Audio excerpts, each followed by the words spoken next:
Hi, chat. Howdy, howdy, howdy. That's a test for your speakers. Are they on? Turn them up. Turn them down. Do whatever you want with them. You know, I like my speakers set to max volume, and then what I do is if it's too loud for me, I just kind of like, I'll just like take them off. I just find like the perfect distance to put my headphones or my speakers. You know, like this is good. So I will sit there, I'll watch a whole movie. You know, this is how I watched Oppenheimer. Because no. Hold on. I watched Oppenheimer like this. I didn't really get most of the movie because I had to keep, you know, kind of fixing the sound situation. But I think, you know, there was something in there about... I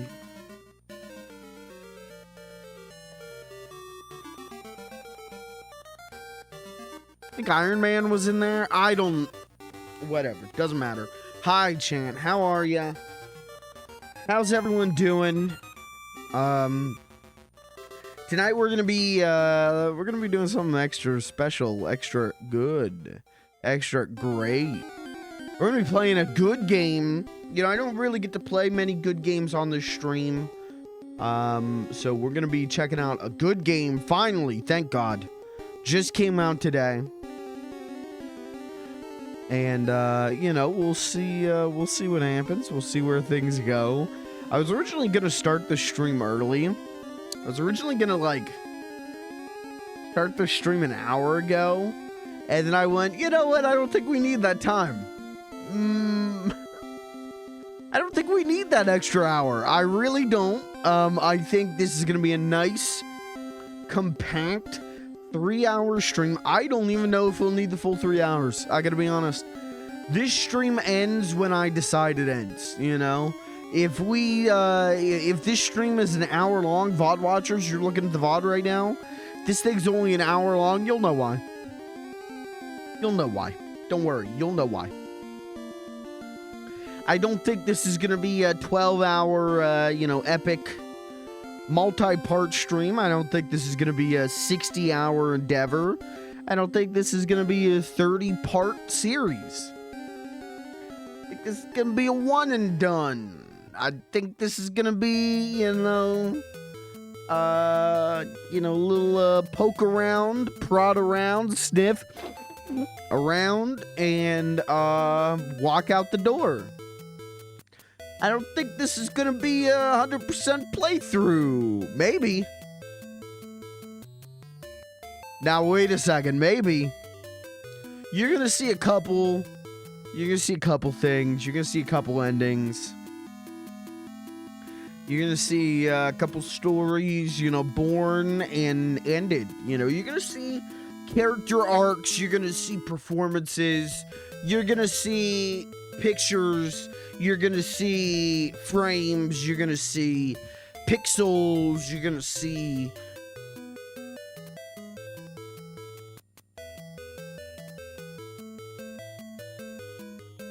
and you're gonna hear audio, and you're gonna hear music, and you're gonna hear talking, and you're gonna hear dialogue, and you're gonna hear sound effects, and it's up to you to decide how those go together.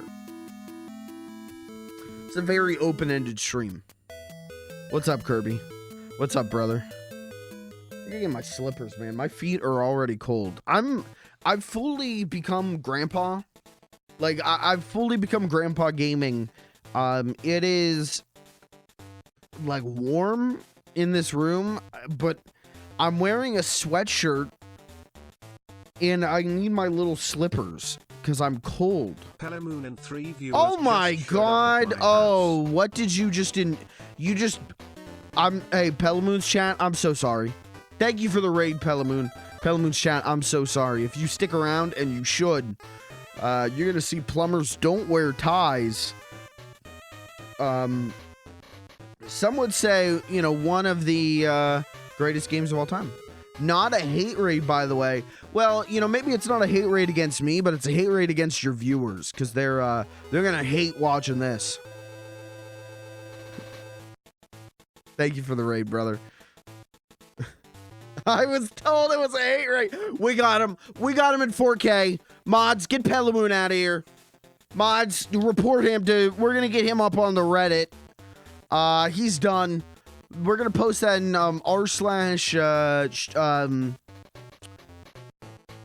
r/thick streamers.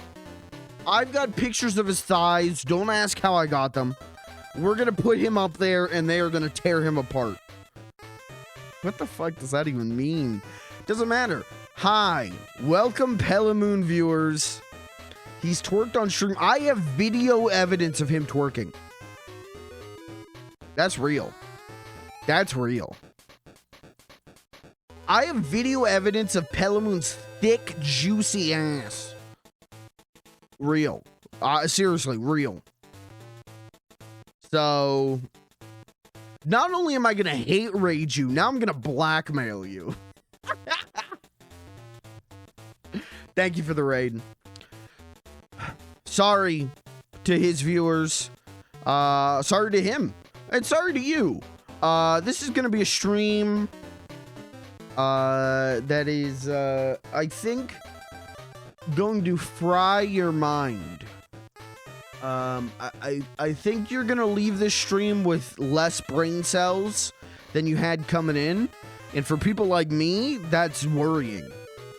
There's a video on YouTube unless it got taken down. I think it's unlisted. It's still there. I can pull it. It's unlisted. Pretty sure it's one of the unlisted ones. Well, honestly, there are more unlisted than listed at this point, but it does still exist.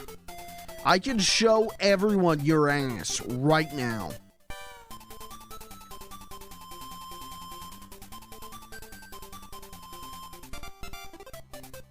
Speaking of asses, we're probably gonna see some tonight.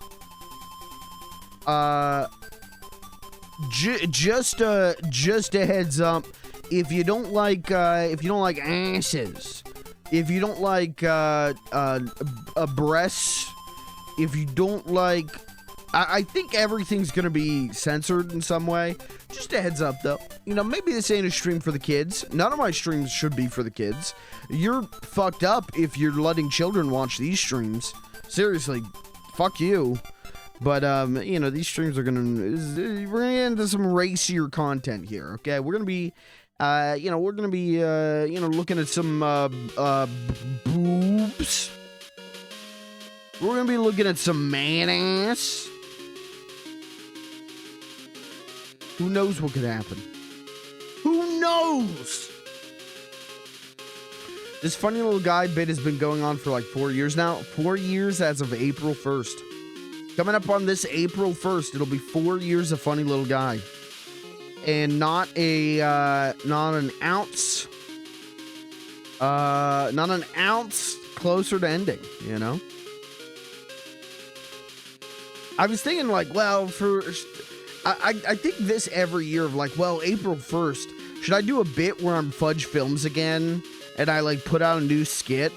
And no, I don't want to, so I won't. Thanks.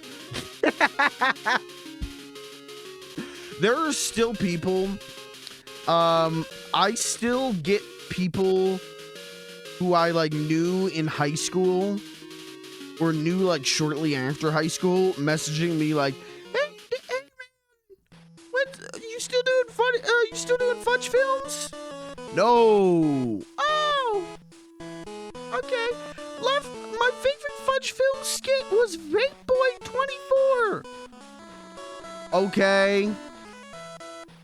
Die. If people say Fudge Films to me, I just block them.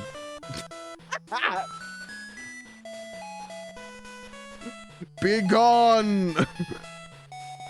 Listen, man, it's been 4 years since we killed Fudge Films. You had a lot of time to just open a Facebook page or Twitter, or don't.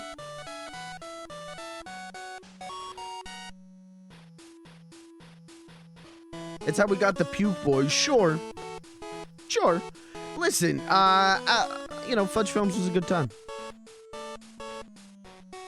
This isn't the stream for this conversation. Good time. Good time. I just think it's been 4 years. You could have clicked on something. You know, could have clicked on something and found out like, oh, no. But instead I'm getting DM'd, hey, do you still do Fudge Films? Could you film my cousin's wedding?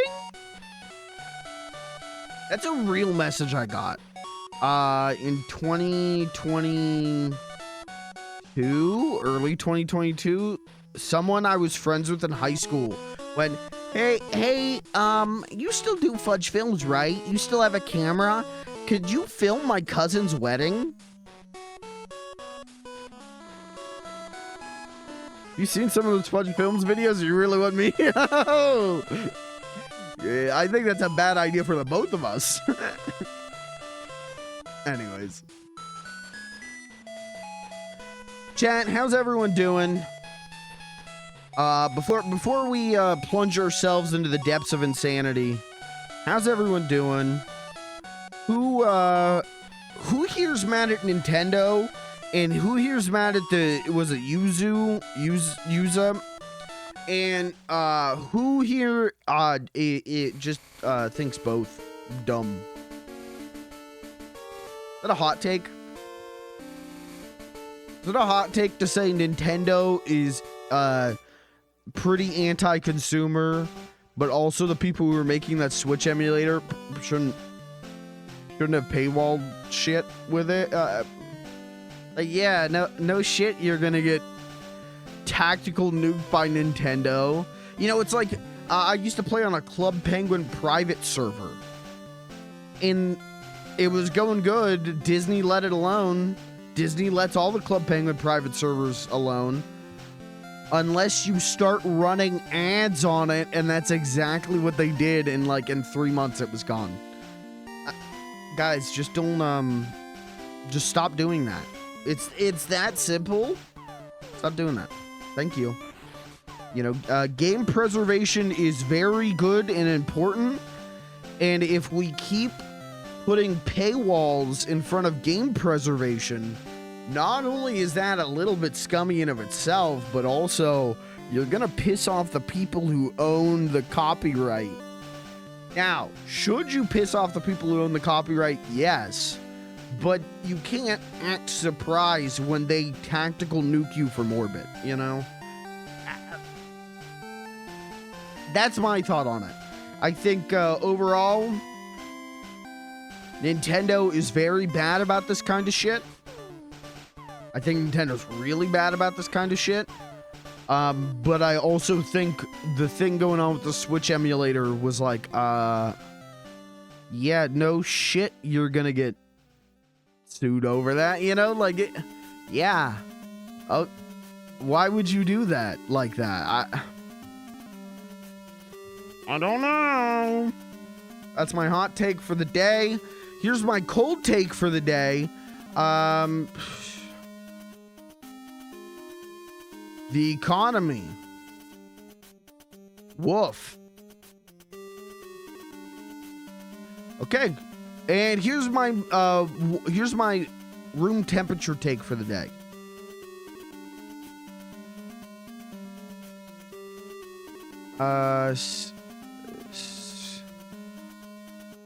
Soup is good food. All right, we've covered all our bases. What's your Turtleless Tuesday of the day? All right, you want to talk? All right, we'll do a Turtle Tuesday, brief Turtle Tuesday news update. I got to get like a jingle or something. Brief Turtle Tuesday news update. That Game Mill Mutant Mayhem game that I was like, did this thing get canceled or what happened? No, it has reappeared with a couple of screenshots on Game Informer. And right now they're saying it'll be out when it's out. It'll be out late 2024. All right. It does say that it's a beat 'em up platformer with 2-player co-op. Okay. We'll see. We'll see. It's Game Mill, so I don't really have high expectations. It's also, you know, gonna feature an original story, and the quote that they used was, "It will try to capture the humor of the movie," which so it sounds like it's not written by people who worked on the movie. I wonder if it's going to be worked on people who are working on the new Mutant Mayhem show. And if not, this thing is just non-canon, you know? Like, my expectations are as low as they can go. But I will pick it up and I'll play it, and so you don't have to. I'm the funny little guy. I play the game so you don't have to. That was a Nostalgia Critic reference. Okay. Who's hoping who's hoping Nostalgia Critic is in the new Ninja Turtles game? Just me? Is that just me? All two of the turtles? Yeah, right. I mean, that happens all the time, man. But the thing is you can it made sense on like the Super Nintendo. Only 2 controller ports. With modern consoles, you can connect a lot of controllers to those ones. You know, you don't need the multi-tap for that. So it's a design choice. Not a great design choice in my opinion, but a design choice. What are you gonna know? Maybe it'll be good, chat. Maybe it'll be good. We've got 3 turtle games in the wings. We've got this port of the 2017 arcade game. That arcade game is mid. Game Mill is porting it and adding some new stages. My expectations for that are pretty low. We've got this Mutant Mayhem game coming out later this year. My expectations for that are pretty low. And then there's the Last Ronin game that... Do we know who the devs are yet for that? I think we do, right?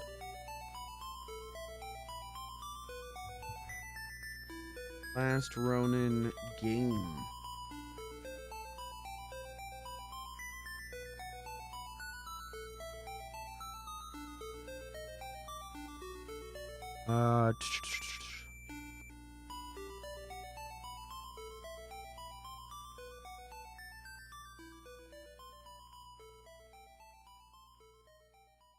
I don't know if we do, actually. Yes, we do. Black Forest Games. What was the other thing they did? Right, the Destroy All Humans remakes.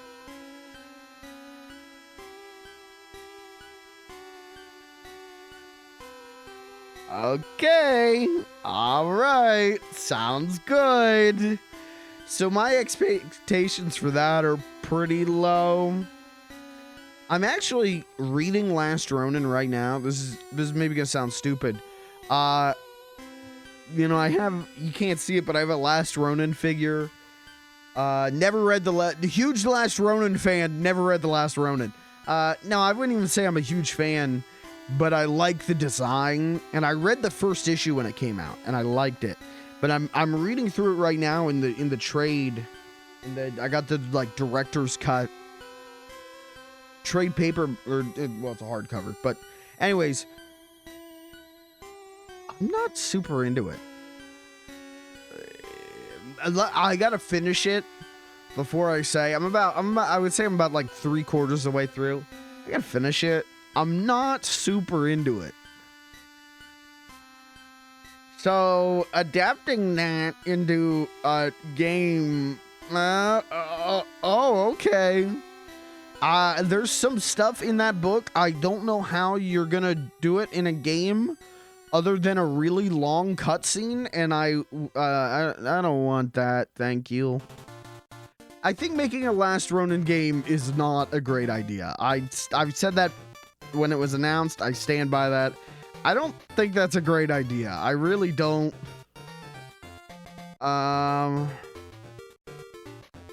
So we'll see what happens there.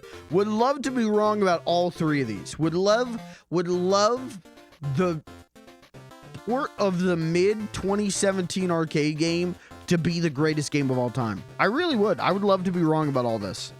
This guy hates Ninja Turtles. Fake fan, honestly. I'm a fake fan.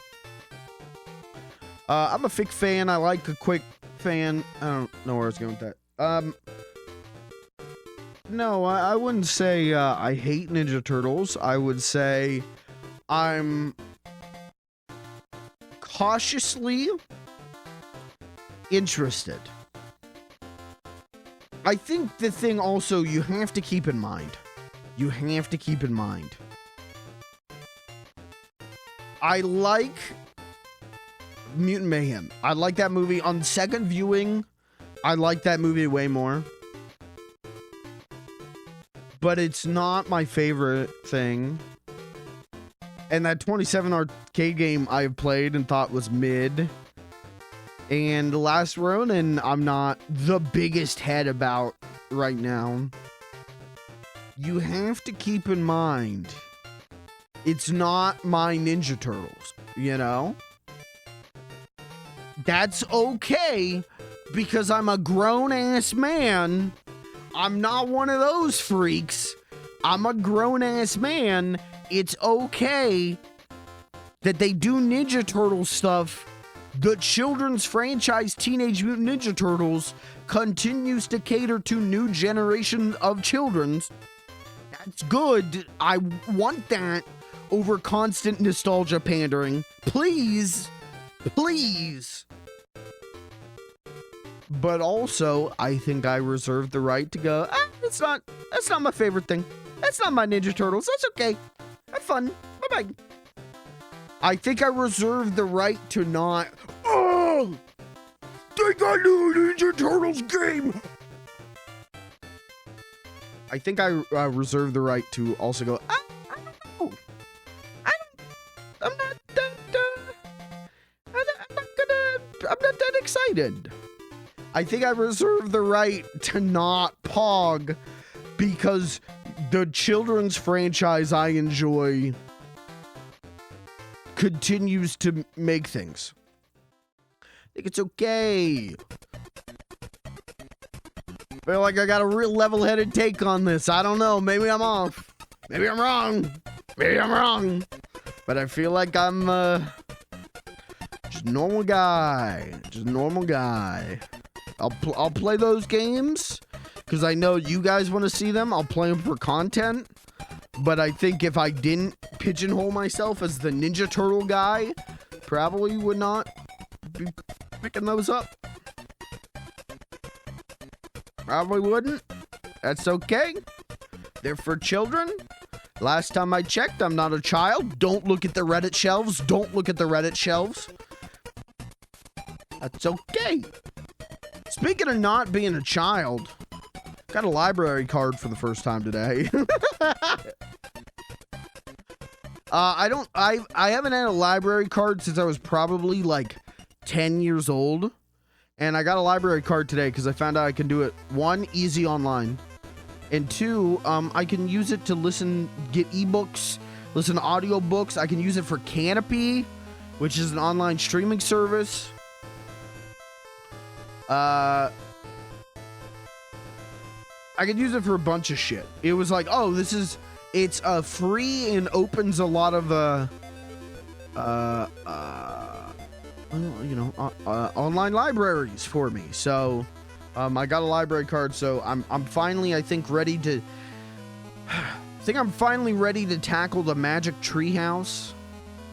I think I'm finally ready to get into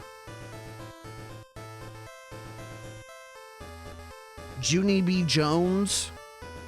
I think I'm really ready to get all the Captain Underpants lore. I think it's time I maybe crack open a good old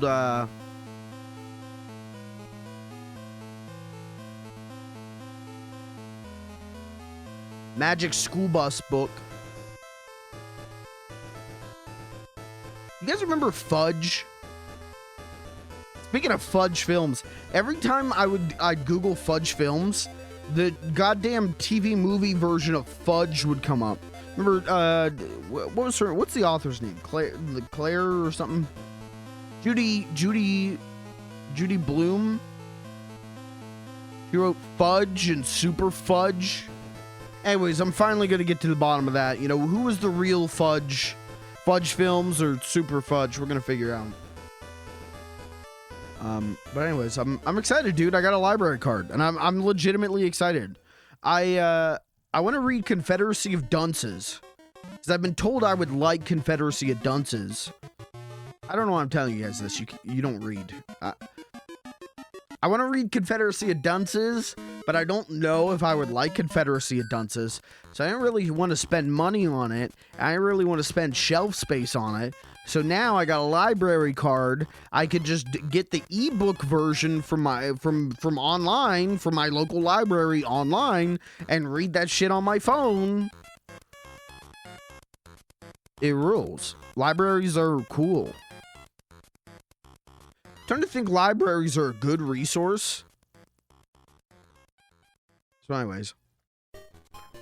That's all, man. That's all that's new in my life. What's new in yours?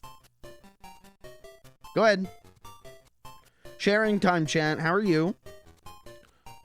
Anyone else have a library card? Anyone else read?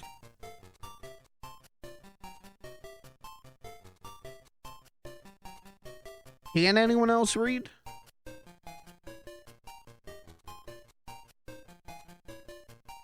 After I finish Last Ronin, I am going to crack open this John that's been on my desk for a couple months now. Imzadi. Star Trek Imzadi. It's a romance book. It's a Star Trek romance book. Don't laugh at that. I'm cool. I get pussy.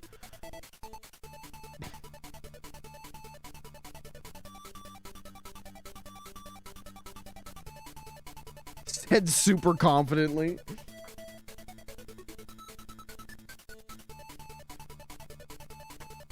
And then I guess from there I'll read Confederacy of Dunces or something.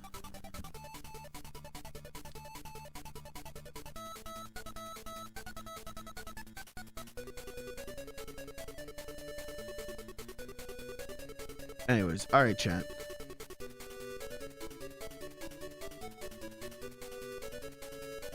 Close this.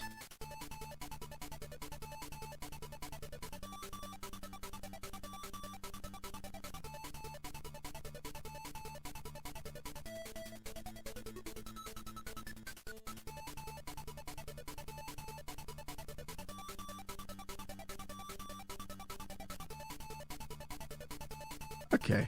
All right. Thank you. I'm going to close twitter.com. Just looked at Twitter to see if there was anything in the news, and it, never mind. We're not going to talk about it.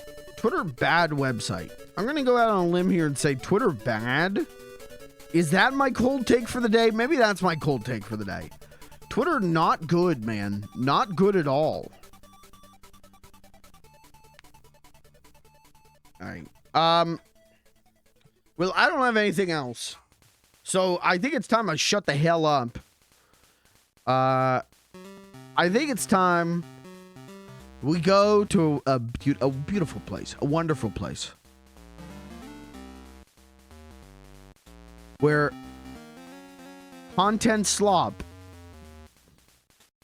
rises to the top, baby. I think it's time we enter. Oh, this got fucked up, didn't it? Hold on. Hold. Where the hell is my...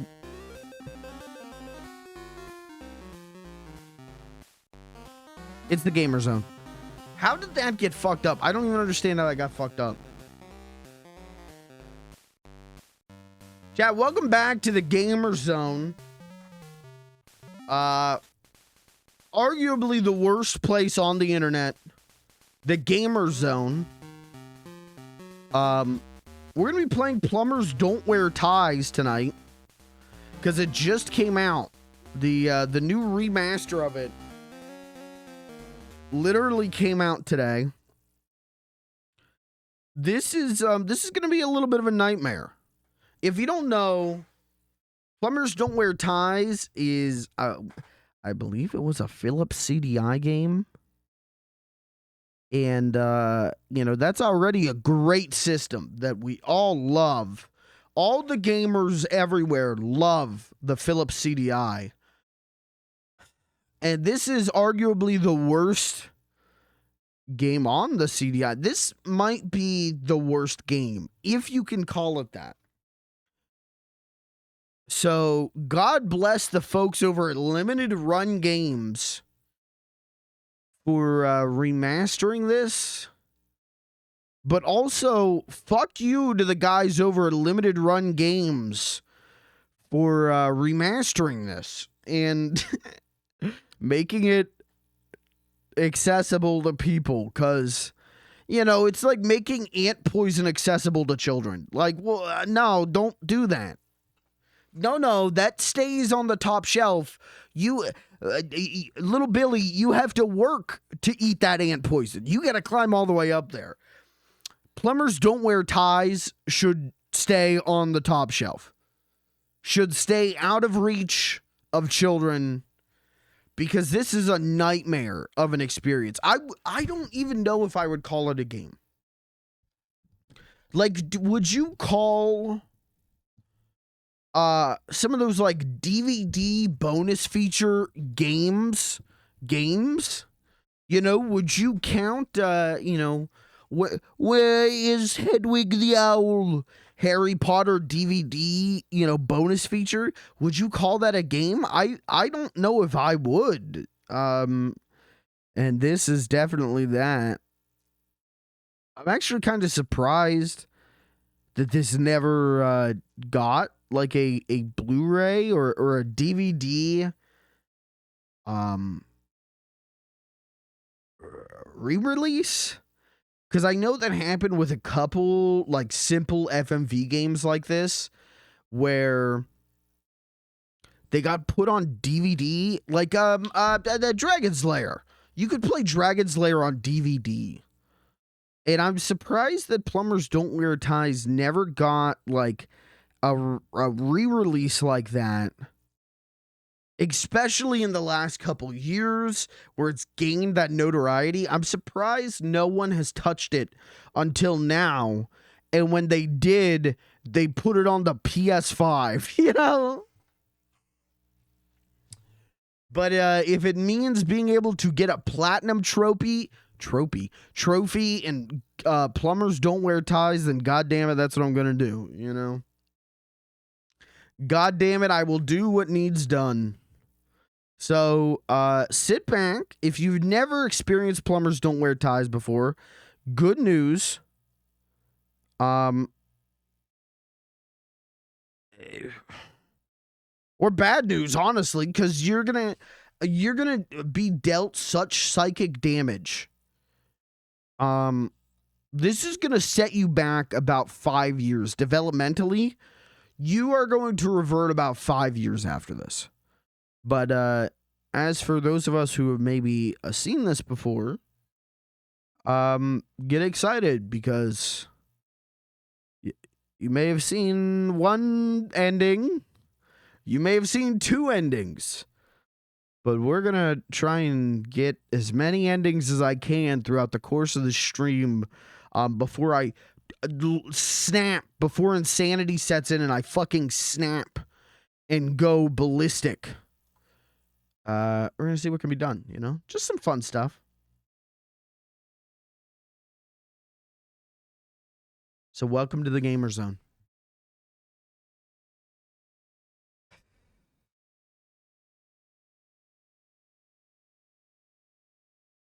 This is going to suck. We do have a hog counter, because I feel like we're all collectively going to be going, huh? A lot. We might have met before, but you're about to rediscover a lot more about me. Maybe even more than you bargained for. This whole thing is like a brand new Corvette, still riding along the information superhighway. You put your strong, muscular hands around that controller and make me excited like it's happy feedback, haptic feedback. And I promise to do everything your little heart desires, but only if you check out all the new features and special contents. Just imagine you can watch me kick my sleazeball boss's ass, all in the new Plumber Vision. But if you make the wrong move, you could turn me into a nun yet again. Imagine that. Me? A nun? No way. Really, it's all up to you. Who knows what you'll do with that little hot pad of yours? It's got way more buttons than the last time we met. I like a man who knows how to push the right buttons. Point is, life's a game, and this game is all about life. You do right by me, and I guarantee to do right by... Oh, whoa! What the hell are you doing? We're not gonna do this again. You are a sleazebag, and this is not the 90s. Do you think I'm stupid that I don't know what you're... Welcome back to Plumbers Don't Wear Ties. Now let me remaster your face.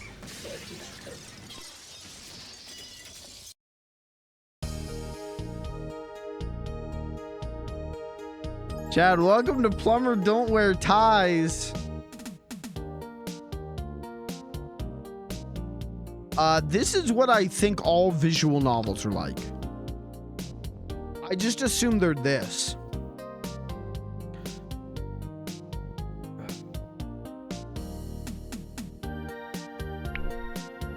Plumb the depths. Discover the production secrets, unlock the full motion truth, and spend your hard-earned plum bucks in this new 3D maze. Galleries. So, Chad, this is a real game that, this isn't like a brand new hot shitpost. This isn't a Hypnospace Outlaw shitpost. This is a real thing that you spent real money on in the 90s. Well, someone did. Go to settings. English. Check. English. Audio. Mono. Okay. Border.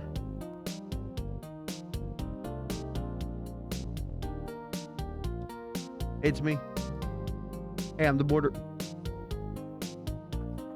Okay, what borders do we have?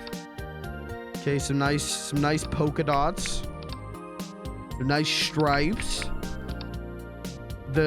Oh no! Oh fuck! I forgot that was a part of this game.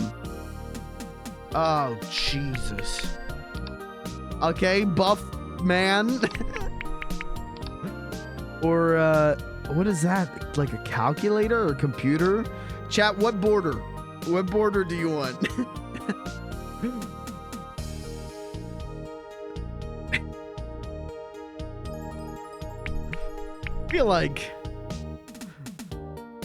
feel like you gotta go border 4.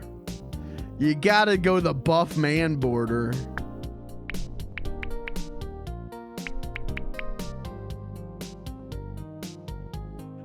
All right. Folks, welcome to Plumbers Don't Wear Ties. May God have mercy on your soul.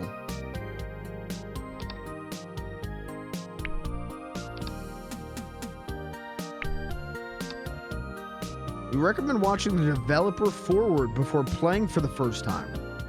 Sure, let's watch. I don't think this is part of the original game, but let's watch.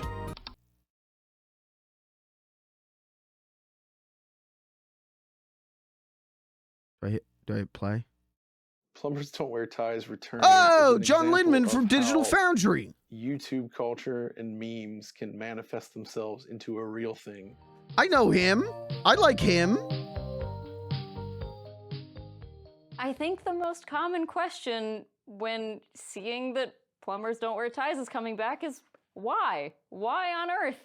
Like, to me, that's almost more enjoyable than getting to release this project. Just knowing that there are people out there thinking, why are they wasting their time doing this? If you're just purely happy that Plumbers Don't Wear Ties is coming back, I think we need to have a conversation, because you shouldn't just feel happy.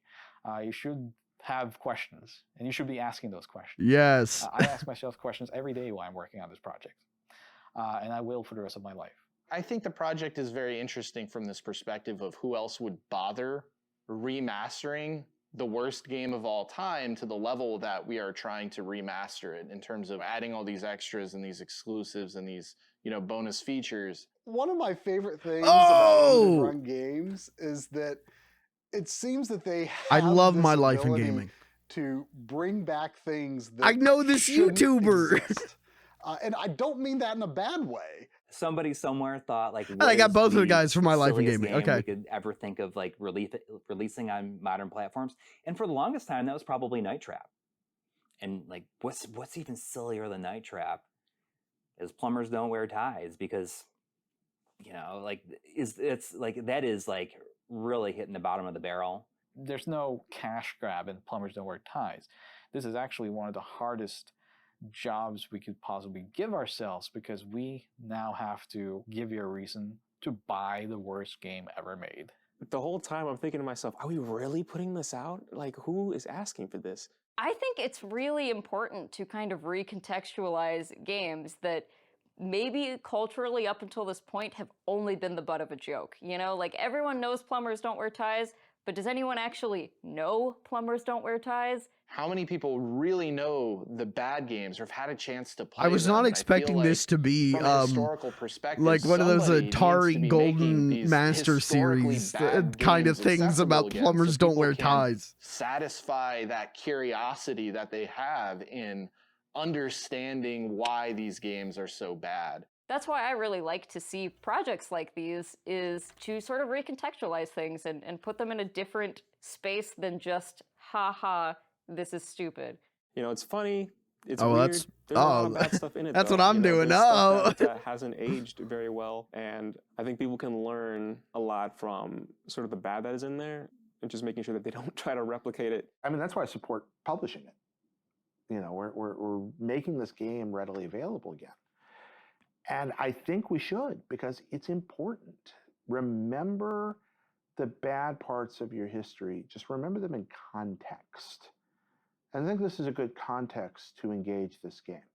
When you go to a museum, not everything there would have been considered high art at the time of its release. We understand this, and Plumbers is certainly not high art, but it's a part of our culture, right? And it represents something that was really unusual for the console space. Anything that brings us closer to all video games of all history being available, I think is a very noble effort, even when it results in the release of the worst video games.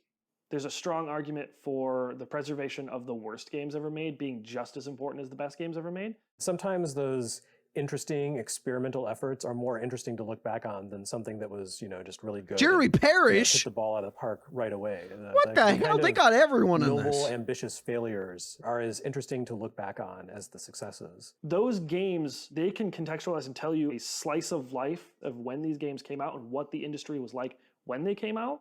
Being able to actually look back at it and understand like kind of what they were doing, what our market was like at the time, why does this exist? When you're looking at this as a complete sort of time capsule, I think it becomes a lot more compelling. I hope that what we're doing with this game can contribute to what its final legacy will be. I think, like myself, there is a subset of people that find this era of video game history like just fascinating. Yes. I gather that those people are the ones that are actually The like, okay, FMV I'm kinda era curious of to video see, games what is the heck one are of they my gonna do with this favorites thing? because Most it's people, I think, kinda got mostly it. terrible, And this but made me very happy deeply for the reasons interesting. Of, like game preservation that come to a place where people kind of were like, yeah, this is awesome. It's not just about having, these greatest 8-bit games put in a compilation. It's not just about that anymore. I think the time is ripe for games like this to be reevaluated, and specifically this one, because it is so unusual for, in terms of its content and its structure. I'm kind of hoping it inspires people to make games that are just as wacky and zany as this. Hopefully not still images, but, get the vibe that this game kind of emits and see if they can try to replicate it with something that they want to make. So I want to say thank you for supporting an effort to remaster a game that nobody would have ever expected to get a remaster. And your support of projects like these will enable us to do more things like this in the future and remaster more games that are unexpected, forgotten, but historically significant to some level. You know, games that other people might not touch because they're bad, or they're not, you know, games that have this huge, wide amount of appeal. And I really appreciate people who will support endeavors like that. Okay, I want to say... hold on. Because now I feel like I gotta defend myself for sitting here pointing and laughing at this game. This game is so bad it's good. Well, it's bad in the way Troll 2 is bad, you know? It's bad in the way The Room is bad, right?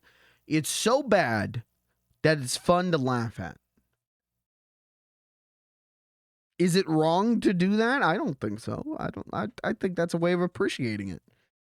I don't think anyone's going to sit here and say Plumbers Don't Wear Ties is actually secretly a good game.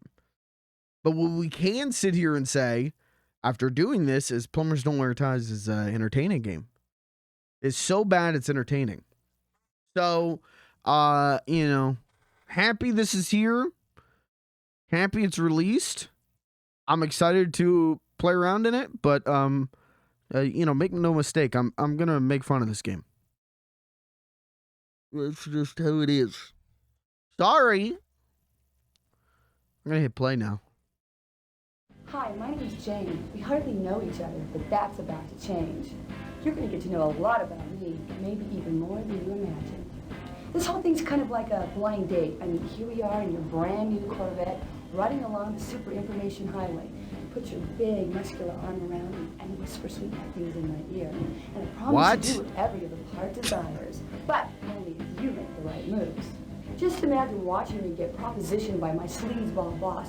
Why, you could even make me strip for him. But if you make the wrong moves, you could turn me into a nun. Imagine that. Me? A nun? Ha! I don't think so. But it's really all up to you. God knows what you'll do with that hot little mouse of yours. Point is, life's a game, and this game is full of life. You do right by me, and I guarantee I'll do right by you. But please, please don't turn me into a nun. I'm not that kind of girl. I've got a reputation. Around town, I'm known as Microwave Jane because they say I heat up faster than any micro. And when the fire chief he wrote up a new code and made me wear a smoke alarm between my thighs. And in the Coast Guard complained that I was creating tsunamis in my waterbed. And then the Pope said I was the only person on Earth that had been on my knees more times than he had. Now the president's filed a restraining order claiming I have a romantic interest in the Washington Monument. Oh, you men can be so vicious. Look at me. Just look at me. Do I look like that type of girl? Well, if you think I'm that type of girl, you got another thing coming, mister. Because I don't do one-night stands, I don't date musicians, and I don't roll over just because you bought in this game. Fair warning. I'll be resisting your every move and enjoying your every mistake. I trust it won't be the first time you made mistakes with the opposite sex. Now listen up. The rules of the game are real simple. You see, I need this kind of parking lot. Now you are supposed to identify with this guy. I mean, you in your own perverse, simple-minded way are supposed to be him. Got it?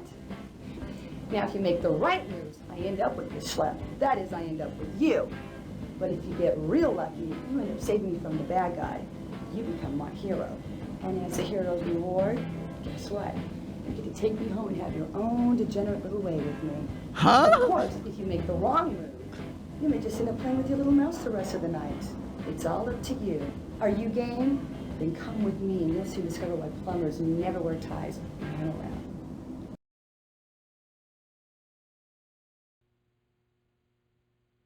Warning. The game you're about to play is a product of its time. I get to read that. I get to read that. Okay, hold on. We're gonna hide menu. There we go. Wow, chat. Welcome to Plumbers Don't keep me in suspense. Give me the full story.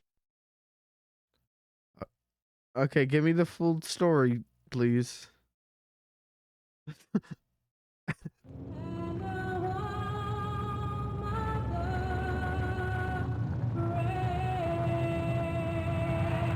Thank you to our brave gamers.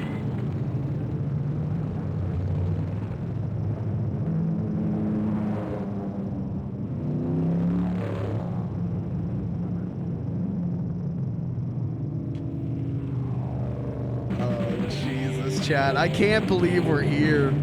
I can't believe we're doing this.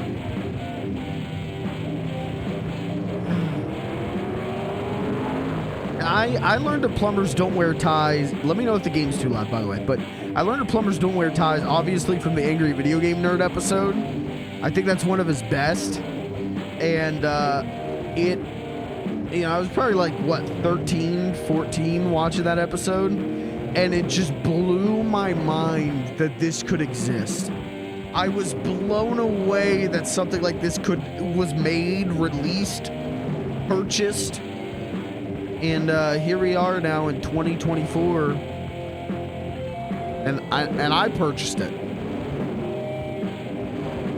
And I already feel deep regret over that stuff. Chad, it's the panda!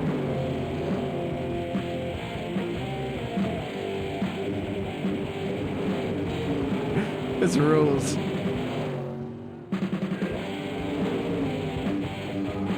How much was this? This is $20. Which is like perfect.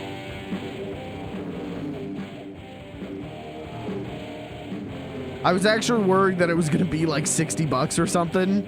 And then when I opened it up and saw it was 20, I'm like, oh, I can do that. For the amount of bonus stuff that's probably in here, $20 is dope.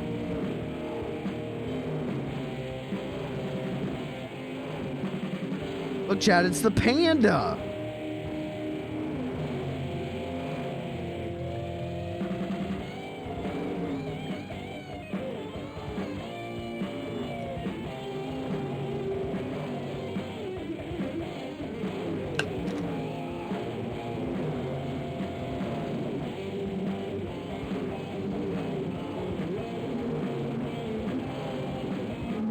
Look, Chad, it's the panda.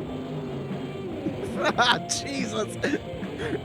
They're just going through every goddamn filter they have.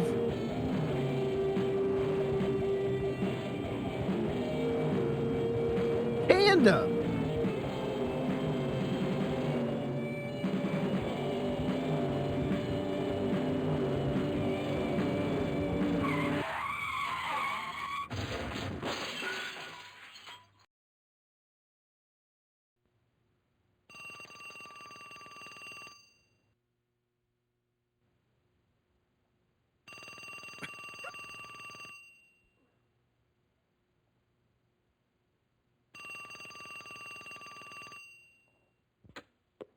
Yeah, it's me. Leave your message at the beep and I'll come back to you. It's your mother. Now get your ass out of bed. I know you're there, John. John? Oh my God, the famous picture. John. John, if you don't pick up this phone, I'll be in your face in 5 minutes.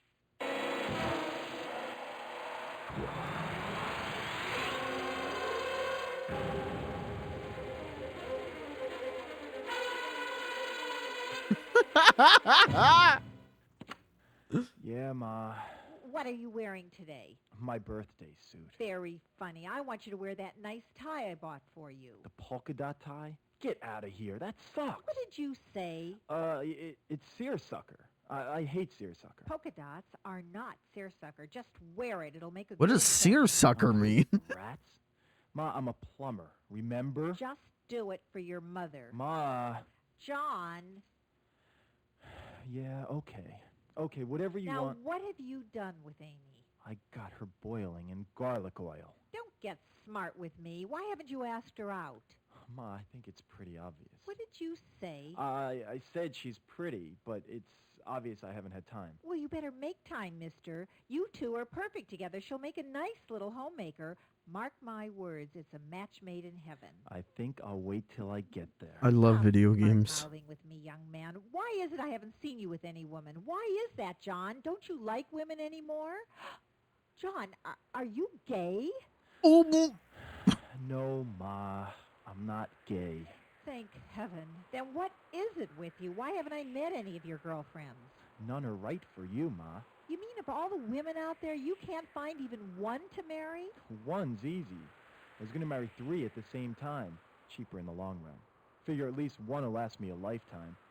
It's like the warranty they give you when you buy a water faucet. Cut the crap and listen to me. It's time She's on the you got phone with married. herself. You need children. I need grandchildren. I need my only child to bear fruit. And in my lifetime, don't you love your mother? Ma, just drop it, okay? No, I won't. Amy's Jesus. perfect for you. Poor thing's just waiting for you, John. She's not my type. And what is your type? Some biker slut? You hate me. Don't you? You hate my guts. Well, don't you? Go on, admit Ma, it. it's just... I'm sick and tired of your excuses. Now I'm having Amy over You for dinner hate tonight, me. and I want you there. Well, I'm busy. You be there at 6 sharp, mister. Ma, you're making me late for work. Love you. You hear Bye. me, John? I said 6 sharp. I'm Bye. expecting you. Mom's a bitch. All right, back to sleep. Oh, whoa. Hello. All right, this game's good again. We got Sniffer Cam.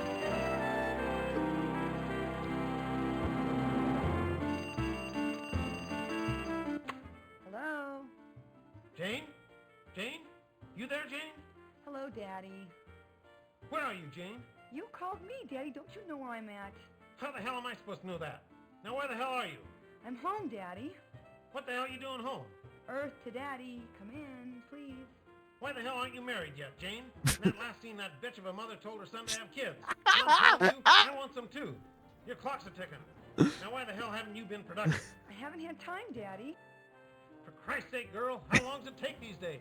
Does he have Drano on his table and hot sauce? Before he dies. Honey, why don't you come down to the lodge with me Friday night? The lodge? Those guys are all geeks and dorks. Yeah, well, maybe they're geeks and dorks, but they can make babies in less time than it takes you to put on shoes. That's just the problem. Daddy, I gotta get to my new job. New job? What happened to the last one? Oh, all the guys kept hitting on me. What? Did you hit him back? You should have hit him back. Who the hell were they? No one hit my daughter. It's okay, Daddy. It's okay. It didn't hurt. Love you. Have a nice day, Daddy-o. Wait till I get my hands on him. I'll kill him. All right, that guy's my favorite character. I like Daddy. He's my favorite. All right, chat, get ready for some man-ass. And pussy. We're covering the whole gambit tonight.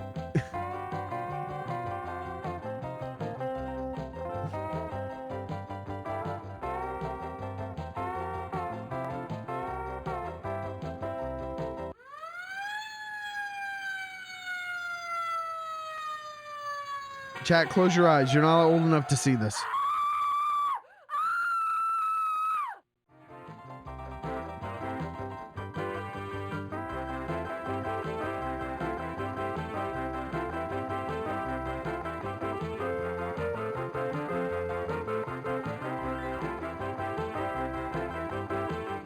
God, we gotta get that as an emote.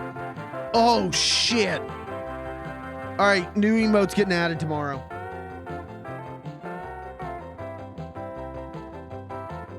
I am deeply interested in the production of this game for a lot of reasons, but how the hell did this happen? Like, how was this pitched? Because these pictures, this is not like, oh, we're filming a narrative here. This is Porto, man. This is we're shooting pictures of Porto.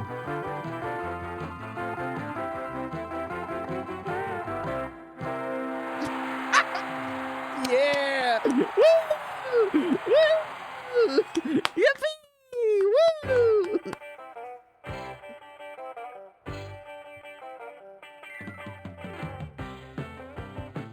Jesus Christ.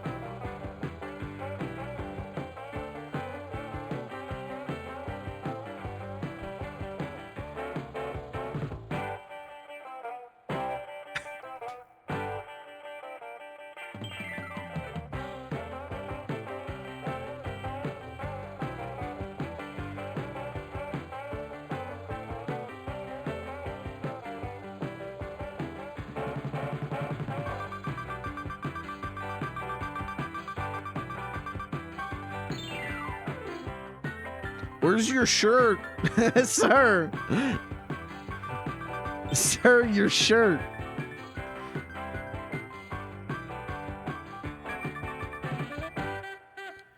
What? What the hell? I'm so interested in the production of this game, man. What is that? Huh?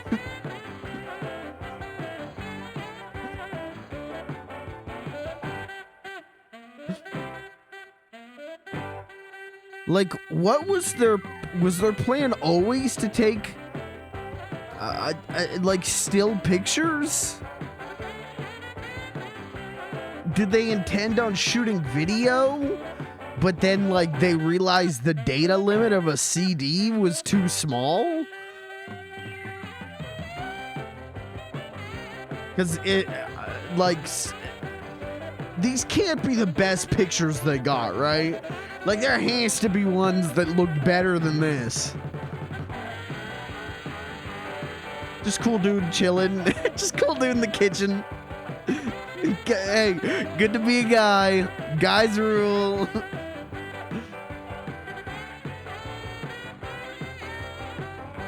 There we go. He's got his tie.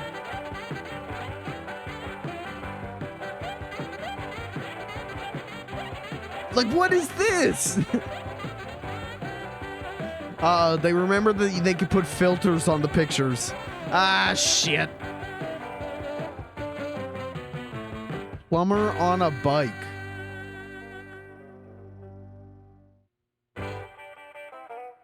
What is this? What was that? Huh?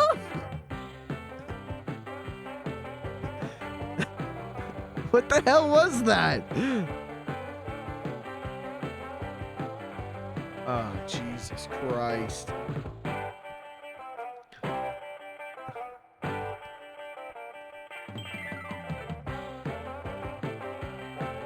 I don't think there's a way. Change image. What happens if I hit triangle? Let's try this. Oh! Dude, they're doing Master Chief or like Halo 1. You could switch to high quality picture instead of the compressed image.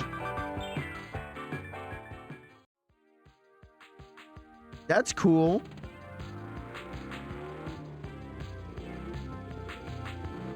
Oh, I think they're like AI upscaled. Or something. What the hell is going on there? Whoa! It's 8 o'clock and I'm seeing a 10. What I wouldn't give to do her plumbing. Alright, this guy sucks. Did he just cum in his pants? What was the explosion noise?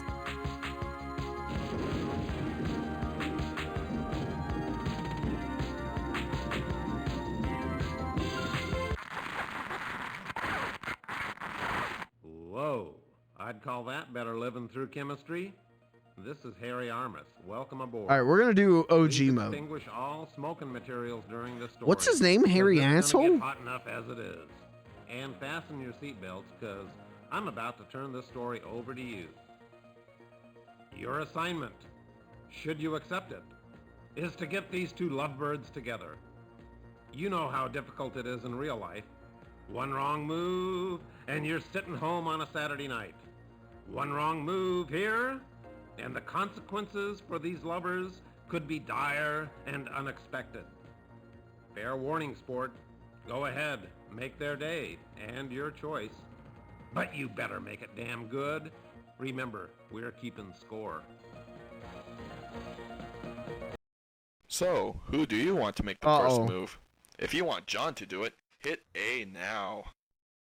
Jane may be daddy's girl, but she's no slouch when it comes to getting what she wants. Besides, John's really a wimp. Jane makes a move on him before he can count to 10. Watch out, John. These two aren't ready to meet each other yet. Have them do it later on.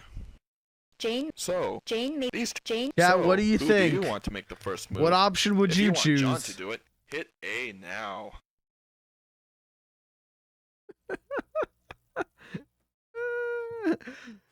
Meet later? Jane. These two aren't ready to meet each other yet. Have them do it later on. Yeah, you got to do it late in a rom-com. You do it later, right? Like they see each other, and then they're thinking about the whole day. Who was that? Who was that? Then you hit them with the meet cute.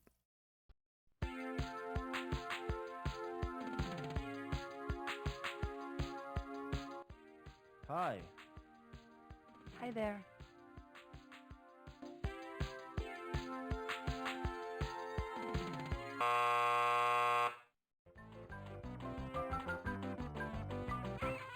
Hey, sport, how you The doing? Guess Wonka who? Glasgow It's Harry, experience? Your buddy. I knew I could count on you to Is split that the still story. topical? Can Way I to still joke go. about that? We got their adrenaline flowing, pumped up their interest, and you just let them walk away? You really bit off on that romantic sunset choice, didn't you? What a wimp. Hope you don't wait for romantic settings to meet someone. Let this be a lesson to you. Wait. You may be saved. John's having second thoughts. Let's listen in. Okay, let's.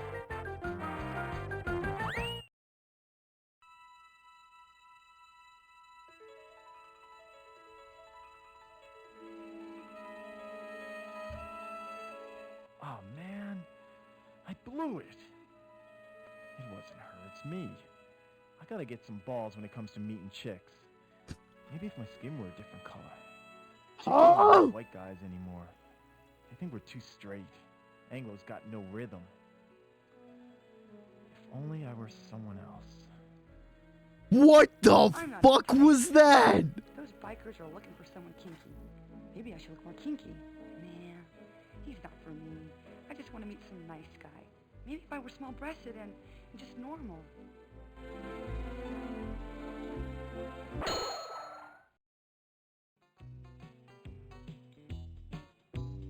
What the fuck is going on? Hey, babe. Looking for some action? What do you got in mind, cowboy? Oh, maybe go to my place? You know, hang out, have a beer, get laid? You know. Get laid? You're gonna need some help in that department. What do you mean, help? You saying I ain't man enough for you? I'm just your size. You won't be after this. Oof.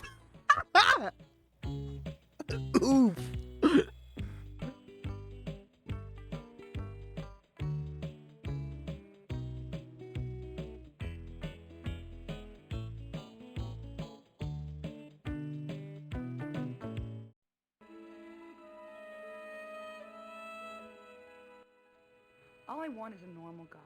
Maybe it is time I settle down.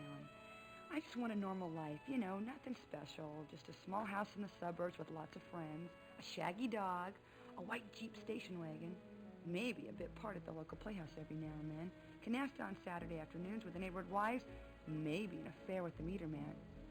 If only I could meet the right guy. Huh?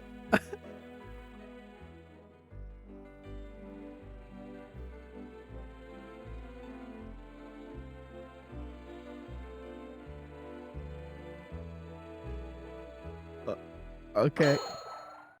This is still going, huh?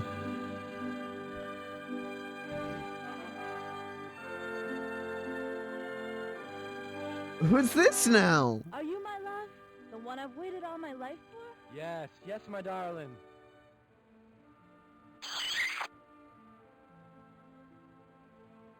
Hey, don't touch my hair. I don't give a damn about your hair, lover boy.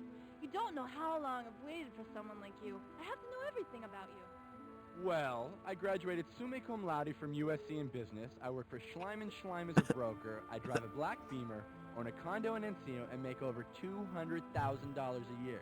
Hey, I got $250,000 in the bank. I just got a hair implant. You like it? I vacation in Cannes every summer. You think I need a nose job? And I date at least one new woman a month. Guess what? You're Miss July. Oh, God, I thought you were different because you rode a motorcycle. It's not mine. I was just sitting on it. You could take your damn nose job and shove it.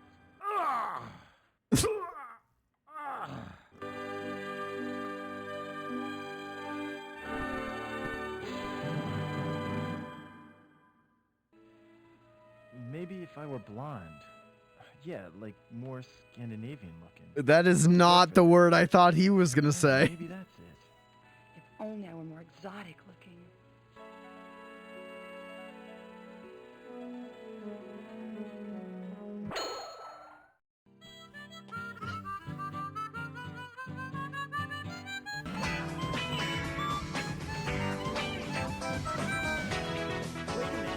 Wait up.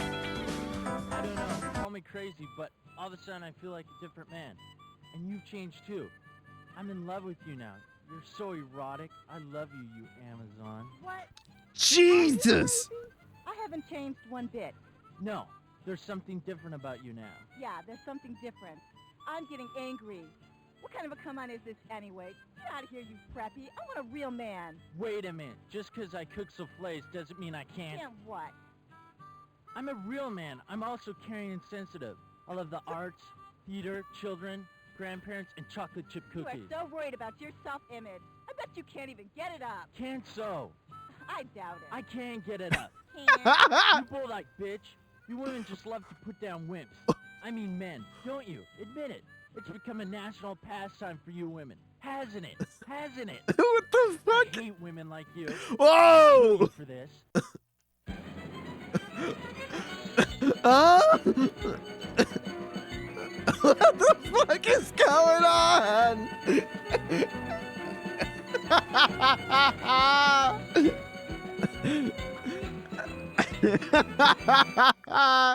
White men can't use knives.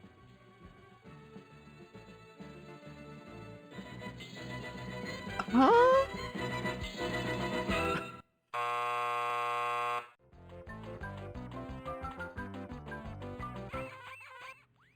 Hey, champ. Feeling down at this point? No. Huh? The storyline even gave you extra characters to fool around with. And you still couldn't get the two lovebirds together. What is it with you, anyway? You skipped breakfast this morning? You want another chance? Well, I suppose. Now put your tail between your legs and go back to the original choices. And do the right thing. All right, I promise to do the right thing this time. Just give me another chance, okay? I don't know why, but in my head, I just see like it's just like a little guy on his hands and knees, gun pointed at his head, saying that, begging, just go. All right, I promise to do the right thing this time. Just give me another chance, okay? Please. All right, I promise to do the right thing this time. Just give me another chance, okay? So, who do you want to make the first move? Okay, he's If gonna you make want the John first to do- move. Let's just do it.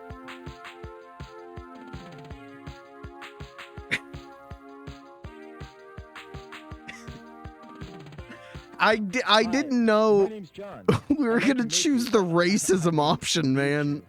At least he speaks his mind. Hi, I'm Jane. God, he's cute. Great smile. Jane. John and Jane. Corny.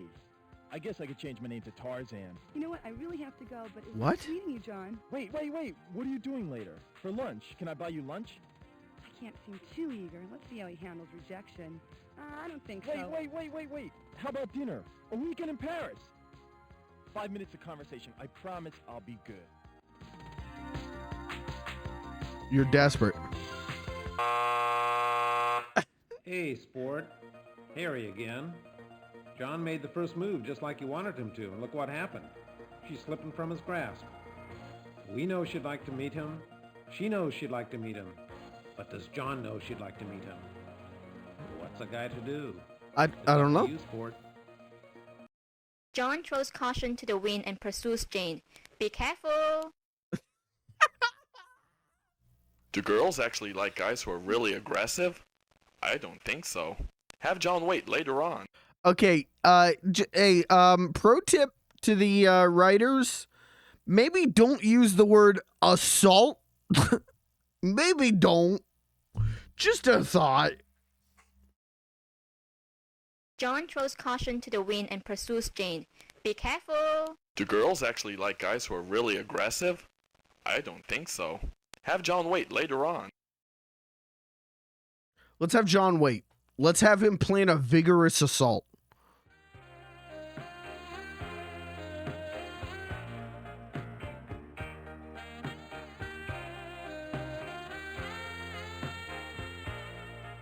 What a smile! What a bod! She's perfect. A 15. Huh? You jerk. You should have gone after her. She was just playing hard to get. What if you never see her again? I know. I'll put a note and my number on her windshield. Nah, she's not gonna buy that. She gets hit on every day. Damn! I should have gone after her. Now I'll never see her again. Shoot, I gotta get to work. No, damn it, I can't. This is more important than work. I'll just wait here for her. Nah, she'll think I'm a jerk. But who cares? God, I hate rejection. It's worth the risk. I can't miss out on this. We're too perfect together. You just met her, sir. Now we're gonna get yelled at. Oh, no, we didn't. Oh, shit, we chose the right option.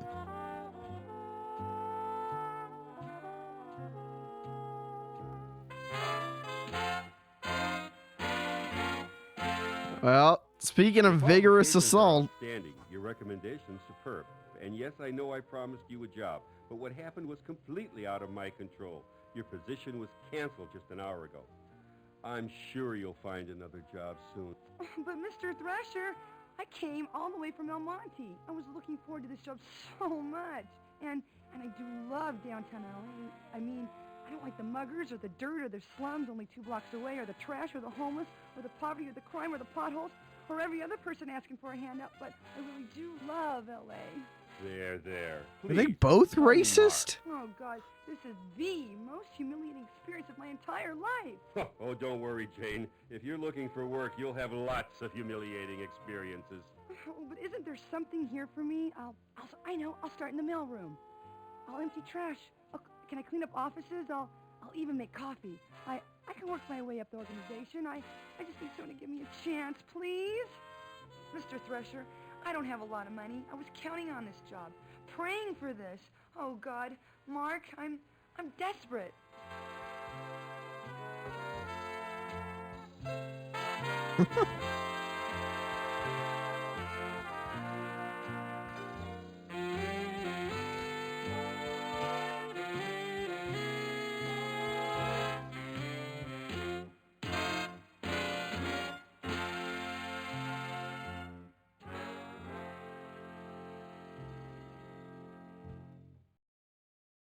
Life isn't that harsh. Give Jane something to hope for. Wait, why is our score negative 10,000? Poor Jane. She got turned away. Note, you must be 18 or over to take a look at this decision. Uh-oh, chat. Okay, did any kids in chat, you need to leave. Get out of here. Because we're choosing that one. How could I not? They make it sound so interesting. What could be happening in there? I don't know. Should I? Note, you must be 18 or over to take a look at this decision.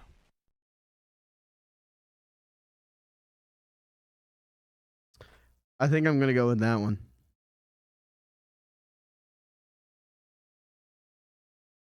It's just too funny not to. Life isn't that harsh. Give Jane something to hope for. What do you think, chat? Should we give her the job? Should we do the 18 plus? It sucks. This is great. Poor Jane. Note. You know, perhaps something can be worked out after all. Yes? Take your clothes off, Jane.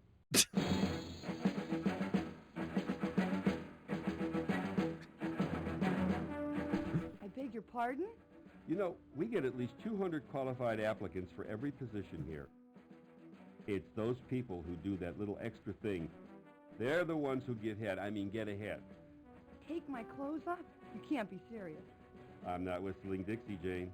Now, if you're serious about this job, you'll follow my first directive and remove your clothing. Here? Now? Read my lips. No one told me about this part of the interview. I remember when I was just a little girl and I got lost in the park and I felt so alone. I couldn't find my daddy. He was nowhere around. No one was around. I just sat down and bawled my little head off until... Take your damn clothes off!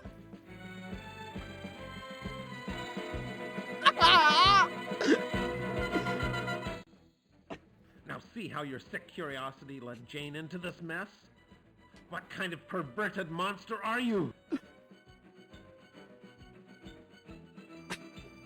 I did it. Jane says no to this disgusting proposal.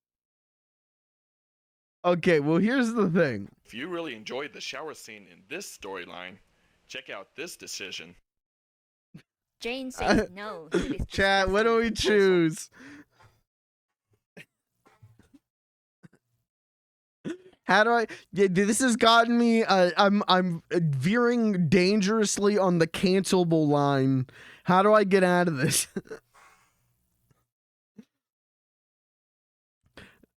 Yeah, I keep my name out of the police records. Score went up.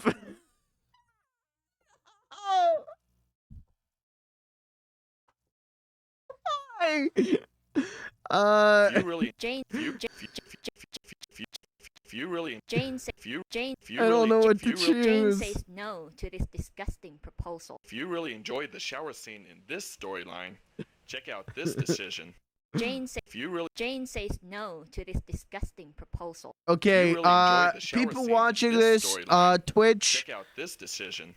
I'm going for the high score on this game. So, I'm not making a choice, here based on, what I want to see. I'm making a choice on what will get me the most points. I think that the game would, for the most points, would say choose this one. So I'm going to choose this one because the game, because of the points.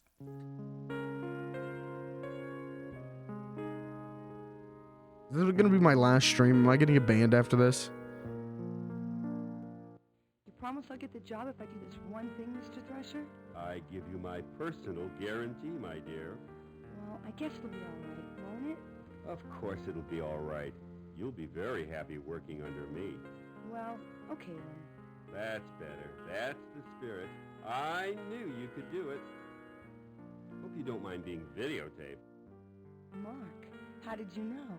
Know what? That I like this kinky stuff. Huh?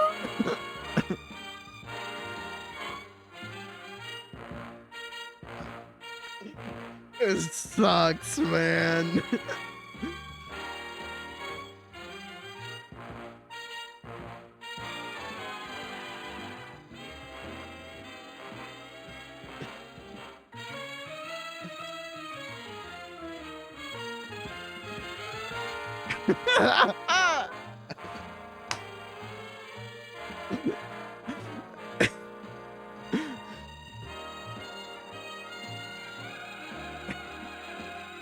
Okay, next.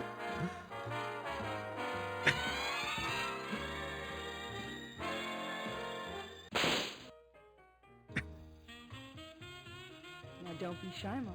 I know you really want it. I've seen a lot of men like you. Big boys with big cars in big offices with their big chests puffed up all the time. All of this show to make up for that teeny little peenie, right? Deep down inside, you're just a confused little boy, aren't you, Mark? You really don't like being the boss, do you, Mark? You'd rather have somebody else be the boss, wouldn't you? You'd rather be my subordinate, wouldn't you, Mark? Now take your clothes off, you filthy little boy!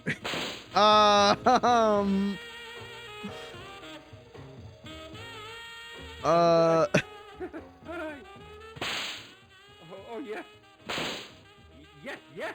Get down on your knees, you bad Oh. boy! Oh, please, please. You promise to be a good boy for Jane? You're gonna do every little thing Jane tells you to do? Yes. Oh, yes. Yes, but please be gentle. Now, what was my salary? Whatever you want, I don't care. Be gentle, please. Just don't hurt me. Don't hurt me, please. That's a good boy. We know who's the boss now, don't we, Mark?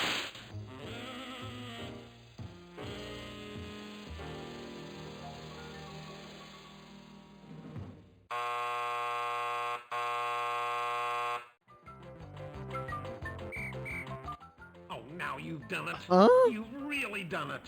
How could you make Jane into such a perverted young thing? She was such an innocent girl before you started screwing around with this story. What? Is this what you want?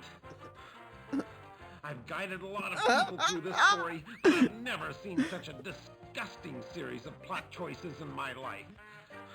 But now that I know who I'm dealing with, I'm gonna give you one last chance to redeem yourself. Hotline Miami reference. Holy shit. After this little episode, your score may be the lowest in this game's history. I hope you enjoy Saturday night television. I do. I like watching shows on a Saturday. Uh-oh, I screw up. Could you give me another run? Again, just like a small child. All right. Jane says no to this discussion. Okay, she leaves. You promise I'll get the job if I do this one thing, Mr. Thrasher? This little gesture will prove you're a team player, Jane. You have my word you'll get the job. Well, I guess it'll be all right this one time, won't it? Of course it will. You'll be very happy here working under me. Well, okay then. Why don't you get comfortable? Take a seat in that other chair. Now that's better. That's the spirit. I knew you could do it. Hope you don't mind being videotaped. Oh, Mr. Thrasher, Mark, I don't mind if you don't. Oh, what'd she do? Kick him in the dick? Show this tape to your wife, you animal! You think I'm an idiot? You think you can waltz in here with that perky little face and those bouncy little breasts of yours and you get whatever you want? I'm gonna teach you a lesson you'll never forget. You little bitch. No one does that. Oh my God.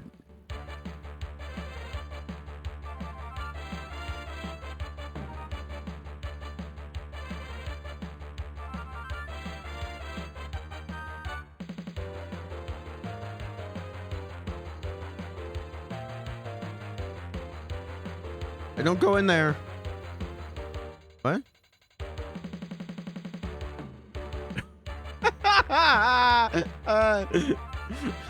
Me when it's someone in the office's birthday and they're serving cake.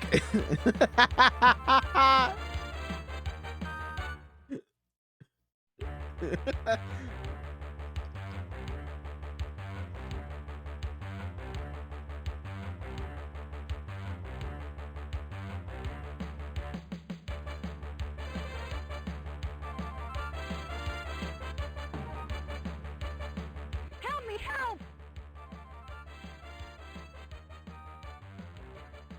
Run, Jane, run! Look at how confused he looks. What?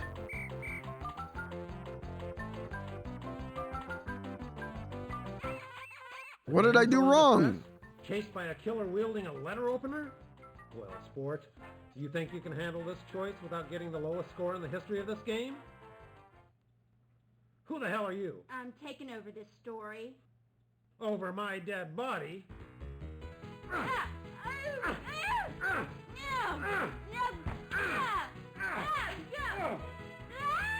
Take that! You're not taking over the story! No, it's mine! It's my story! Fine, Damn it. okay, I'm taking it over!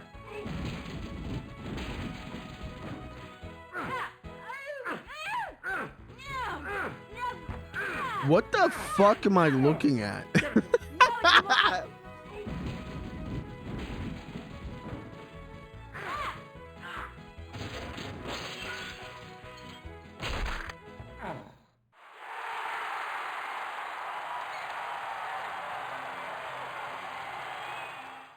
Phew.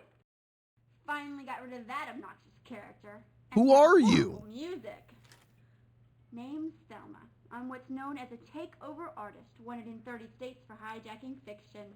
Probably seen my face at the post office for terrorizing those Book of the Month Club romance novels. Now, if this is the first time you've had a story hijacked, well, buckle up, 'cause I'm in charge.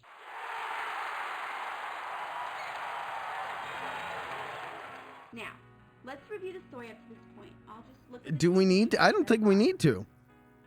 Story's not been that long. I see.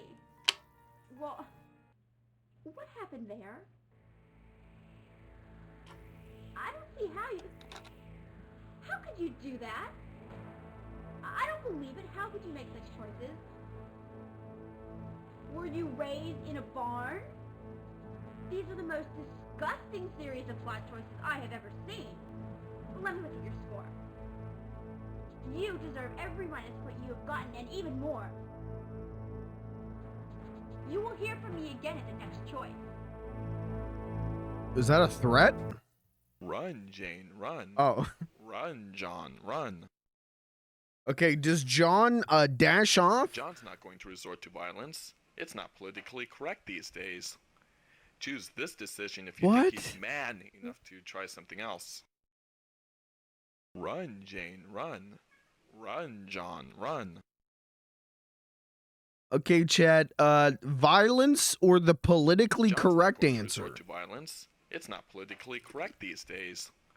Choose this decision if you think he's man enough to try something else.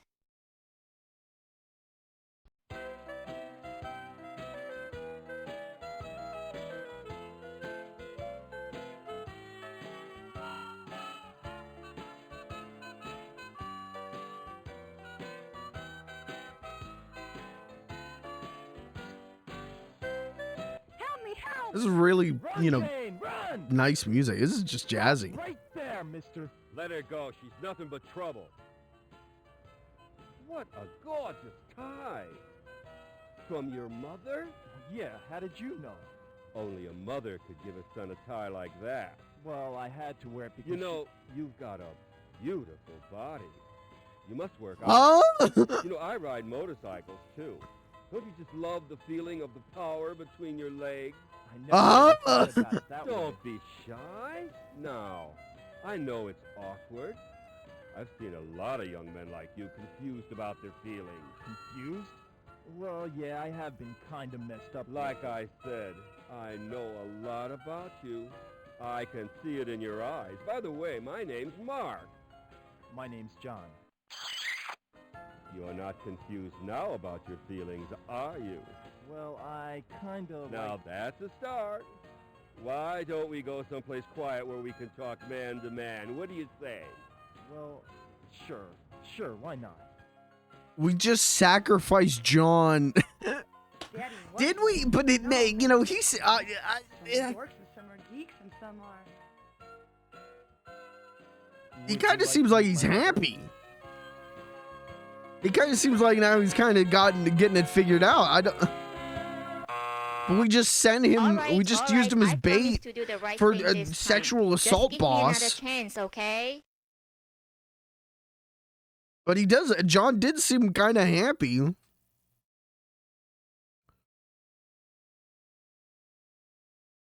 Run, Jane, run. What the fuck was that, man? Run, Jane, run!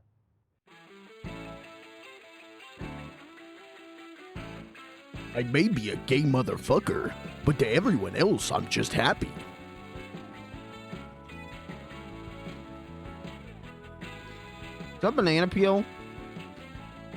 Going for the old banana peel gag. Or not.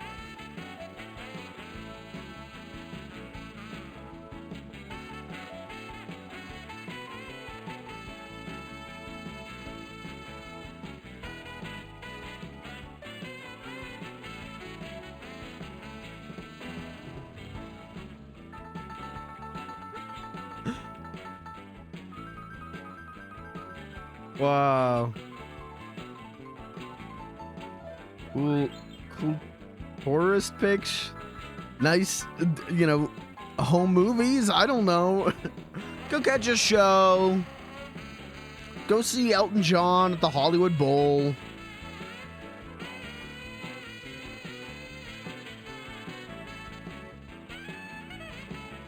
Go to Griffith Observatory.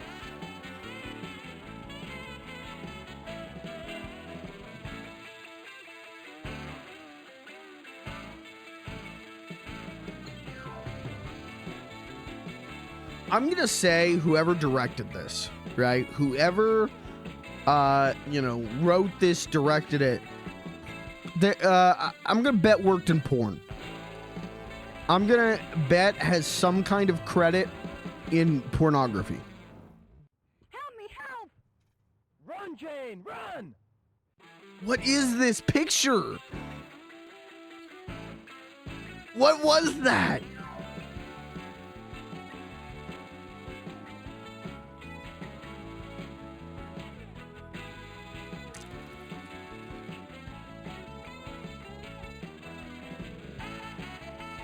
This is kind of the original Mega 64 skit.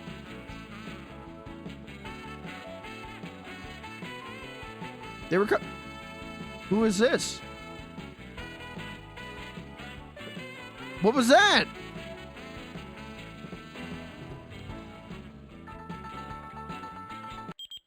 Who is that modern looking man?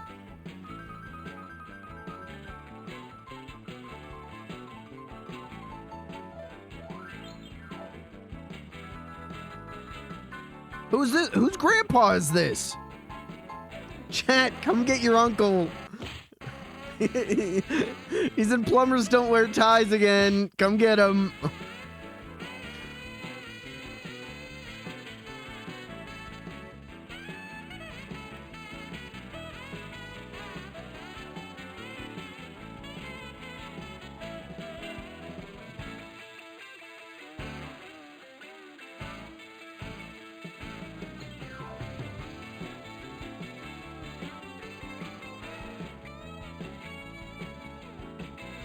This is like feels like a skit. There, chat, come get your uncle, please.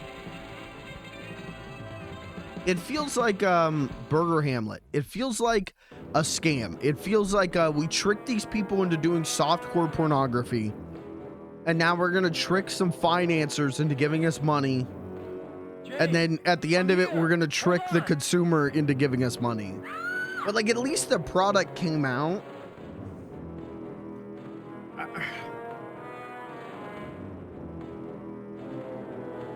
Damn, this is like Max Payne.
Couldn't even put like some punch sound effects or any voice lines or.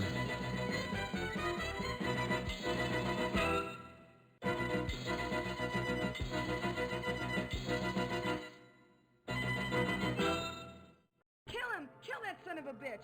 Ooh, wait till Oh my dad God. gets a hold of you. Call the police. Whoa, whoa, no police. Don't call the police. You're going to jail for what you did to me. With the gay ending again. You strip for him to get a job. You're disgusting. Go, call the police. Wait a minute. Whoa. I can make you an offer you won't refuse. There's no way you'll refuse it. It's been proven in many, many movies. What? A real job? Like in Working Girl? No, I'm offering you a lot more than that. Try $5 million. Ooh. 5 million? For what? One night with you. Can we already do this? I cannot believe how disgusting this story is. In the name of women throughout the world, I demand this story be stopped right now. I'm sorry, but I cannot allow this sexist trash to continue. I am going to liberate... What are you doing here? Oh my God. Is that a fucking gun? Oh my god!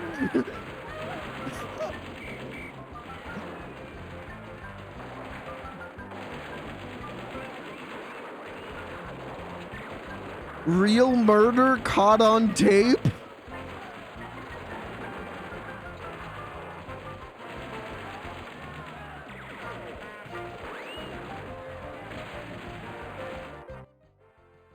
I So just much threw for an that X on her liberation face. front. I'm back in control now. What the fuck? No one takes over my story. Men have been beaten, kicked, slugged, and spat on throughout this sorry tale. I'm telling you, I've had it with these uppity women.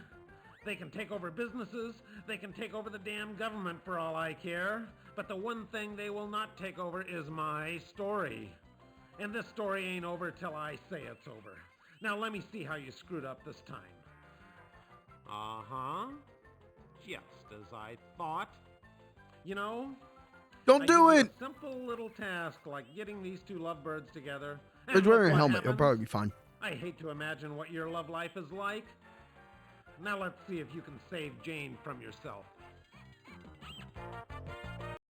How could anyone refuse? Jane goes for it. Who wouldn't?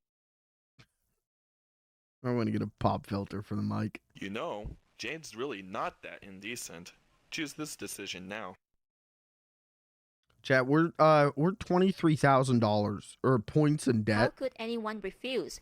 Jane goes for it. Who wouldn't? What do we choose, chat? Does Jane go for it or does she reject the power? What does that mean? What do you mean?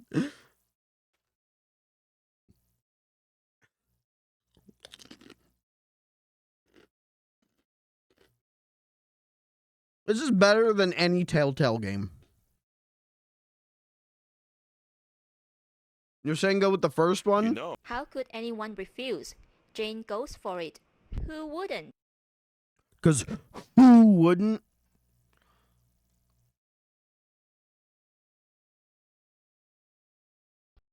$5 million for a night with her? Hey, butt out. This is between me and Thrasher, Mark. Now let me get this straight. You want to pay me 5 million big ones for a one-night stand? That's right, sweet cheeks. 5 million to experience your abundant charm. Hey, bub. 5 million bucks just bought all my charms. Let's get to it. Huh? What about us? Go ride your bicycle. You're boring me. God, I can't believe you're so easy.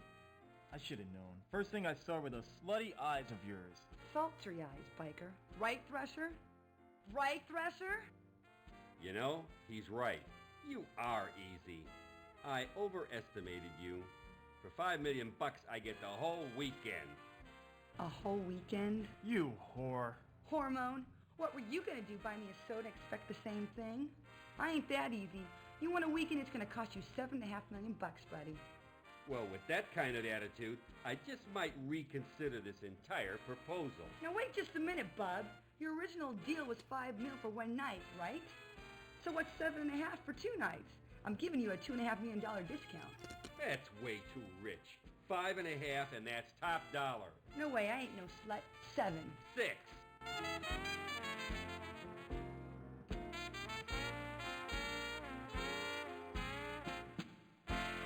I'd take it.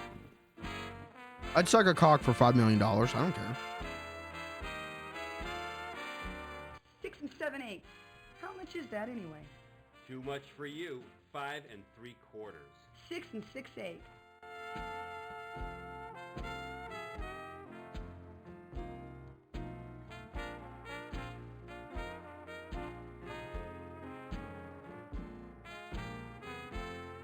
What the fuck are we doing? Come on, you guys. This whole thing is ridiculous. Shut up, Hormone. I'm thinking.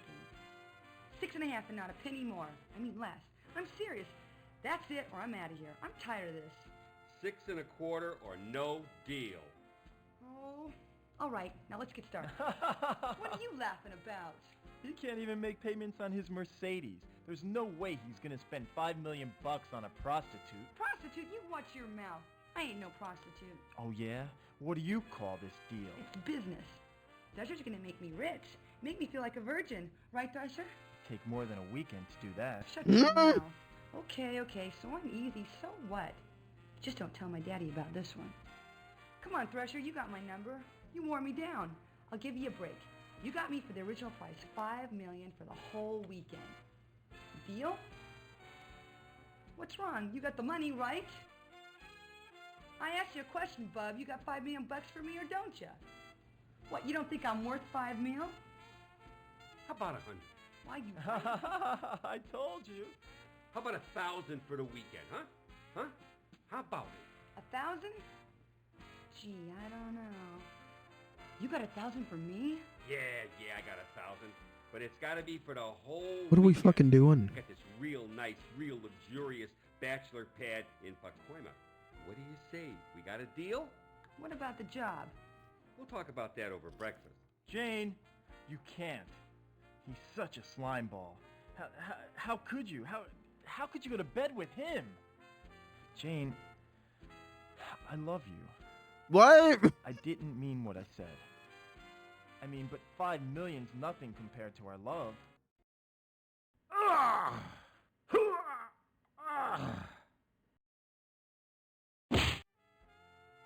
You're a loser. Shall we, my dear? Yeah! But of course. Just one question. How did you know? Know what, my lovely? I could be bought. I've seen a lot of young girls like you, confused about love and money. The answer was in your eyes. My eyes? Really? The eyes are everything, my dear. Are they really slutty like he said? Yes, my dear, your friend was right. You are a slut. If it's in my eyes, then I can't help it. I was born this way. Whatever. I don't believe it. Daddy'll be proud. I'm gonna make it with a geek. Hey, Thresher, you belong to the lodge?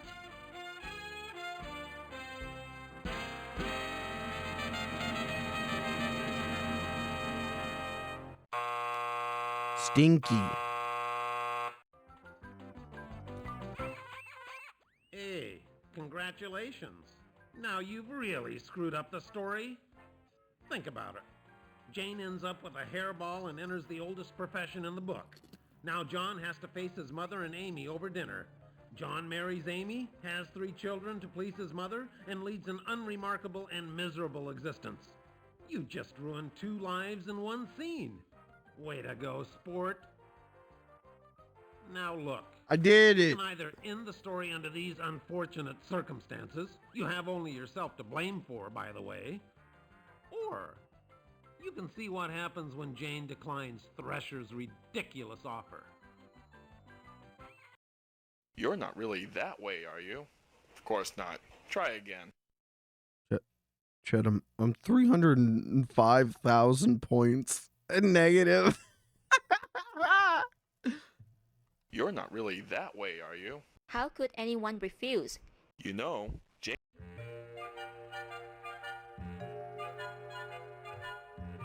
Chat, we're gonna be on the leaderboards for this one, baby. Who do you think you're talking to? Some bimbo? Who the hell do you think she is? Hey, let the lady speak for herself. Tell him hell's gonna freeze over before you'd accept such a ludicrous offer. Jane, I love you. But you don't know her. I waited for you. I idolized you. I've seen you in my dreams. It is a lot of Is that a Snickers box? Do you see that down there? I couldn't stand it.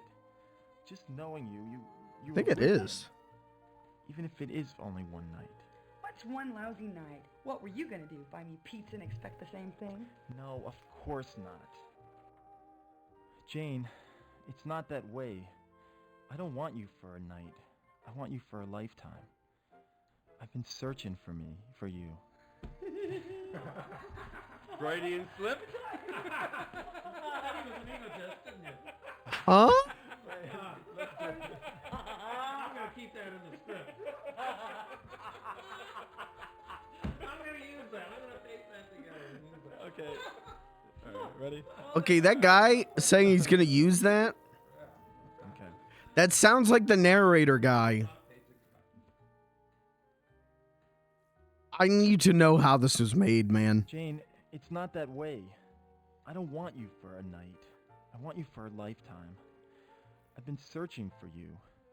I mean, okay, maybe you're not perfect. Maybe you do like money too much. Maybe you are a daddy's girl. Maybe you are spoiled rotten, but you can't be bought. That sort of thing only happens in movies. Who do you think you're kidding? Happens every day in the streets. How about 1,000 for a couple of hours? Who's that? Sure thing, buddy. Your place or mine. Whoa, you're disgusting. Then you two should be perfect together. He's all yours. Come on, Tiger, let's leave these lovebirds alone. Wait a minute. Can't leave me here with her. What about the police? Call the police. Deal's a deal. You called it. See, Thrasher, you can buy love. You just proved it. Don't worry, honey. He'll get his money's worth. Help me. You can't. Wait a minute. You can't leave me here. She took the knife. Why is every ending... Why does every ending involve, like, sexual assault? Why would you do that? What the fuck?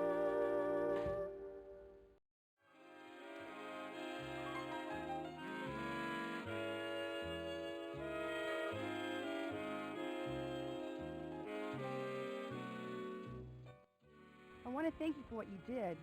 That was very brave. No one's ever done anything like that for me. Oh, it was nothing.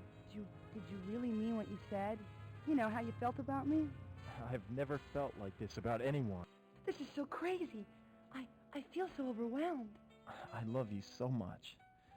It's such a crazy world. If anything should happen, if something should keep us apart, oh, kiss me, Jane.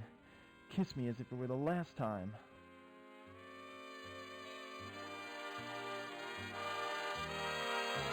I don't think you should do it. Well, congratulations.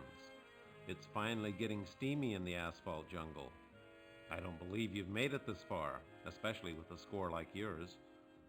Has John won over Jane with his heroics? Will he finally turn his life around and marry the woman of his dreams? Or would you like to see something completely different?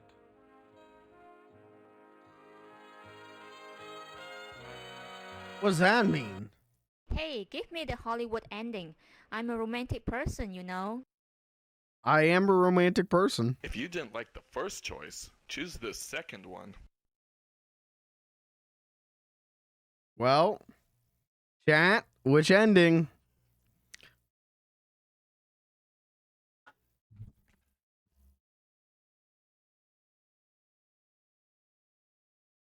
Choose the ending, chat.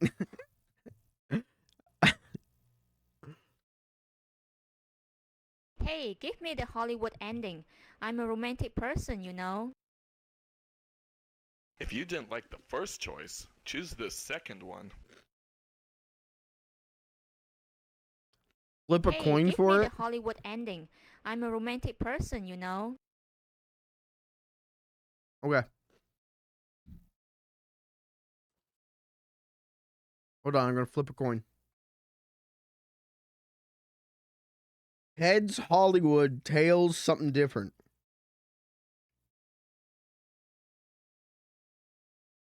It's tails. You gotta go with tails. It sounds like it's like, do you want the Hollywood ending or do you want the funny ending? First choice, choose Well, the second one. look at the name of the channel. We want the funny ending. Get ready to laugh.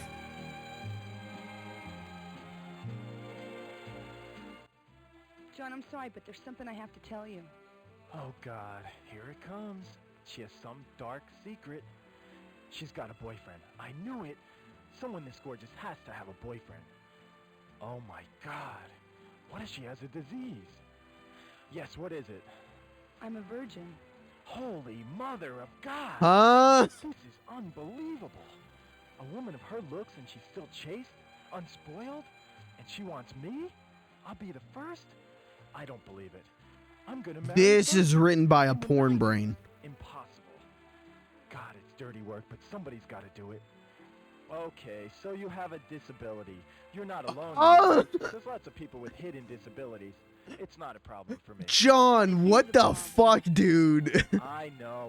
You think sex is dirty and disgusting. So you're saving it for someone who you really love, right? You don't understand. I want to stay a virgin. Whoa, wait a minute. Marrying a virgin's one thing, but being married to a virgin is another. Who ever heard of a virgin wife? I don't understand. I'm going to become a nun. Oh, yeah, right. Sure, that's a good one. Now, come on, stop teasing me. I'm serious. I love you, Jane. I really do. And I love you, John, in ways that you'll never know. You see, ever since I was a little girl, I've known in my heart that I would serve God. But to do that, I have to sacrifice many pleasures. The moment we met, I knew you were a kind, gentle man, despite your kinky motorcycle gear. I love you, John, but I have a destiny. You do understand, don't you? But I just saved your life. Don't you think you could reconsider? Maybe You're the #1 plumbers don't wear ties streamer right now. I mean, that breaks my heart. In fact, they called me a PT in high school. I never did figure out what that meant, but I've never, ever given any of them quality time. Come with me to church this Sunday, and I'll show you some real quality time. You know what? But wait. I'm happy to have a good Christian game or Catholic game. It's congenital. Had it from the day I was born. Oh, you poor thing. What is it? Can I help? Well, you see, I get these urges deep down inside. Sometimes they're uncontrollable. Okay, this is no longer a good Catholic game. And you're having those urges right now? Oh, it's bad. I mean, really bad. Maybe you could just help me out this one time. I was born with the same problem. And one time, the urge became almost uncontrollable. Yes, and I came very, very close. And what happened? It was awful. I bet it was. What happened? Please, details. It took all my strength. The devil was in my soul that night, but I fought him off and, thank God, saved my virginity. Oh, yeah, thank God. And thank you for saving it for me. My life would have been ruined if I'd lost it. Oh, yeah, ruined. Saving virgins is my specialty. I'll pray for your soul. Right, he could use that. Can I at least buy you dinner? Oh, I'd love to, but I've already got plans. At my mother's. What a nice son. By the way, nice tie. Your mother give it to you? This is funny if, nah, it's just not funny. You guessed it. You're the only plumbers don't wear ties streamer. Now that breaks my heart. This should be, how do we get, Ninja to play this? Mother, who's arranging a shotgun wedding. Fine ending you created. You'll never eat lunch in this town again.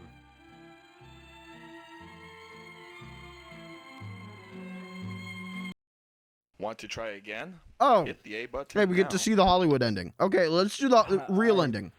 Never felt like this before. Never. Me either, ever.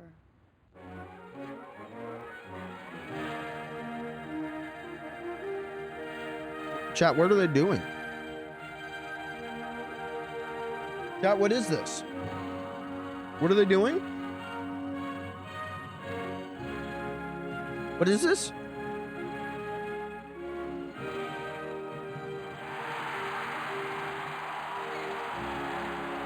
Great gamer, thank you. Thank you. I tried. Oh, it Horkin. Is that what they're doing? Or Horkin? You know what term I hate? Snogging. I hate snogging. Yeah, I'd like that. Terrible term. Or park. Talk, for now. I'm just testing. What about your work? I thought today was real busy for you. You just cleared up my schedule. Yeah!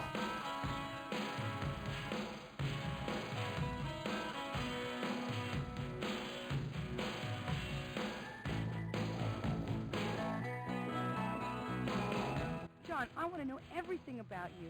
Where you live, what kind of work you do. That's so god-awful important. I like a man who takes his work seriously. I want to meet your mother and... Jane, hold on a sec. I don't want us to get started on the wrong foot here. There's something you have to know. Yes? What is He's it? a nun. Well, you see, it's about my work. I'm really a plumber. Oh, I just love your sense of humor. You're such a joker. No, I'm serious. I'm really a plumber. John, plumbers don't wear ties. Now come on, stop. Oh, she said it. Why don't we get something to eat? I'm hungry. You have plans for dinner? No, I don't have plans for dinner anymore. Then why don't we go to my place? I'll cook something for you. You cook? Well, if it doesn't work out, we can call for pizza. That sounds great. What? My cooking or my pizza? It doesn't matter. You've got me eating out of your hand already. Oh. Oh. Now let's just pretend I was a plumber. Would it matter to you? No, stop it. You're such a jokester. I'm really a plumber. My nickname's Rooter. Okay, what if I was a janitor or a garbage collector? Would it matter? John, I love who you are right now. What's wrong with being an account rep? What's the big deal? Why do you want to be someone you're not? Just be yourself, John. I'm trying. Just so long as you're not a lawyer. Don't insult me, Jane. I'd rather be a plumber. This is the Hollywood ending? Sure you want to meet my mother? You're wondering about the making of this. Good Bad Flicks on YouTube is a video about how this was made. Okay, if this version of it, there's like a bunch of special features and stuff. If it doesn't go into the things I actually want to go into, we'll watch that on stream. Give me the credits. I want to say who's behind this. Take me to the first decision. Wow, you really want to go through this again? That's it, folks. Bye. Or you can just skip the credit. You got to see the credits. Who's behind this? Give me the credits. This is the Hollywood ending. You got to see the credits. Oh, I immediately regret that.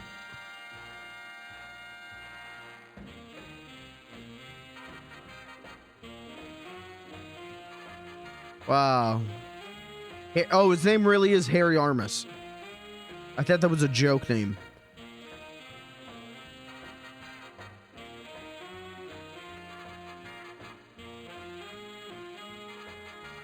Also voice of Mother.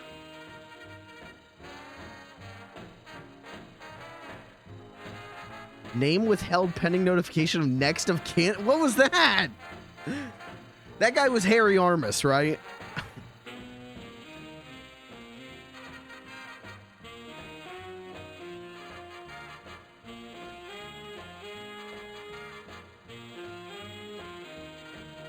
Thank you, Sausage Speedway. Now serving hard. What is? I don't know if they're joking or not. That's the problem.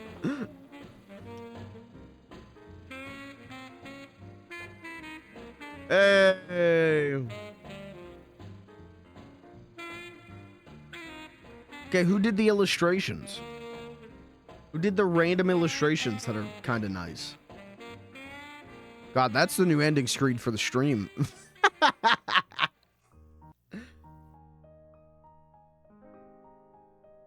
Okay, now this is for this new version, right? I think so. Yeah.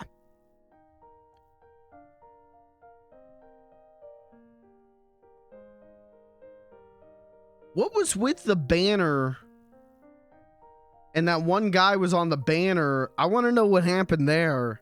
I want to see the original version. Why did they replace that banner?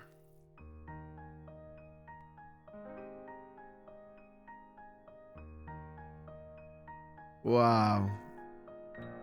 James Rolfe. Yeah, I know him.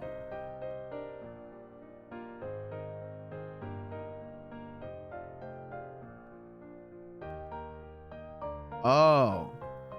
Oh, that's the guy on the banner. So why was he on the banner? What was originally on that banner? Oh. Oh.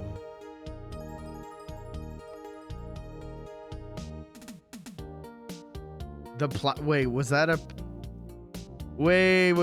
What do you mean the platinum? Is that the only trophy for the game?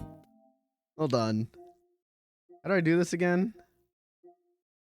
Down, right?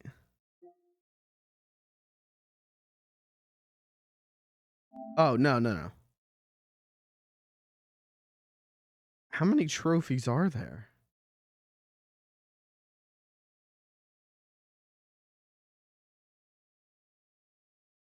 Unlock Donna CD-ROM. Okay, so this is in the like 3D maze, right?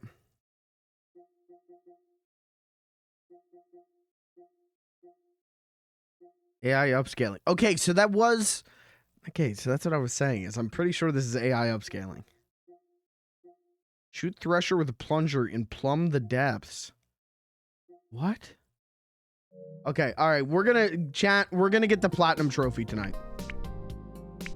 We've seen the game. Let's check out this plumb the depths. 50% of players earned. I may be the second person to purchase this on PlayStation. There was one other user, like, review. There was one user review. So... Okay, let's plumb the...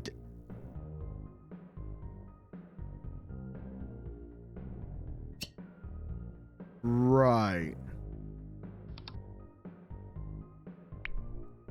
I mean, let's just purchase it all, right? We'll just purchase it all and then we'll watch it all. Why not? This is cool. This is you remember this? The Windows 95 screensaver?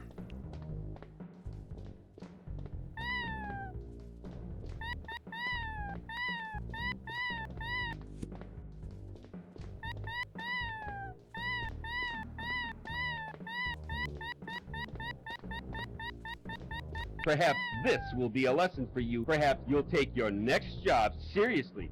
Oh, did I got grabbed, I guess. Wasn't there a trophy about my nuts? Wasn't there a trophy about making the cat make a funny noise?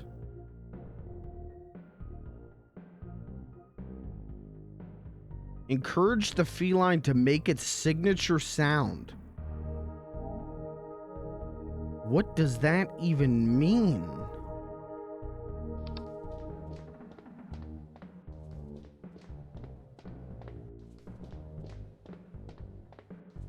Is this Baldi's Basics?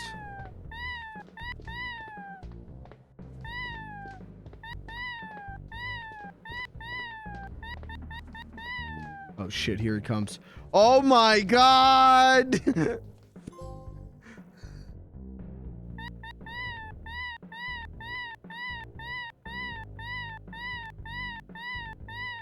How do I get the cat to make its signature sound?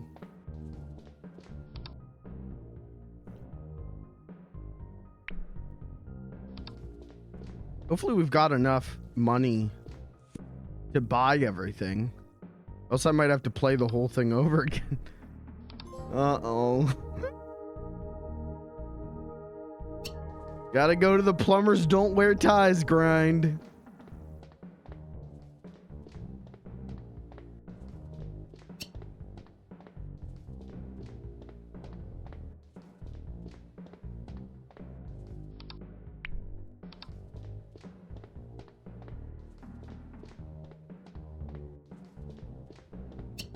Let's go this way. Chat, what was your favorite Windows 95 screensaver?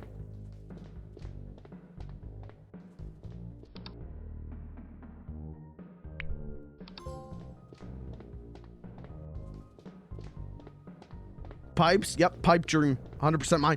Sniffer! Border. Secret border. Sensor dog? Wait, you can customize the sensor? Okay, this is gonna be dope. Alright, full replay will happen. Maybe.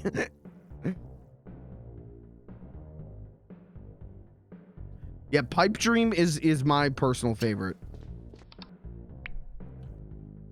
Limited run games commentary. Okay. This is dope. There's a lot of special features here, which is what I wanted. I love this. I said this, I said this with the Atari, what is it, the Gold Master series? I wish every game was presented like those, of just a ton of, like, contextual history and bonus features. And, I didn't know that, Plumbers Don't Wear Ties would be the first thing not from Digital Eclipse to do that. Who'da thunk?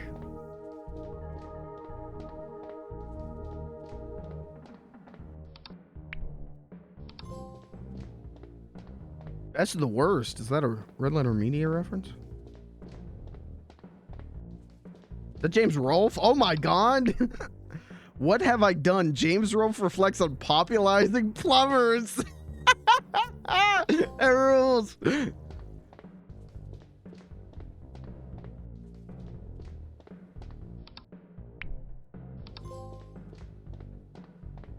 Perhaps this. God damn it. You know what? That's okay though, because fresh start. We can check.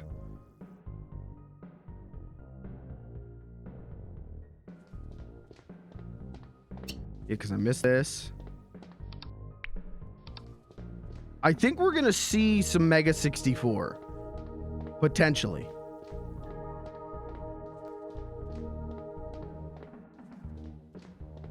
Plumbers don't wear... Lucas, what's up, brother? You just missed it. You just missed it.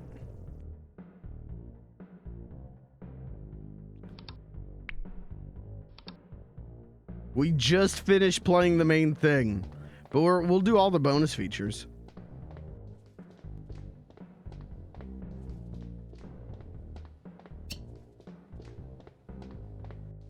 This rules though, because I can like whip this game out and show my friends. A lot of times I struggle to get my friends interested in retro games, and this won't help. So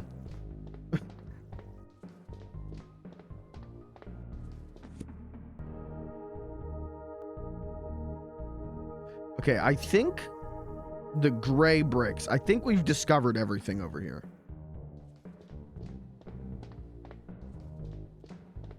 We gotta find the gold area, though. Here we go.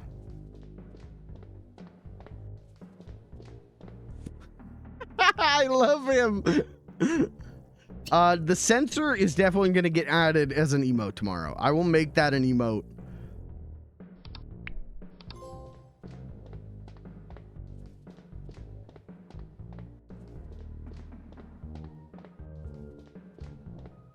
Oh, is that everything? I don't think that's everything.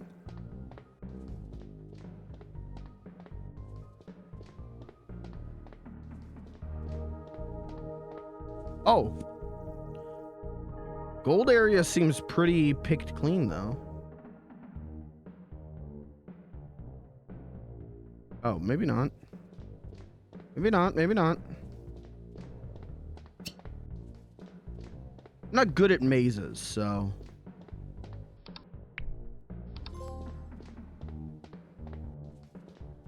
Oh, this is the starting area. Okay. Oh my god.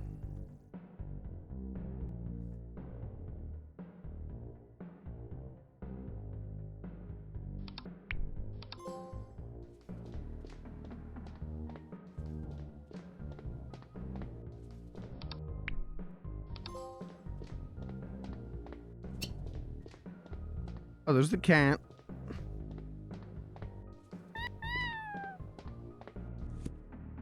Run, kitty. Okay. Currently 0. I got 0 of the trophies. I got 0% of the trophies. No, there we go. Okay. No, there's still a couple I'm missing.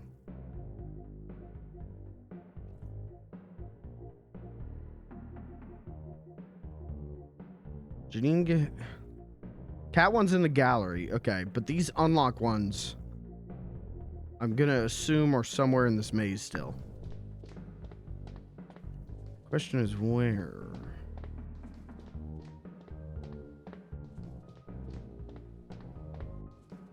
I'm very bad at mazes. I don't have the brain power. My parents would take me to Denny's, and I would do the maze on like the placemats, and I'd always fuck it up, and I'd get so mad, and they'd have to order me a whole grand slam just to calm me down.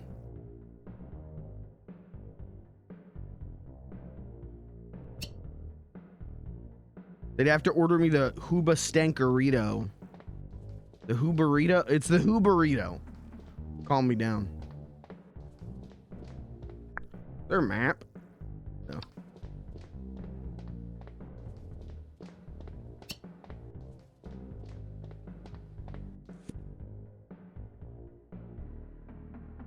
Okay, this is the starting area.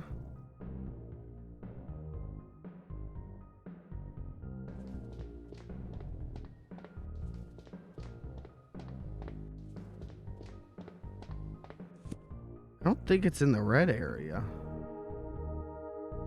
Oh. That one didn't give me anything.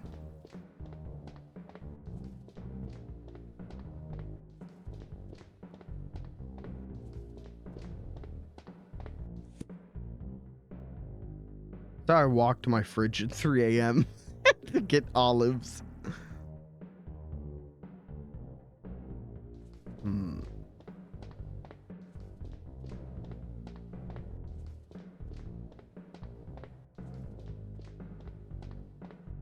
Gonna do a classic trick here called sticking to the right wall. Where I'm just gonna stick to the right wall.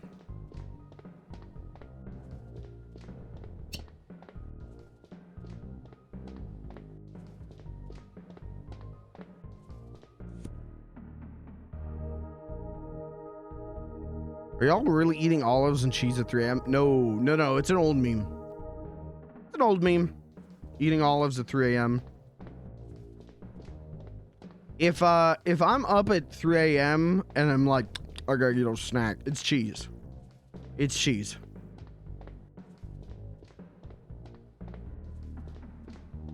Oh. I'm out of plungers. Thought the trick was stick to the left wall. See, that's what the YouTubers would tell you to do. Not me. I do it old school. I do it different. I'm built different.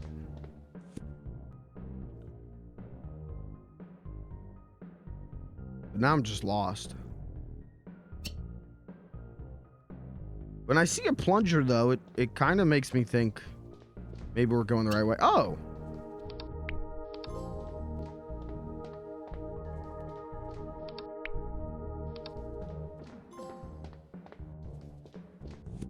How many more do I need to get? Oops. Okay, 1, 2. Okay, just 2 more. Am I gonna be the first person to get the platinum?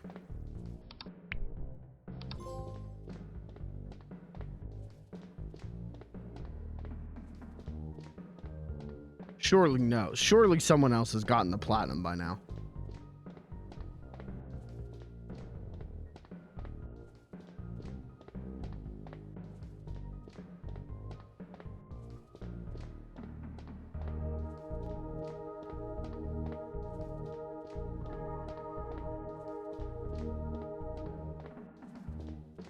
Keep following the walls. I have never craved cheese or chips at night. It's not necessarily that I'm craving chip or cheese. It's that I wake up and go, what is a small little morsel I can have that'll make me go and put me back to bed. Also, you have to keep in mind when I'm in sleepy little guy mode, when I switch camps from this one to my sleeping camp, everything about me becomes sleepy pilled. Cozy Core sleepy pilled, and number 1 Cozy Core sleepy pill snack is just a little niblet of cheese. It's just a little you know, triangle niblet of cheese. All right, I'm turned all the way around here.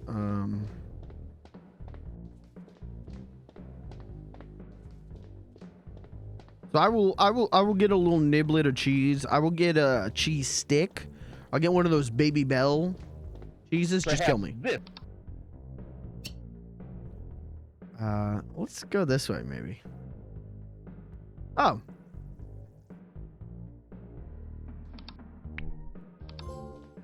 I think that's all of them.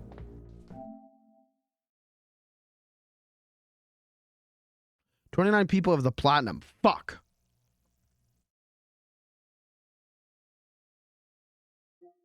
Okay. Can't script. But I think I got everything else, right? Yep. Okay, we can get out of here. Kill me!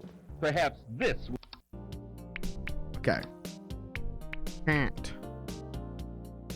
How do I get to the can't menu?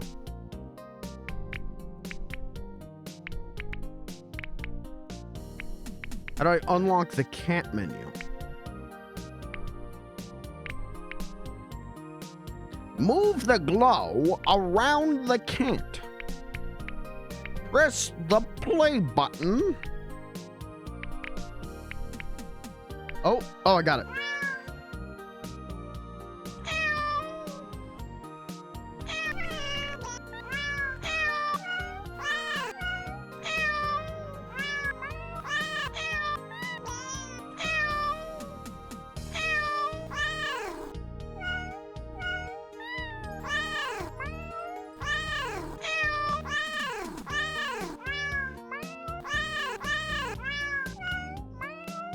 See.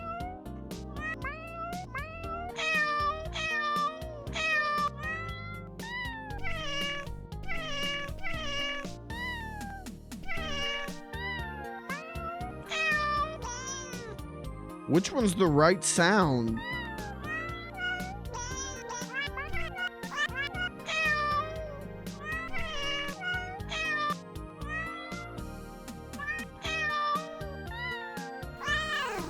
Did I break it?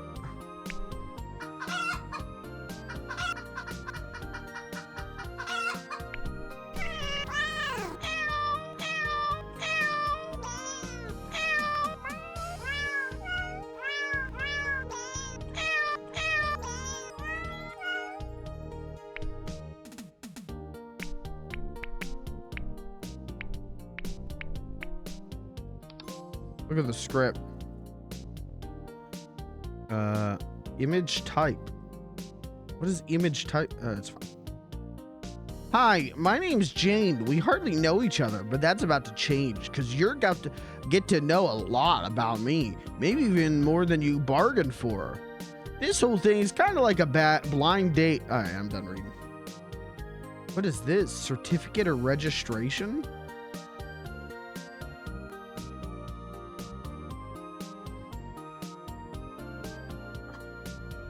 That'll work. Plumbers don't wear tie. Michael Anderson. Screenplay.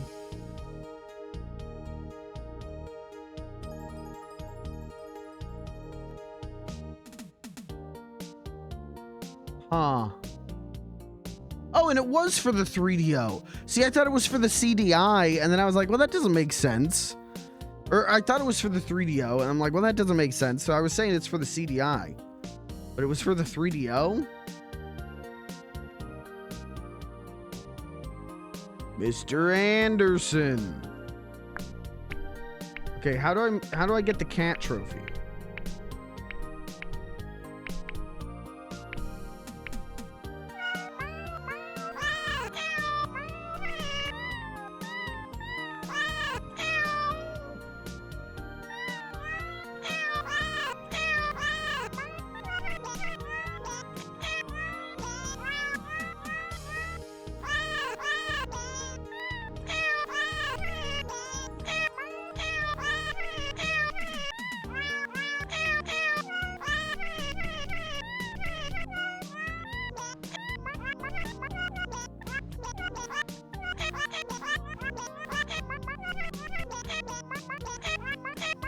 How much mashing you gotta do?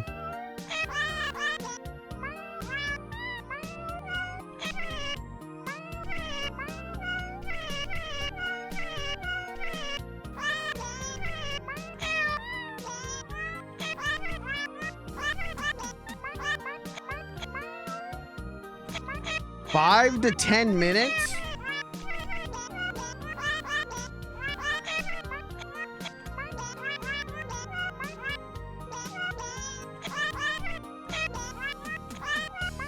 Gaming. Welcome to the Gamer Zone.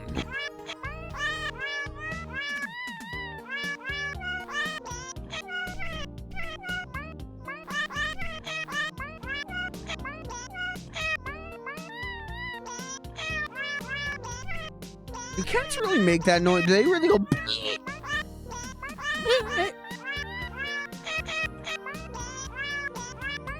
Sound like Yoshi from Mario.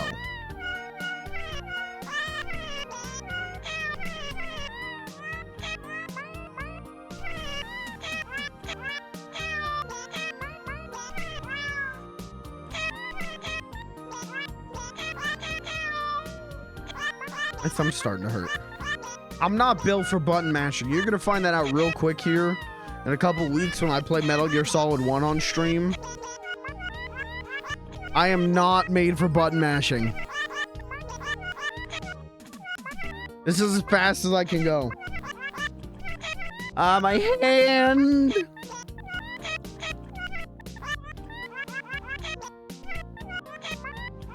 You're never saving Marrow. That's why I want you to be there. You gotta tell me the tips and the tricks. You gotta tell me how to beat the system. Because I've never been able to do it before, and we're gonna do it this playthrough. So that my save file can have both endings. I remember reading one about like taking a pen cap and melting it. Oh, the cat barked. I got the platinum. Woo!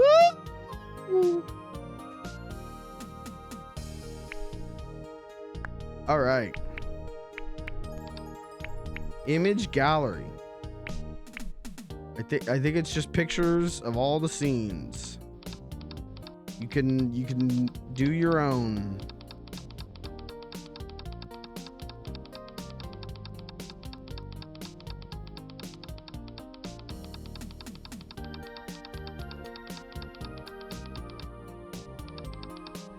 Sniffer. Yeah. Yeah. Hold on. Hold on.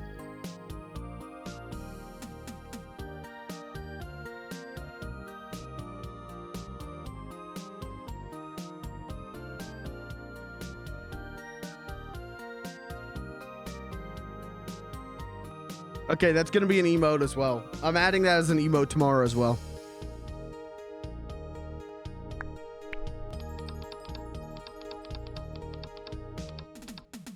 There's the cat. No. Oh, wait, shit. Oh my god.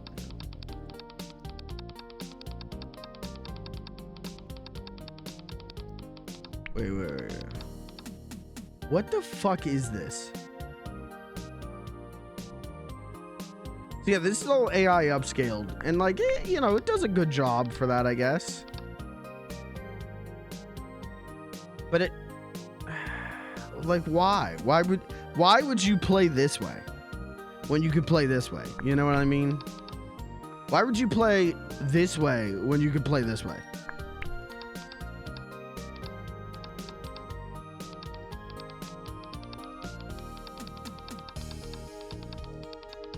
Show me the ass shot.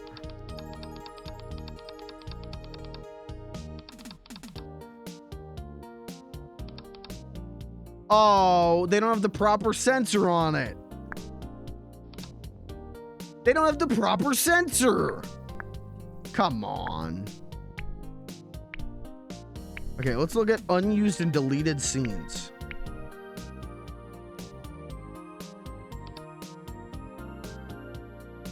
That's it? It's just pictures. Oh. It's just unused pictures. Oh.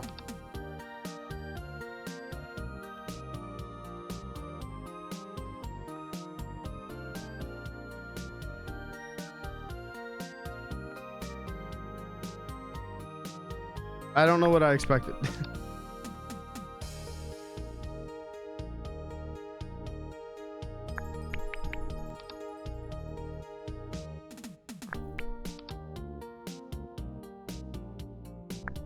I thought there was going to be audio.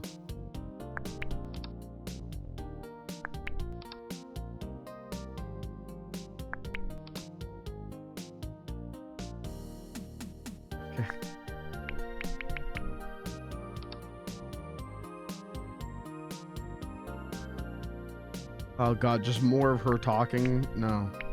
Thank god, no.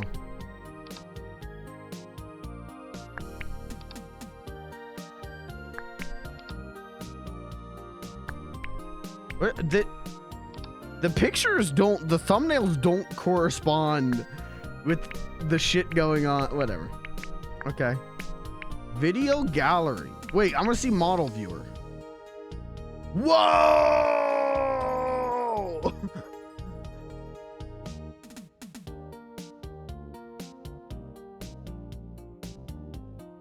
Dude, who needs the rotating sandwiches anymore?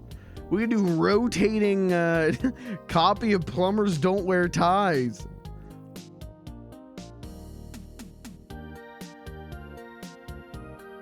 The reviews aren't, it's trash, it's brilliant.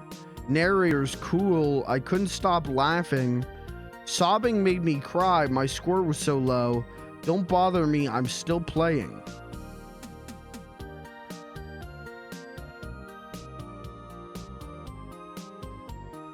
Maybe this was a shit post.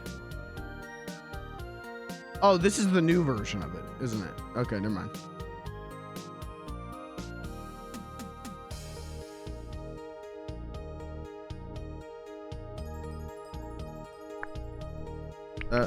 That's all the models.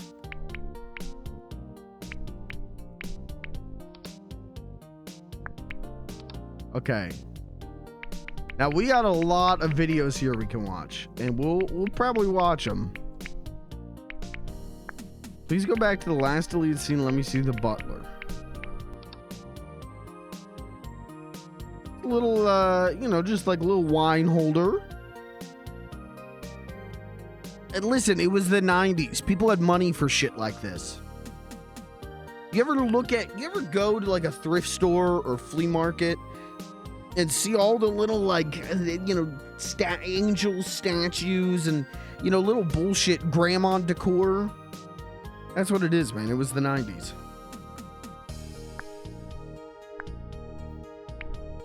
Okay. Yeah, we're gonna watch at least most of these, I think. Depending on how long they are, you know, if they're like 6 hours long, you know, maybe we won't, but give me 1 second though, real quick. I'm gonna throw it to a quick pee break, and then I'll come back and we'll watch these. I gotta piss real quick. I'll be right back.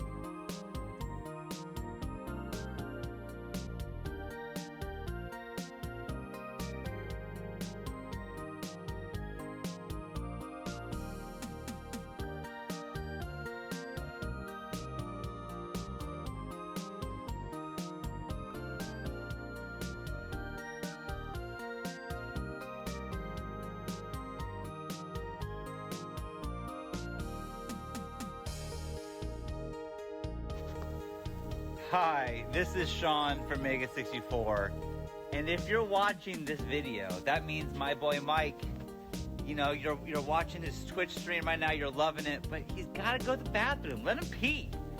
You know, Mike's gotta pee. This is the Mike pee break video. So instead, you know, I know that you're upset. You want to watch him stream on Twitch. You're on Twitch, like I'm here. I'm on Twitch. Why am I not watching Mike stream?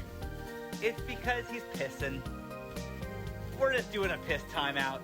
So what I'm gonna do instead, you know, Mike, take as long as you need in there. You know, you don't rush things, right?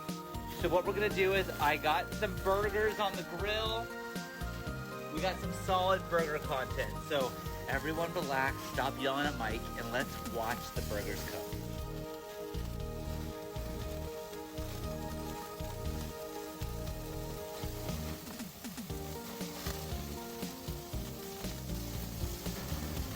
Okay, that got boring. Now let's watch some skate footy.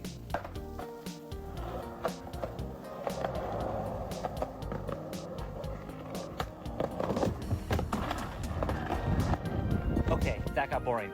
Now let's watch some dog footage.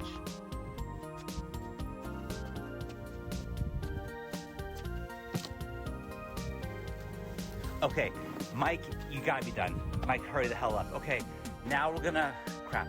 Now we're gonna watch some, here, now I'm gonna play some Zelda.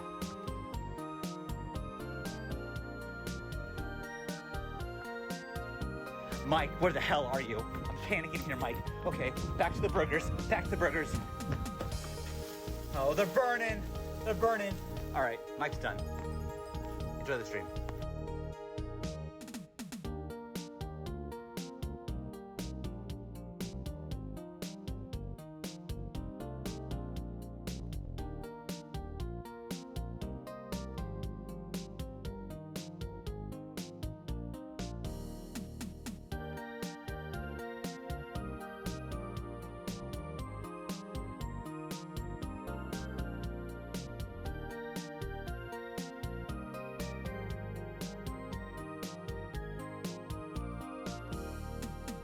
Okay, welcome back.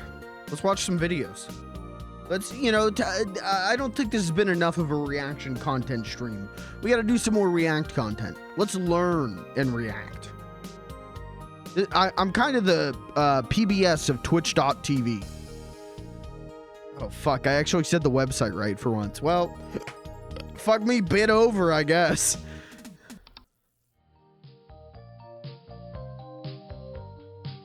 I think it's probably largely forgotten by people below a certain age that there was a time that seeing a video clip on a home electronic device, a digitized clip, was a novelty. You're going to get to know a lot about me, maybe even more than you imagine. The big promise of CD-ROM was that it had an amazing amount of memory capacity compared to a cartridge.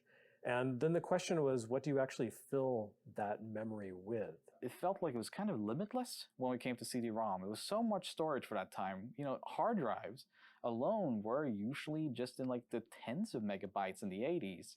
And here came like this little plate and it was giving you 650 megabytes of data. And that was a lot at that time. A good friend of our family was always really up on the latest technology. And he showed me a CD-ROM drive for the first time. No games at the time, but it was an old CD-ROM Dude, I'm a John drive Lindman head. loaded with a caddy system. So you actually put I the am a disc in the DF plastic retro tray, head. close I the love flap, DF retro. slide that thing in, and it seemed like infinite data. So just the fact that you could cram it full of stuff, immediately in my head, I'm like, oh man, games.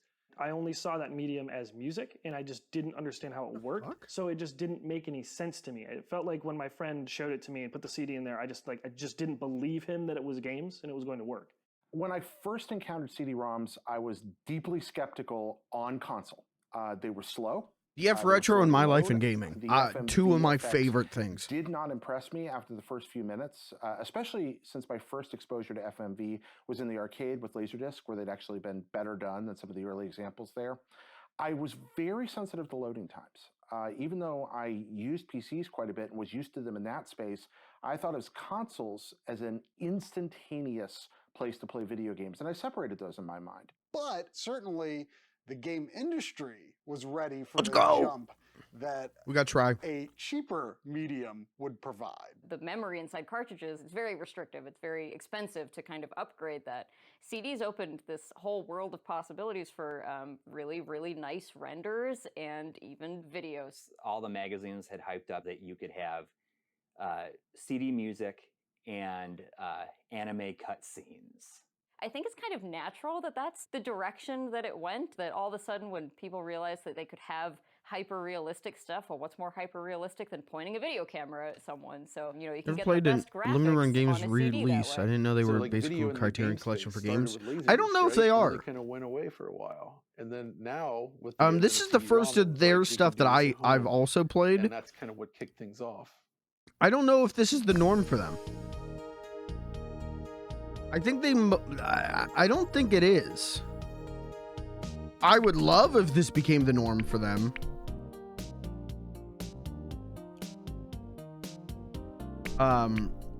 Because like I said, this is Digital Eclipse does stuff like this with those Golden Master series. They did that Atari 50th, and then they did the making of Karakata, and then they just put out the Jeff Minter story.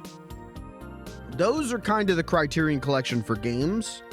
But I would love if more companies did this kind of stuff. Really, this is.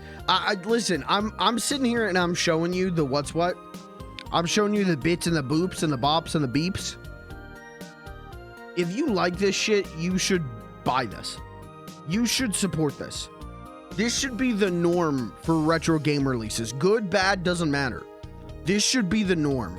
A whole kind of historical explanation, a whole like educational level to retro games is incredible. That's incredible. Yeah, Criterion Collection shit. Like, that should be the way these things are done.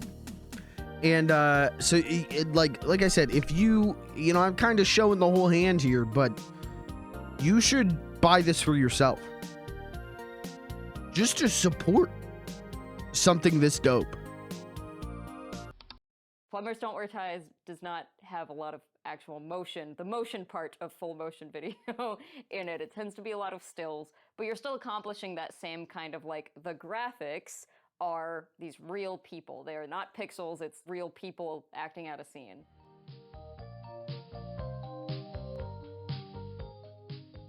A full motion video game is a game that endeavors to use motion picture footage to tell video game stories and integrate into gameplay directly, as opposed to simple cinematics. To me, at the basest core, I feel like a full motion video game is something that gives me control over something that feels like it could have been a movie or a television show. The video game industry hasn't always been something that's huge or taken seriously, and I think especially in this kind of like early 90s period, it was a time when people were like, well, what is serious? What is real entertainment? And the answer was Hollywood. So Yep, what if we just made video games like Hollywood? Then it'll be serious. Then Yep. it'll be like the real deal.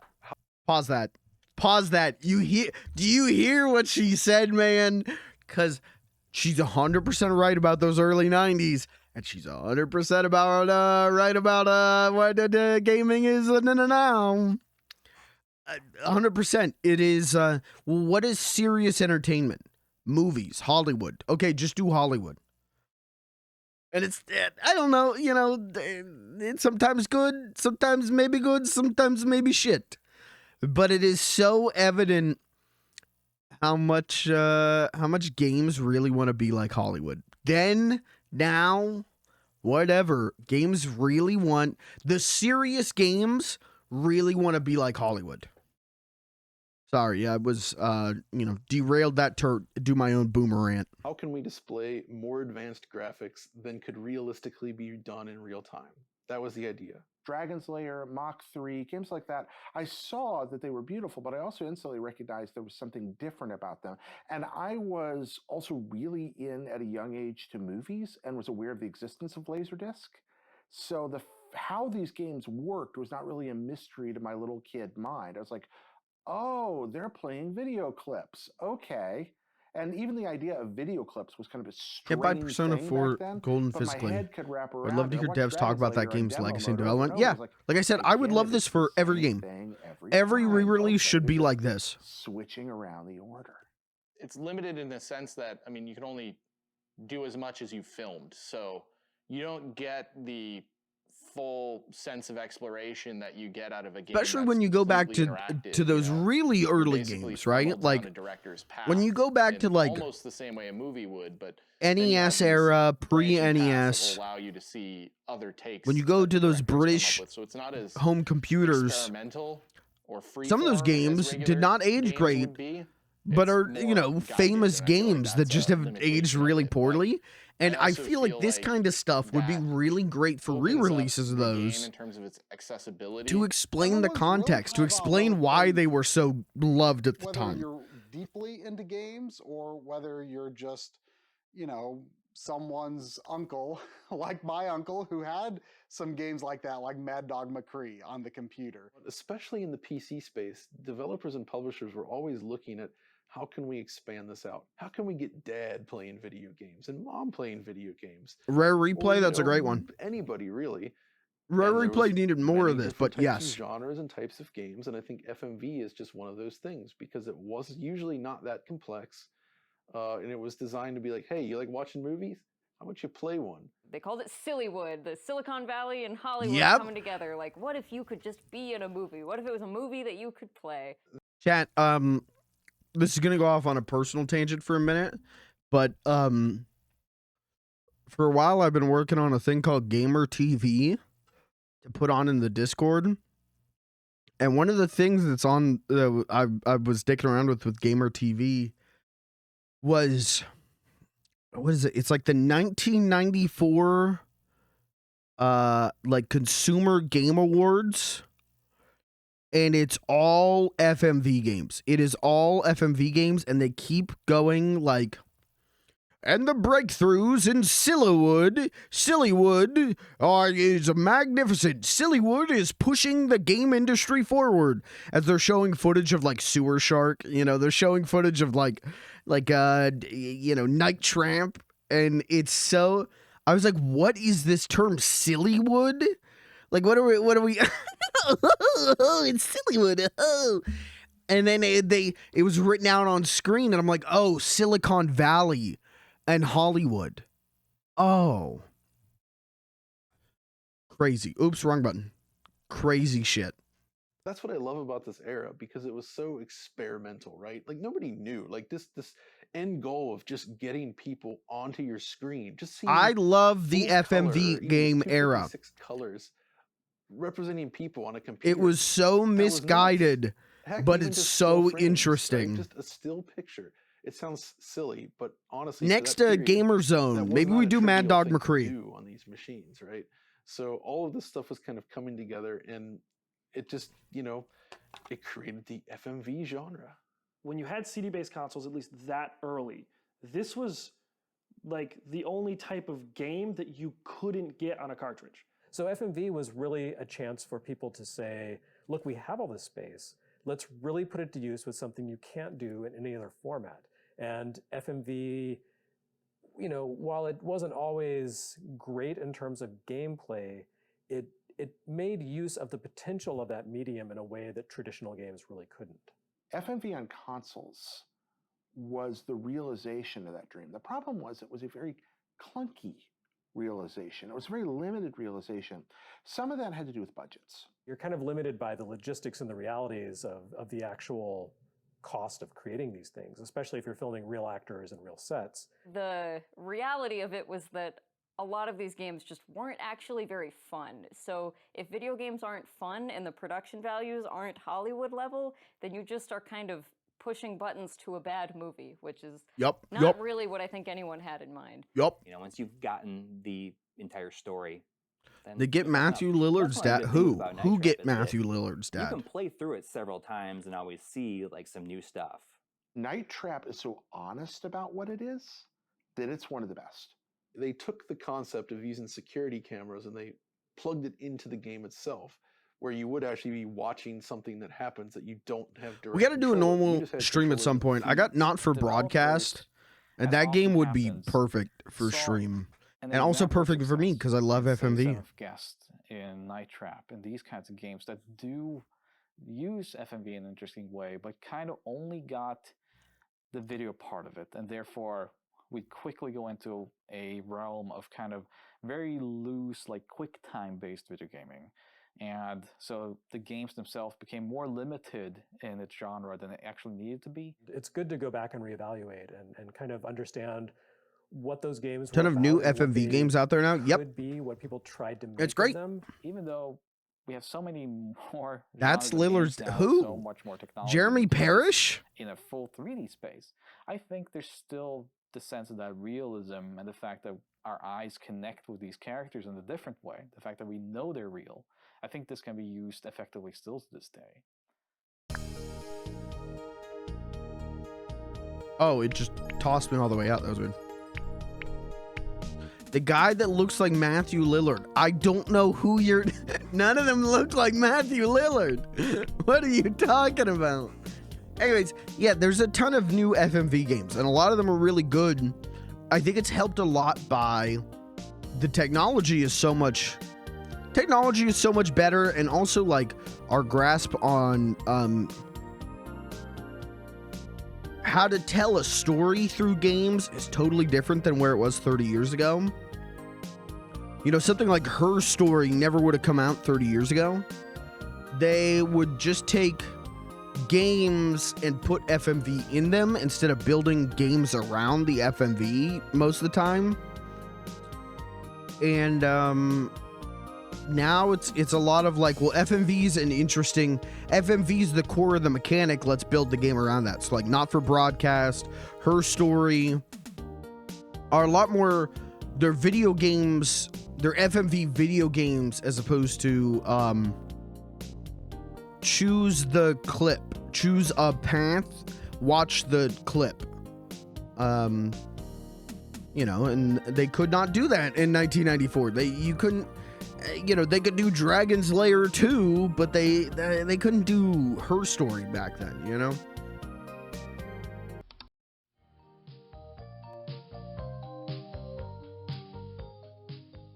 Like most of the universe, my first exposure to Plumbers as anything but a legend I'd read about in places was James Rolfe on the Angry Video Game. Yeah, yeah. Okay, so we just all had the same psychosis moment. All of our minds just linked simultaneously, and we all just learned the same thing at the same time. Okay. And then just being like, well, saw that episode, didn't believe that there was any way that this game was actually real, then had to track down a copy of it and play it. And yeah, it's worse than that video would lead you to believe. Yep. This isn't a game that was particularly well advertised, well regarded. It only became this weird cult classic really through, you know, the sort of YouTube zeitgeist. Like, it took on a life of its own by being such a bad game featured in this very popular YouTube channel. I subscribe to something called Electronic Entertainment, E2, by the way, not E3. And in this magazine and many other PC gaming magazines of the era, you'd flip through, you find all your normal games, no problem. Then you get to the back. You get to the back and you're going to start to find a whole selection of adult CD-ROMs. You'll see titles, you'll see advertisements. I actually got in trouble at school once for that, for having one of those magazines. They thought I brought in a smut magazine, but it was actually just for PC gaming. So in one of those issues, I saw something on this game once, and, you know, I just thought it was another one of those silly, you know, sexual FMV games, right? I do certainly remember that someone did a preview. It was not a review, but it was a preview. And I remember looking at the pictures, and I was really excited because I was like, well, I recognize that lady. She's a wrestler. And that kind of gave me a little bit of a wrong idea. It's funny thinking about seeing it in a What happened to magazine. him? You probably saw like this still screenshot of the game. They'll patch it. And It'll in be your fine. mind, you're thinking, "Oh, this is all." Doesn't like, Kelsey appear on Metal moving Jesus video. channel? Yeah. But like what you're seeing, That in must be where I screenshot is recognize her. literally That, what and you I get. know, And, didn't like, she used Plumbers to, was or she kind of still ingrained does, into my mind around like there's the early Pink 2000s Gorilla as, like, this Game terrible Store. game, the worst game of all time, as people would Didn't say. she also do some of created that? This curiosity in me to play it and experience. She was involved there somehow. I don't know if I had that she owned it or chance just when I worked there, or into kind of a I don't know what it glorified was. pawn shop in this area. It was a recycle shop, basically, and they had a 3DO with a bunch of games. I had no idea what the games were, but the lot for this thing was only $100.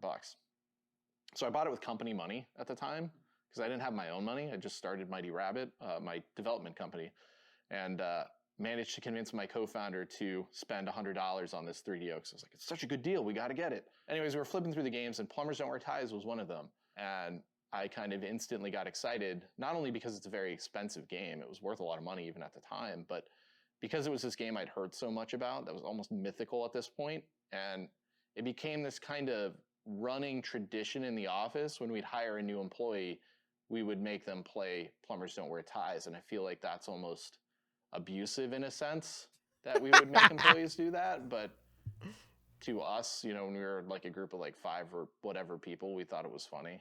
You know, I don't do that now. I certainly don't make my new employees do that, but at the time. You make them produce it now. Yeah, now I'm making my employees make Plumbers Don't Wear Ties, so yeah, that's a full circle. Was that 3? I'm gonna lose track of which one we're on. The internet was in its infancy. People weren't just browsing this kind of light adult style content, so putting it on CD-ROM was probably seemed like good business at the time, but without a lot of money behind it. Okay, I think this is gonna be about the actual making of the thing. I feel like that's the question, is how did this happen?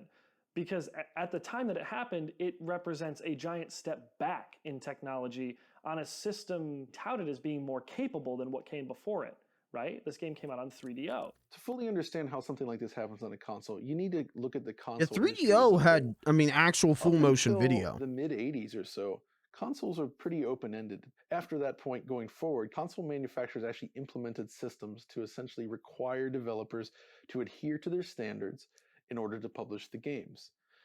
The 3DO, though, was a very different beast. So this was the brainchild of Trip Hawkins, who was the Yep. founder of Electronic Arts. Yeah. Rather than just building a box called the 3DO box, they actually built a standard. And companies like Panasonic, Sanyo, and the like, they would then build boxes to the specification. But along with that, they essentially left it wide open. You didn't have to have the 3DO seal of quality. Yeah, That and was not also a it was like requirement on that. ridiculously If you cheap had the to produce manufacturing games for the capabilities, you could publish 3DO. on 3DO. And that meant the wide variety of quality in Like terms the of actual what production appeared on the costs system were was really, it was really interesting. You good. get opportunists coming in and saying, okay, well, what do we need to make a video game? Well, there's no requirements that you have to really meet other than the fact that it has to run on a console. You have to be able to plug in a controller and make a choice, at least to start the game. And I guess that's it. So you look at Plumbers, and yeah, it is the bare basics of a video game, but a video game nonetheless. Plumbers format is very strange. The fact that you're getting these stills with what I've heard described before as sort of a radio drama. Oh, kiss me, Jane. Kiss me as if it were the last time. Did they only do it this way because they didn't understand how to get it to work with video? So they just said, let's just use photographs. It makes you wonder if they have some sort of video master of this stuff, and they're just like pulling selects out of each one.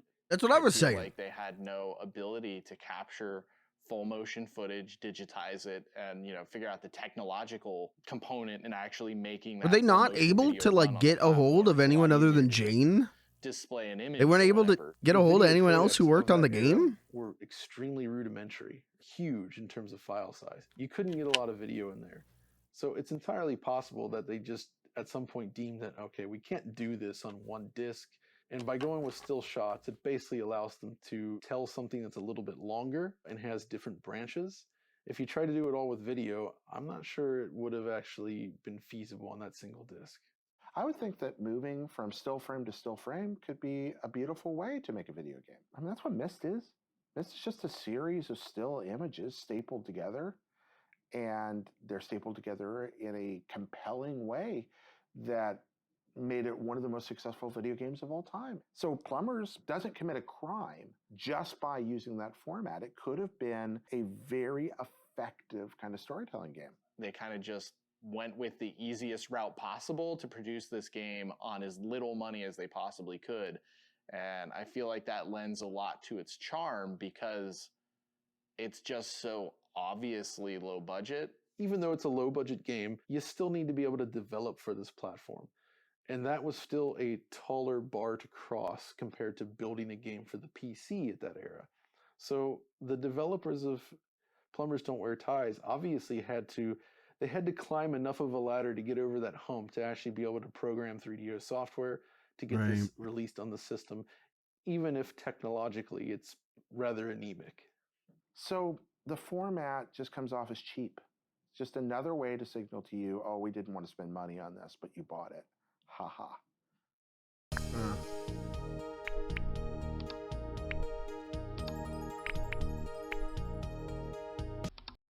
Wow, I didn't know things got worse than the holiday special. But they do. And it's Plumbers Don't Wear Ties.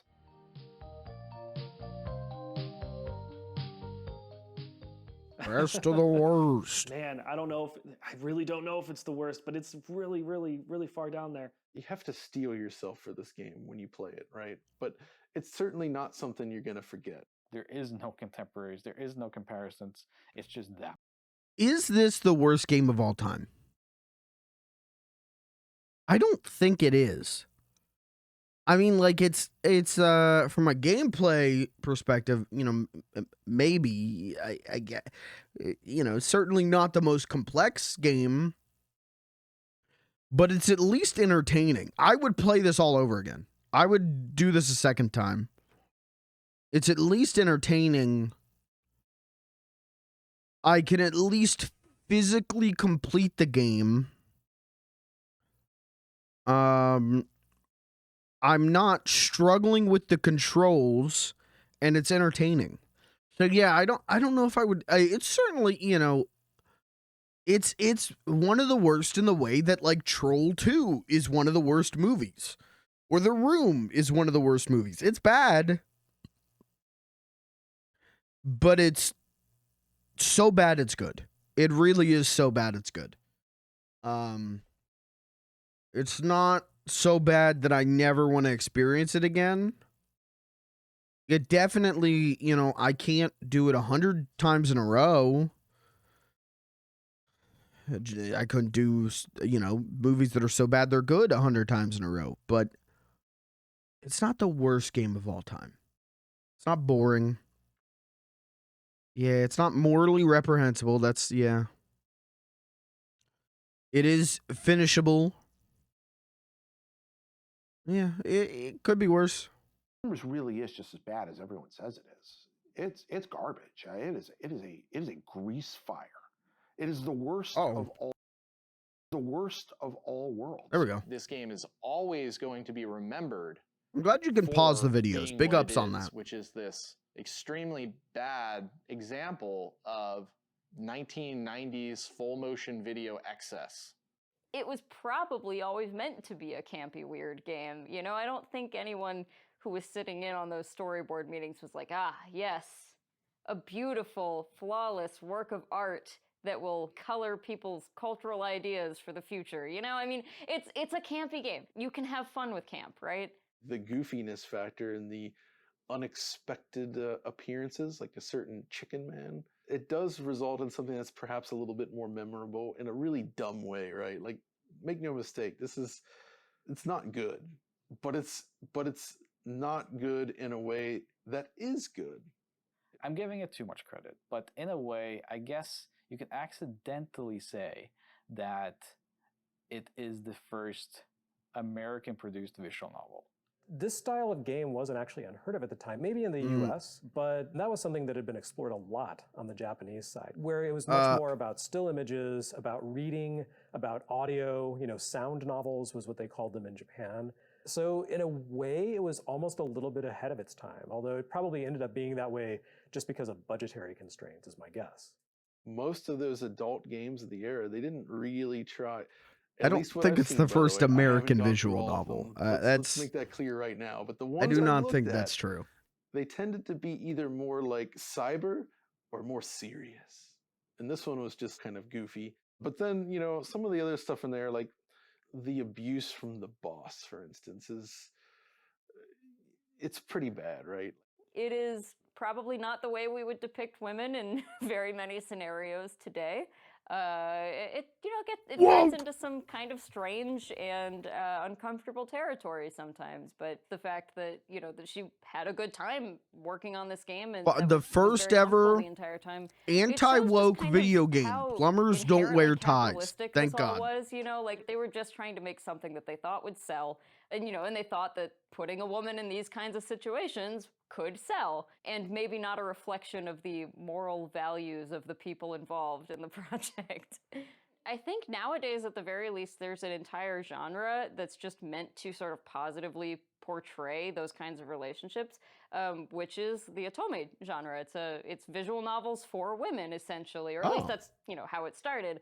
And this is very popular in Japan, and it's basically just kind of woman-forward romance, just really kind of sweet. I mean, sometimes goes into raunchier territory, but we have genres that kind of put this stuff into maybe a better context now that we, at least in the United States, didn't really have at the time. You can go back and play the best games of all time over and over and over, and they're always going to age super well. But Donkey Kong 9 Country. times out of 10, the story behind them isn't anywhere near as interesting as these horrible left turns and these train wrecks that we come across. It's really okay, I think, to take something truly awful and mock it. Look at it and say, this is the worst we ever got to. People always remember the greatest games of all time. They're always going to remember the worst games of all time as well. Nobody's going to remember a game that was somewhere in the middle. Those are the games that fade into obscurity, but being the best of the worst is almost as good as being the best of the best in terms of being remembered. It is zany, it is baffling, and it's just, it's Plumbers Don't Wear Ties. It is? Okay, what was that, 5? Yeah.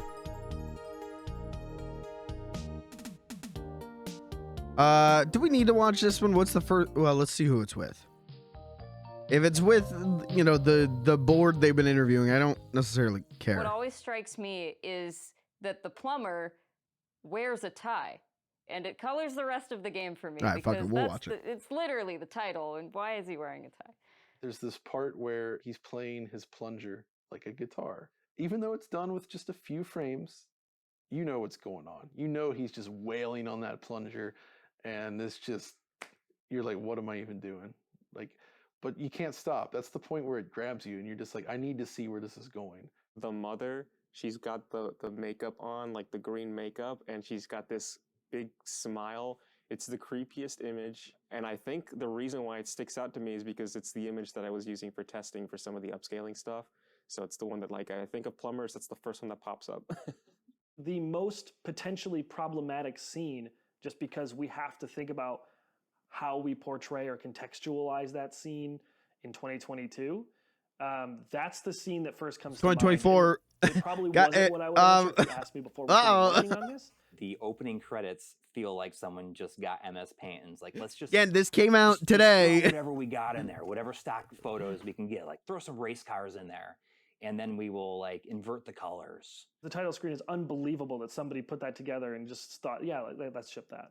The first time I played it, what really got me was the host guy. You know, just you would make a decision and you would just come out and be like, well, I'm taking 29 million points off your score. And I'm like, where did this arbitrary number come from? What the hell? The chase scene across Hollywood, just this walking, lazy, just whimsical sort of lollygagging about chase, if you want to even call it a chase. It looks absolutely ridiculous and completely. I want the full of giant chicken non poster. sequitur scenes. It's Why did they not sell that bizarre on the limited run games shop? and funny. Seeing a man in a striped suit wearing a chicken mask, just, it speaks to me in ways that it probably shouldn't. I don't know what it is about it, but, you know, people sometimes see holy spirits in their coffee foam and, you know, in the clouds, but I see a man in a chicken mask, and I kind of feel like that's my religion. Okay. All right. Okay, all right, this will be interesting. And then I think, yeah, it's a lot of interviewing her, which is what I actually care about. Oh, hey, and there's the Good Bad Flicks video that we were talking about. Oh, it's just in here. Great, okay. I don't know if we're gonna get to all this stuff, chat. Well, some of it is just like trailers. Okay. Yeah, like we could skip that. Okay, all right. First of all, you gotta give it to the man. You gotta give it to the man. You gotta give it to the man. Damn, that's a good game. Gee whiz, I sure love that game. No, not the nostalgia crit. Okay. What have I done? What have I done? Oh, God. Oh, no. What have I done? I love James Rolfe, man. I think my first impression of CD-based games wouldn't really be games, but they were more like computer softwares, like a movie catalog. And you would look up movies on there, it would give you some information, and every now and then it would have a clip. They would actually include like a little clip, very low resolution, but it was a clip from the film. And it was like, wow, I'm watching a movie on a CD. Even CDs, for that matter, were kind of new. Just the idea of listening to music on a new medium was kind of interesting, because on a video game cartridge, there's a chip inside, or on an audio cassette, there's tape inside of it, but you don't handle it. You don't actually touch the tape. The CD was just, you're touching the data, so it seemed. So CDs kind of had a negative impression, sort of, between me and my friends when they first came out, because we thought you could scratch them real easily and then the game wouldn't play, or the music. I didn't know how far CDs would go. It was sort of a big question at that point. With the 3DO, I only knew the commercials. This is flying. This is real flying. All those childish games, we're all done with that now. Now we're going into real games. Yeah, I didn't know anybody who had a 3DO. I guess it was just too expensive. And I didn't really get a taste of it other than those commercials, not until I started doing the nerd videos. So I never heard of Plumbers Don't Wear Ties until the fans requested it. So I had to try it out, and it was so bizarre. And I didn't think it was possible to make a video of it, because what am I going to do with this? Most of the games I would review, I would be able to change the course of action by playing the game. There's many variables to what I can do and what I can show happen. Plumbers Don't Wear Ties, it's pretty much just a bunch of images that you're going to see no matter what. I can't really change the outcome of the game a whole lot. You make these choices for the character. His video's so good though, because like it could just be just the same thing of like, okay, like, yeah, you gotta, like he doesn't, there isn't a ton of shit for him to make fun of. It's a lot of shit that just happens. And if I remember correctly, that video is like almost him, like anytime it cuts to him, it is just him like freaking out. Like it is him just like, like it's so funny because if I remember correctly, there's less like discussion and commentary on top of the game in that video. It is just him fucking baffled at what's happening. And then that was about it. I didn't think it was going to make a very good episode, but I tried anyway. It's basically just a basic sort of reaction video almost. I'm just going through it and being like, what the hell is this? You know, that kind of thing. Like, there wasn't really a whole lot in my commentary. Even maybe it's just because he's shaped so much of my sense of humor, but even that, where he's just like not even giving it a quarter of the power, it's still funny. Other than just explaining what I'm seeing, as if I need like confirmation. Like, hey, is this what's happening? Are you seeing what I'm seeing? Yeah. The panda head in the bedroom, the guy playing guitar with the plunger. There's all those weird filters, and the guy with the chicken head. And then there's that really weird, like uncomfortable scene in The Office where the boss, this real sleazy boss, tells her to take her clothes off. And then she like surprises all of us, but she actually does it, but she has like a whip and handcuffs, and she's like, okay, if I'm going to take my clothes off, I'm going to do this to the point where you're not even going to be able to handle it. I don't know what the point of the whole thing was, but it's such a weird game. The voices in it were really peculiar. Like, who do you think should make the first move? Press A now. I don't think the game was really meant to be seen by that many people. I think it was kind of just like an experiment. Like, they even put an outtake in there just to show that they weren't that serious. An outtake that's in it. So it's an intake, not an outtake.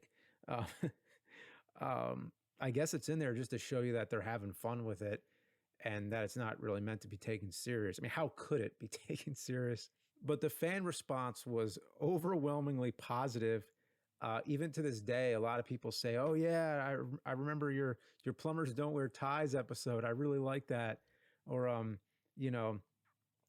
like sometimes even like that was the first one they saw. Like your Plumbers Don't Wear Ties episode was the one that introduced me to your work. And that's pretty amazing. And yeah, I don't know. I think it's one of his best. Has a legacy that's I would put it like top, very maybe even top 5 best AVGN I'm really episodes. Happy to be attached to it in some kind of way. So, yeah, I'm honored. I love James Rolfe. So I read that he never turned out to be problematic. You know, there's a lot of little controversies with him, and it's all stuff where it's like, yeah. There are things where it's like, okay, like, yeah, he should have done that differently. Yeah, he should have handled this differently. But there's a lot of stuff where it's just like, people are mad at him because he wants to take care of his kids. You know, he wants to spend time with his kids. You're mad about that, you know? All right, now we're going to get some actual, like, behind-the-scenes stuff. Hi, I'm Jeannie Basone, a.k.a. Hollywood, from the original Gorgeous Ladies of Wrestling, the TV show in the 80s. I feel like I knew that. At a young age, I knew I wanted to do acting. I knew that, and I kept saying to Mom and Dad, I want to do this. I'd like to model. I'd like to give out Academy Award. I want to pose in Playboy. These are things that a 12-year-old, what am I thinking? I want to, what am I thinking? And my parents would just look at me and just keep moving on. So I figured, well, after high school, I'll do what I want to do. I got with an agency, and I just did one thing of extra work, the people that walk around in the background or they're sitting at the table. And then I went back to my regular job, which was drawing blood. That is a phlebotomist. That's not what I wanted to do. I'm sure that's what my parents would like me to do. So there just happened to be an audition. And I went home and I checked that audition. She's a legend for coming back to interview for this, for sure. I'm after work. I wonder if they tried to reach out to more people. 500 different ladies there, and this man, David McLean, says this show is going to be about women's wrestling, and I didn't know much about wrestling. I knew every other sport, but I'm like, oh boy. And I saw about 20 girls leave their seats and walk out the door, and I'm thinking, oh no, what do those chicks know that I don't know? But I'm young. No fear. Went down to the audition. I auditioned Monday, I went to the audition, which really was training.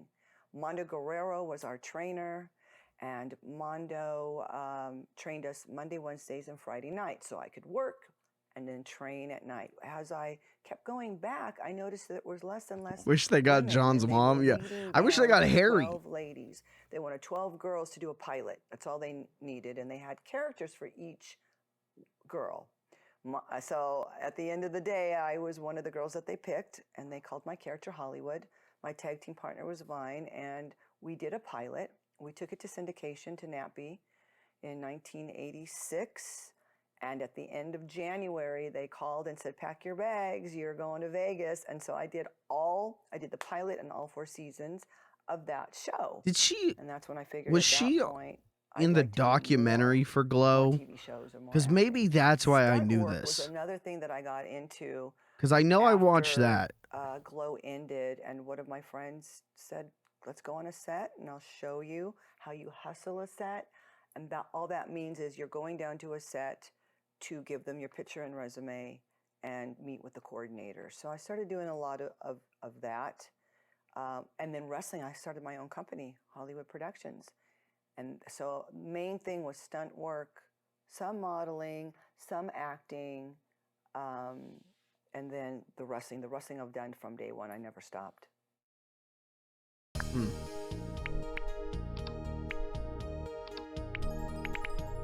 Chad, what is the game you wish there was something like this for?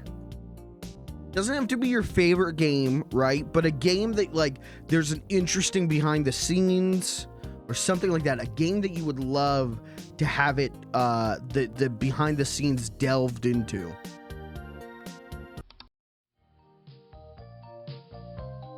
Killer 7, yeah, that'd be a good one. There was a restaurant that we used to work at noontime. It was a lunch lingerie show.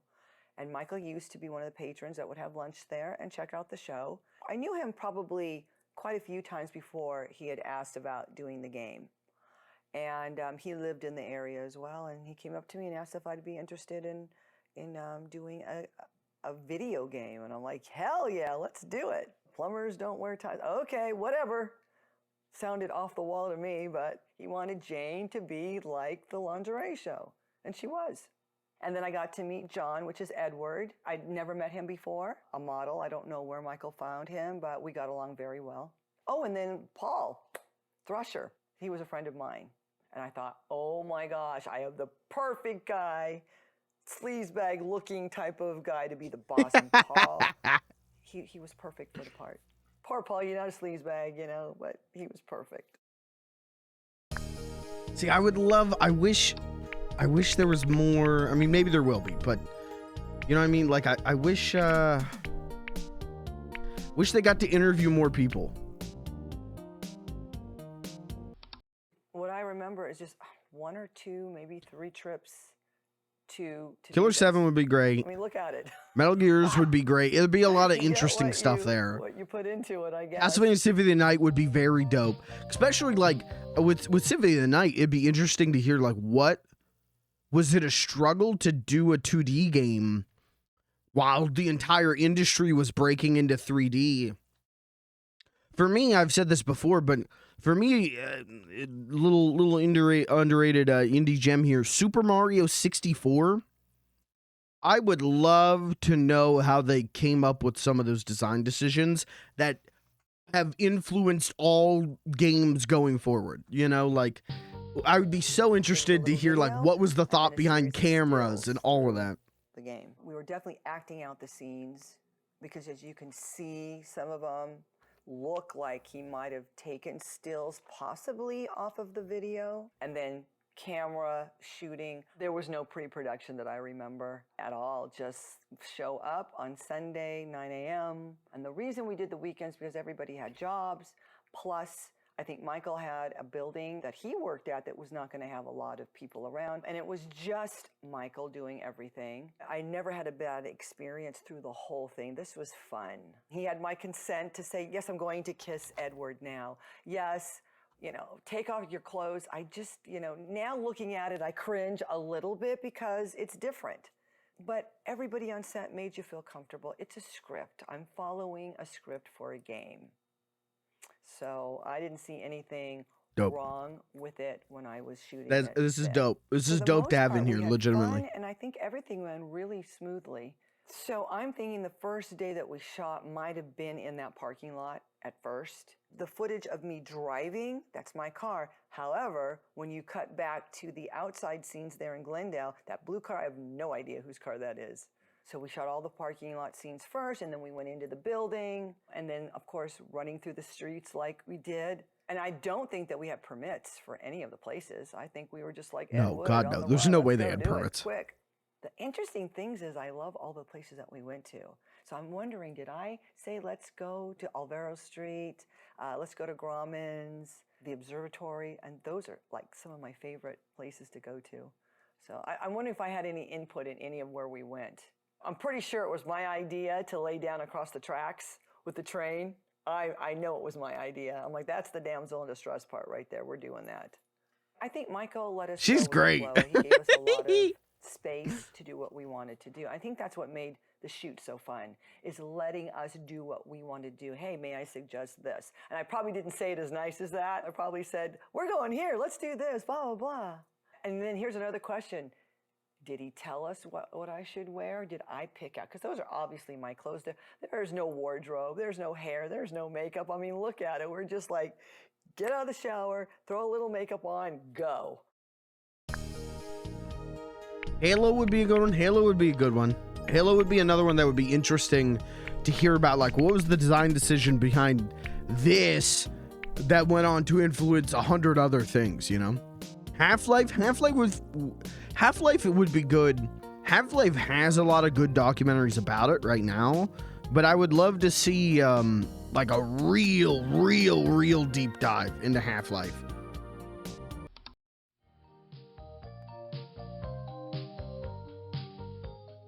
It was a great experience. The only thing I was trying to figure out was, how are they going to put all of that into a game? And I never saw the game. You know, people are finished with certain projects and people move on. That's going to be something that never will happen. That's exactly what I thought. Oh, well, we shot it. That's it. I never saw the game until the internet got popular and I started getting those emails and I'm like, what? Where? You saw this where? So I wasn't aware of the YouTube Angry Video Nerd guy. The Angry Video Nerd guy.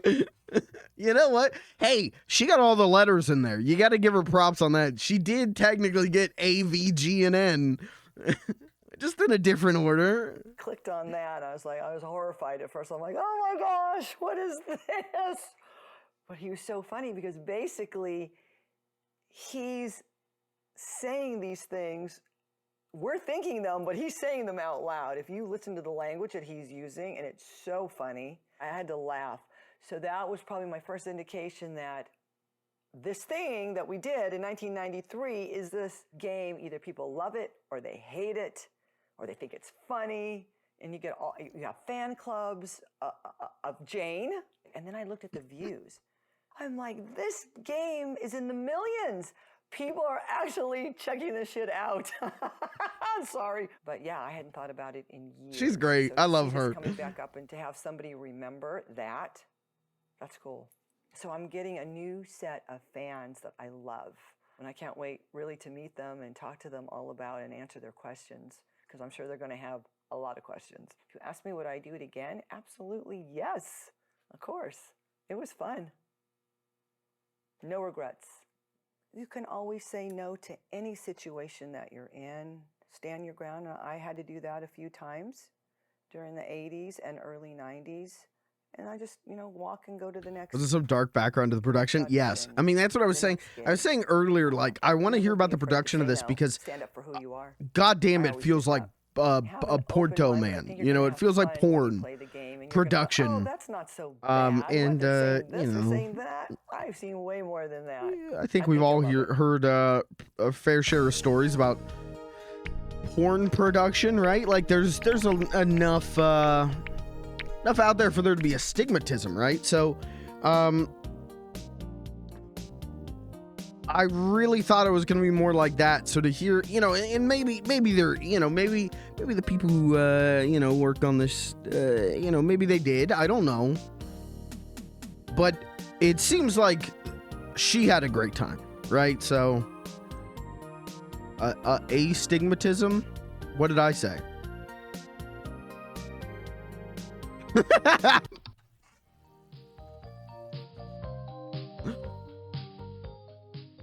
I started trying to find the rights for Plumbers Don't Wear Ties back in 2016, and I thought that it was with whoever owned Kieran Entertainment, which was the publisher on 3DO. So I looked up Kieran Entertainment. I went through all of these records with the California Secretary of State. I found all of these business records that were associated with Kieran Entertainment. It was like Digital Stuff Incorporated and all these weird things I've never heard of. And I tried everything I could in my power to reach out to these people. I signed up for white pages. I got phone numbers. I cold called those phone numbers. I sent mail to the registered address of these companies, and the registered address of like whatever their most recent company was is actually just a random empty plot of land on the side of a highway.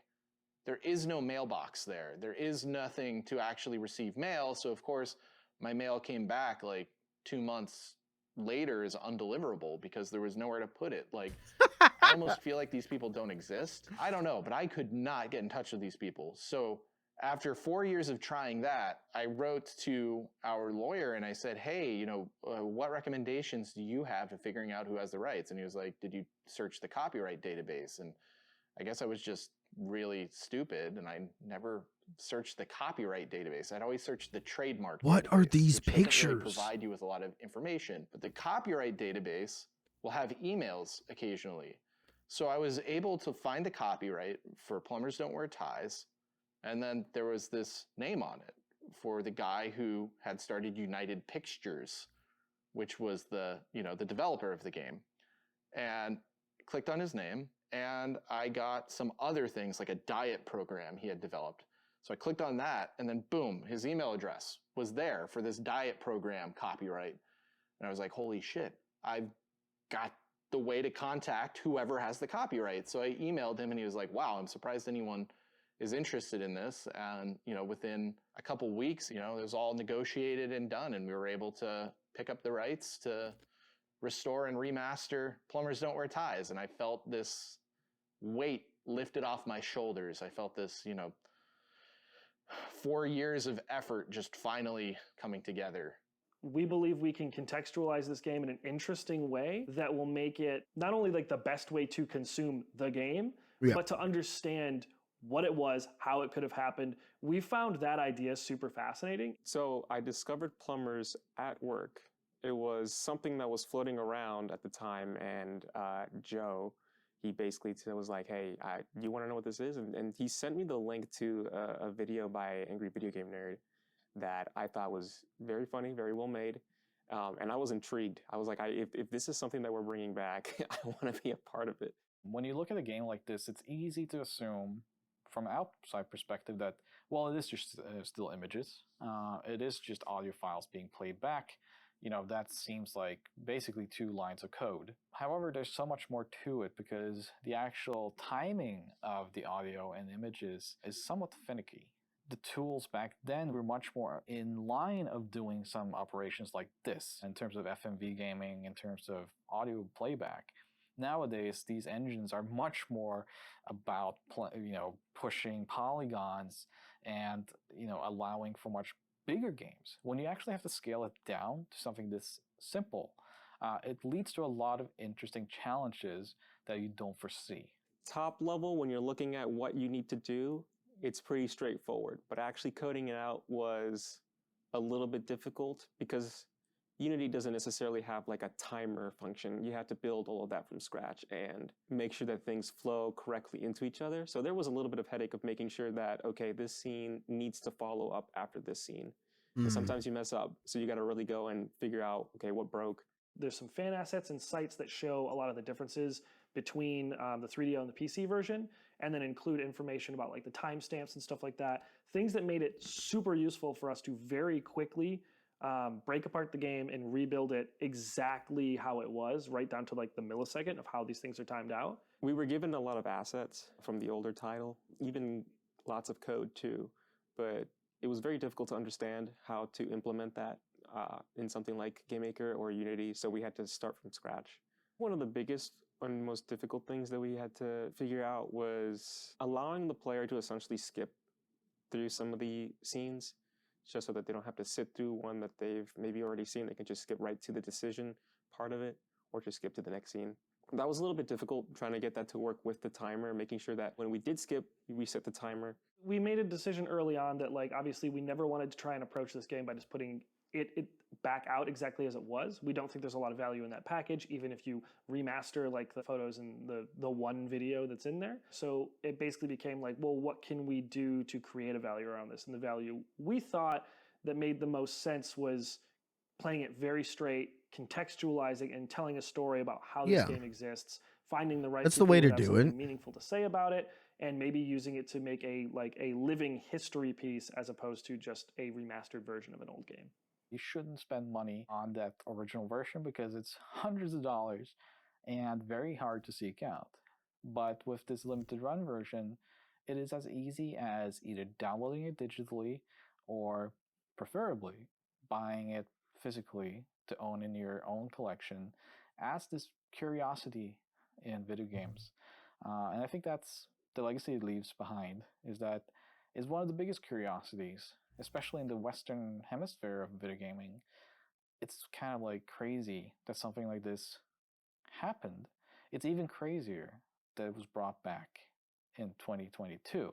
I like doing unexpected 24. things, and I feel like providing a remaster to this level of Plumbers Don't Wear That's Ties always is a gonna very be funny. unexpected thing. So that's really what has always been on my mind with regards to Plumbers Don't Wear Ties. But you know, if this is successful, I would love to be able to look into doing more with it. You know, if there ends up being demand for a sequel, a Plumbers Still Don't Wear Ties. No, don't do that. You know, we could do that because I actually No. Do not do that. Do not do that. Do not do that. Look at me. Look into my eyes. Do not do that. Anytime there has been a sequel to something that is so bad it's good, it is miserable. It is atrocious. It is so self-obsessed with recreating what worked or didn't work with the previous one. It falls apart and is terrible. Do not do a sequel. Do not do a sequel.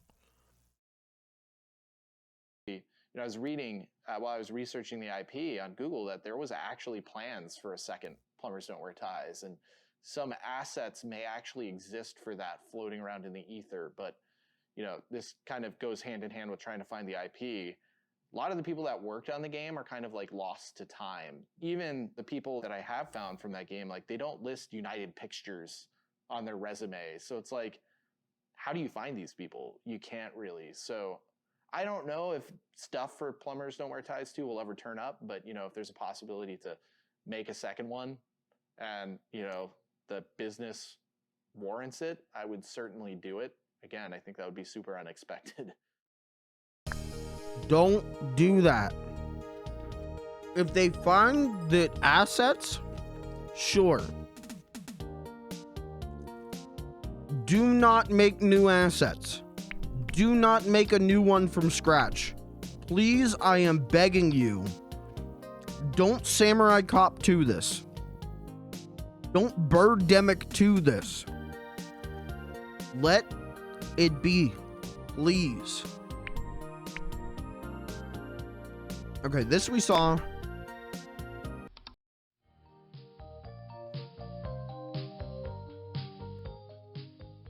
So when it came to actually AI upscaling this game, that was a gigantic task that I don't think I was fully prepared for, but when I came into the company, I was the only one that had true kind of involvement in the AI scene. I'd worked in Japan, and in Japan I'd worked very closely with the advent of AI upscaling in anime and then visual novels as well. I had dabbled a little bit into doing real photographs, and generally that is not great. Even today, as we're recording this, it hadn't really gotten to where I needed it to be.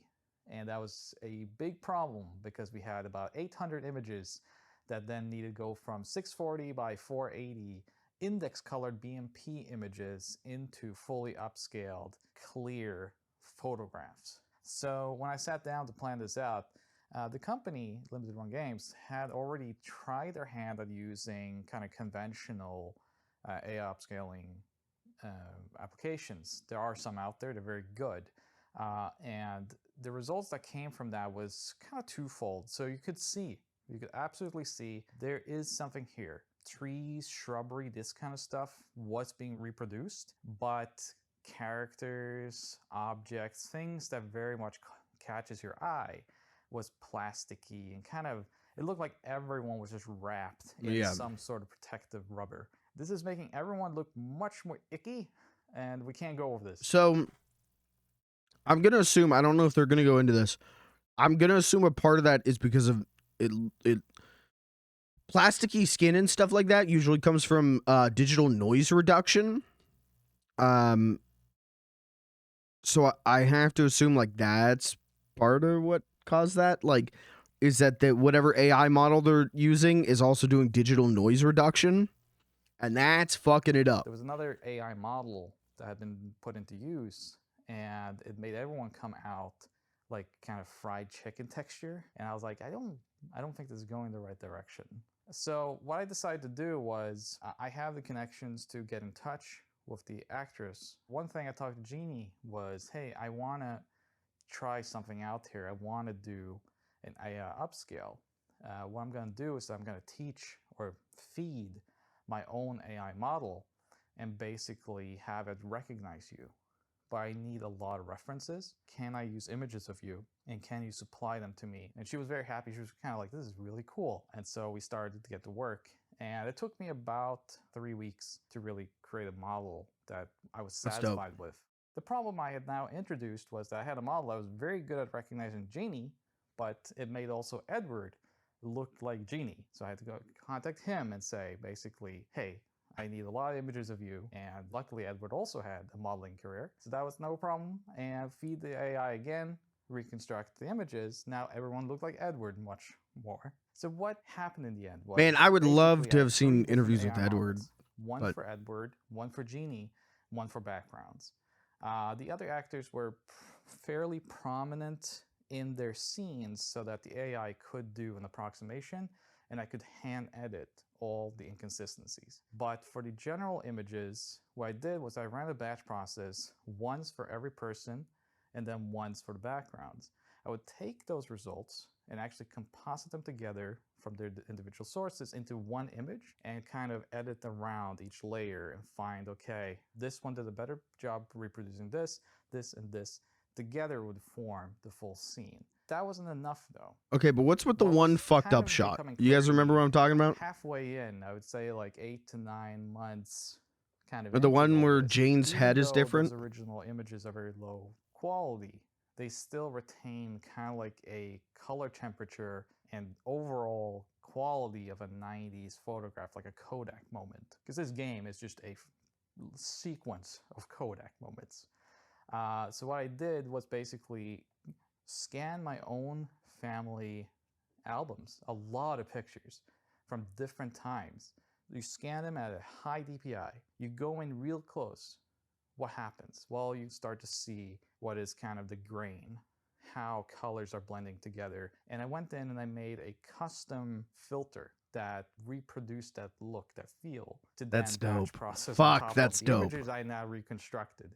Problem now was a lot of those old images that I had basically reconstructed 6 and 7 months prior had color balances that was out of sync with what I now needed for this new filter, which was then going to like reproduce that look.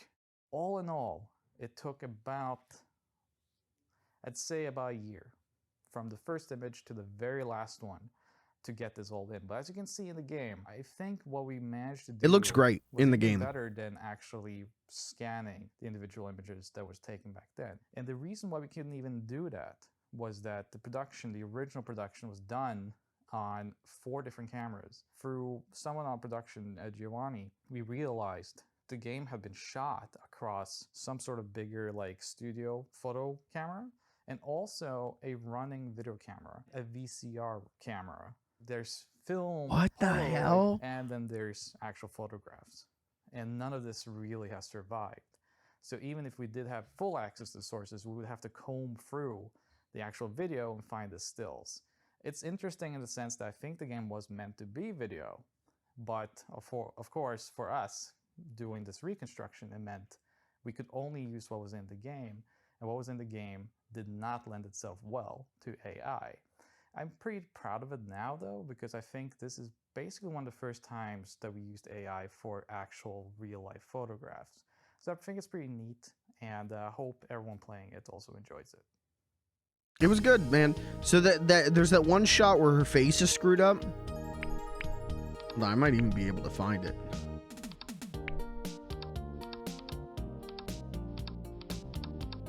What was it?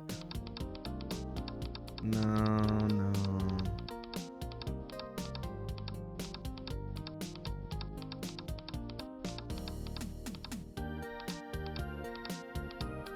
She was like right at her car.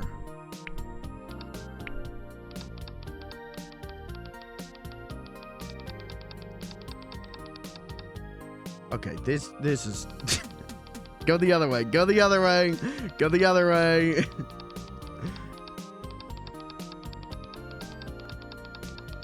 I think it was that one. I think it was this one. Yes. Yeah, you see that?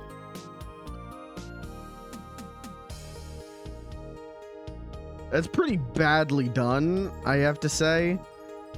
Like,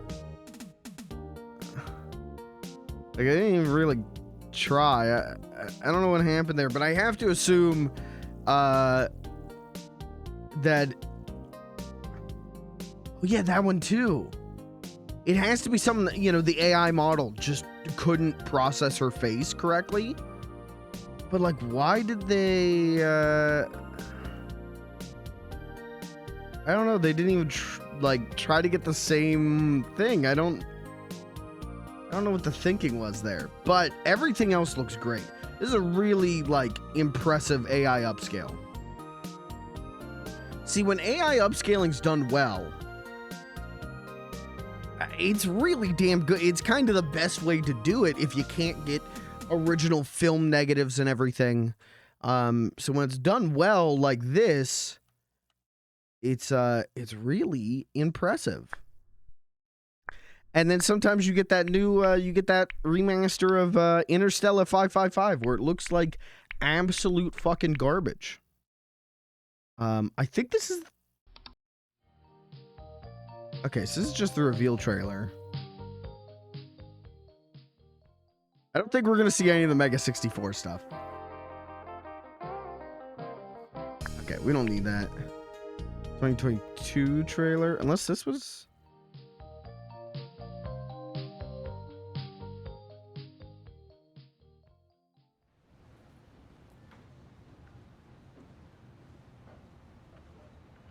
I think 2021 was the. I think 2021 and 2022 Mega 64 did their E3 thing.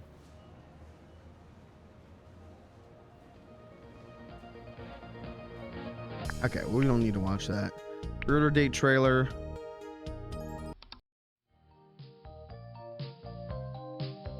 Why is this only 48 seconds?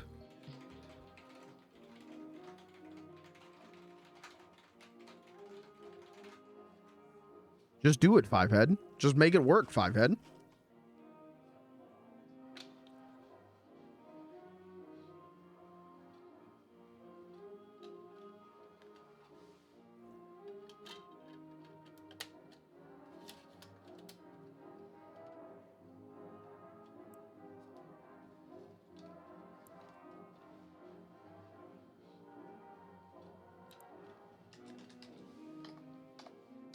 Oh, yeah. All right, good video. Good video.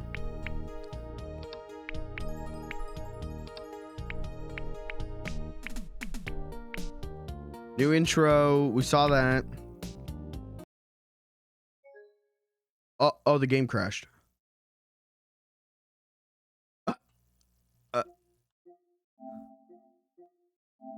Uh-oh. Oh, okay.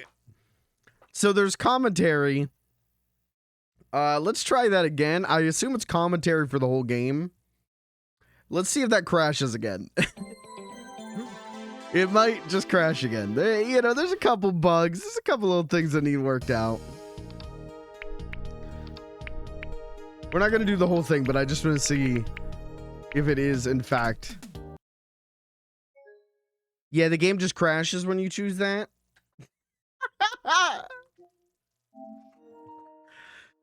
All right, they'll patch it. They'll fix it. Don't worry. They'll fix it. Don't worry. They'll patch it. Don't worry.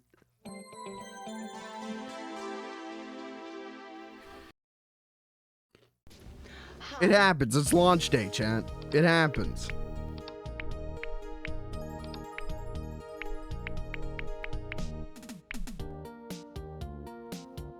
Hopefully the patched version is what makes it onto the physical disc when they put the physical version out that people already paid money for. Development team commentary. Does this work? Okay, dev team commentary Hello, works. everyone. That's cool. Original intro. How long is this? 20 minutes.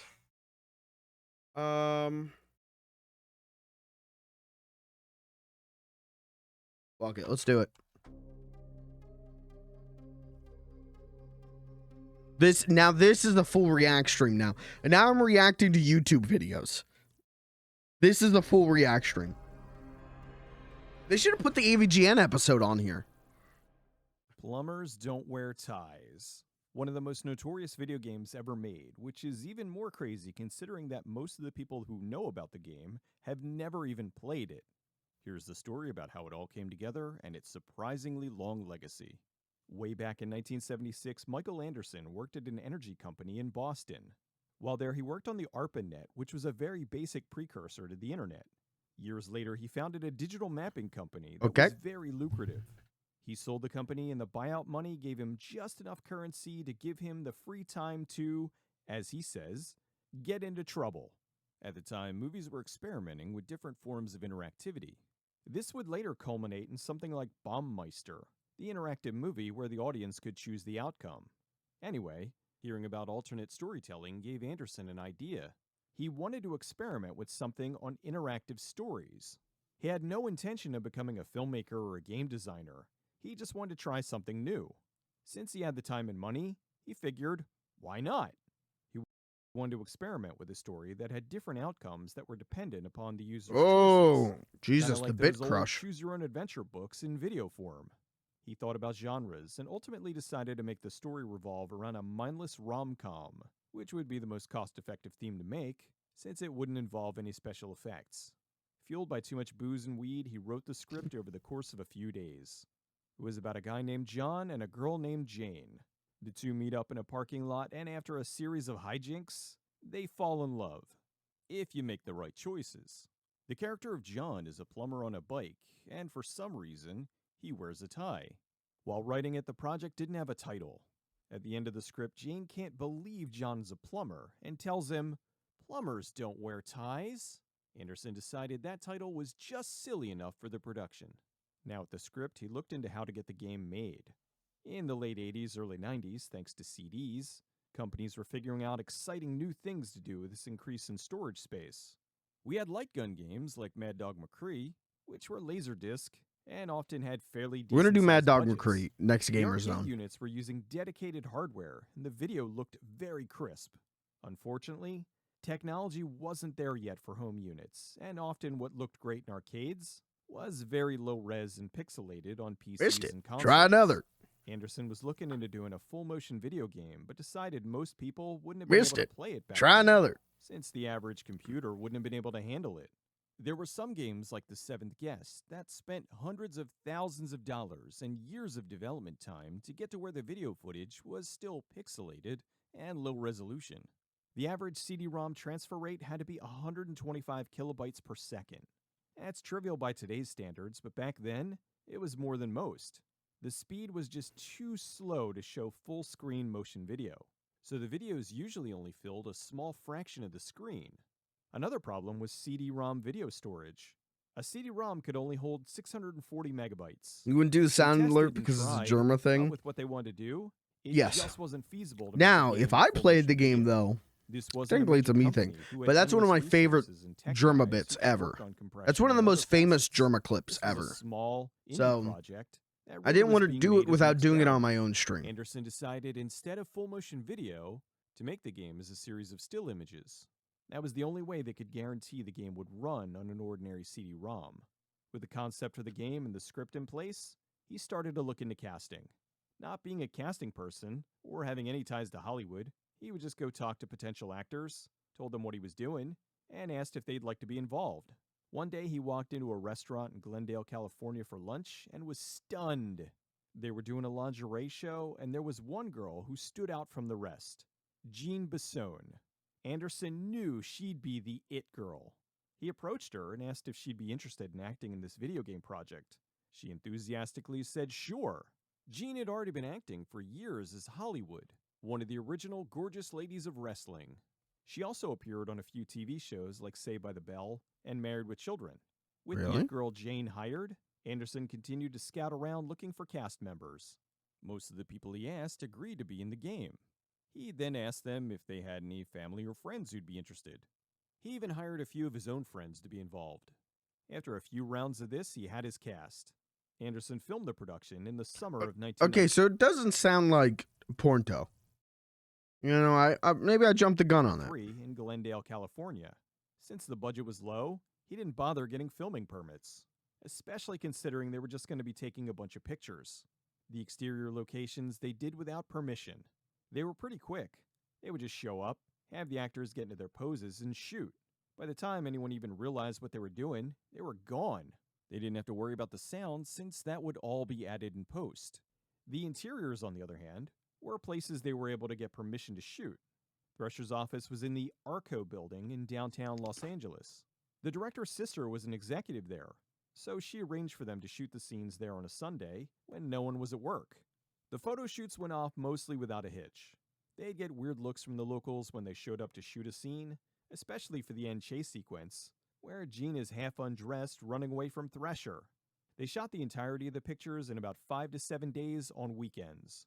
Afterwards, they picked the photos they wanted and worked on recording the audio. They didn't have access to a recording studio, so they recorded most of the audio in a parking lot. Anderson recorded his segments in his living room.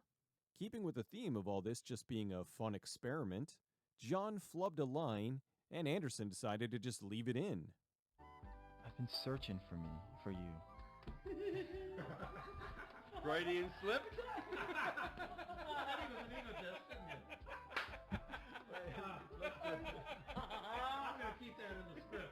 When putting together the end chase sequence, there ended up being a ton of continuity errors with Jean's clothing, but they were intentional.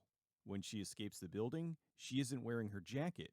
Then she's outside and it's back on, and she's running away and it's off again. They admittedly wanted to show off Jean's body because they figured that was what the potential audience would want. Jean was in great shape and she was quite proud to show off what she had. Beyond that, they left the continuity errors in there because it made the game sillier. They had Jane stopping to snap pictures with the locals, John's taking a phone call, and so forth. They tried to make it clear that they weren't even remotely taking any of this seriously. Anderson hired a friend of his to do the music for the game. He wanted the intro to be fun, to match the rock music soundtrack. He was able to talk to the folks who ran the Saugus Speedway in Santa Clarita, California, Speedway. who allowed him to use photographs of the location for the game. One of the cast members worked for Capitol Records. Anderson wanted to use one good song from Capitol's library to accompany all the cheesy music he had in the game. He had a meeting with a high-ranking executive who was furious at the prospect of having a record transferred to digital media. He screamed, saying this would be the end of the recording industry. If they did this, people could and would just copy the damn music and give it away. CDs were out by whatever. Telling him that hell would freeze over before he would put anything. By the mid '80s, '80s, CDs were out and pretty prevalent. Years later, hell froze over. Anyway, after matching up the audio and the images, they added some very primitive graphical overlays. I mean, they were you had to pay a lot of money for them. They were for rich people, but by '86, CDs existed. Published under Unica. The game was quietly By released on DOS '93. in 1993. It was a very, very limited release and flew under most people's radar. PC Gamer gave it possibly the lowest score they ever awarded a game. They gave it a 3 out of 100. They called it a pseudo-pornographic photo story with the wit and charm of an elephant's arse. That pretty much would have been the end of the experiment, except this happened. The Fremont, California-based company Kieran Entertainment contacted Anderson. They wanted to port the game to the 3DO console. It seemed that it was really cheap to get a game on the system. The relatively new company 3DO was trying to get developers to put games on their very expensive console. The 3DO launched with a whopping $699 price tag, which dropped to $499 6 months later. In order to survive in this very competitive market, they needed games. They began enticing publishers to put their games on the system by offering a very low royalty rate. Yeah. If you put a game on the 3DO, they took a cut of $3 per game sold, which was a much better deal than what Sega or Nintendo were offering. It was rumored Sega was charging $13 per game sold, while Nintendo was $15 per game sold. The system also had very loose restrictions on content, which was how a variety of porn games ended up on the console. The 3DO had better I do want to do. I've talked about this before, but I want to do a 3DO, like 3DO rodeo stream. Full motion video sequence in the I want to beginning of see the what's game going on with the Jean 3DO. talking to the player as her character. Is that video I mentioned earlier? Yeah, it's on. It's in the game. Even it's like the last unlockable in the game is the video. And it removed the censors in the intro. The DOS version had the nudity unlocked by default. The intro would be the only full motion video segment in the entire game. Anderson signed a long-term contract. Wait, with the for them to have DOS version doesn't have to the 3DO the market. censor. With the game being released on the 3DO, it gathered a lot more attention and made many worst of the year lists. It was called a PowerPoint. Chad, I gotta go. I presentation gotta sold as a game. Most of the I gotta people end the playing stream. 3DO I version were gotta. How do I confused as run to why DOSBox? only the opening scene What's was the in full command motion prompt? video. They had no idea this was an entirely new segment on a slideshow DOS game. Still, with the high price tag of the 3DO, most mainstream gamers never even heard of the game, let alone played it. Considering this was just a little experiment for the director, he never intended on making a sequel. He and the people working on it had fun, and that was that. The records of the budget and payment are all long gone, so no one has any idea how much this whole thing cost. Anderson said all he remembers is that it was fairly cheap. Jean said that while she doesn't remember the exact number, she said the actors were all well paid for their time. The game did exactly what Anderson wanted, which was just to make and release his experiment. It gained some attention for its lack of quality, but quickly faded into obscurity.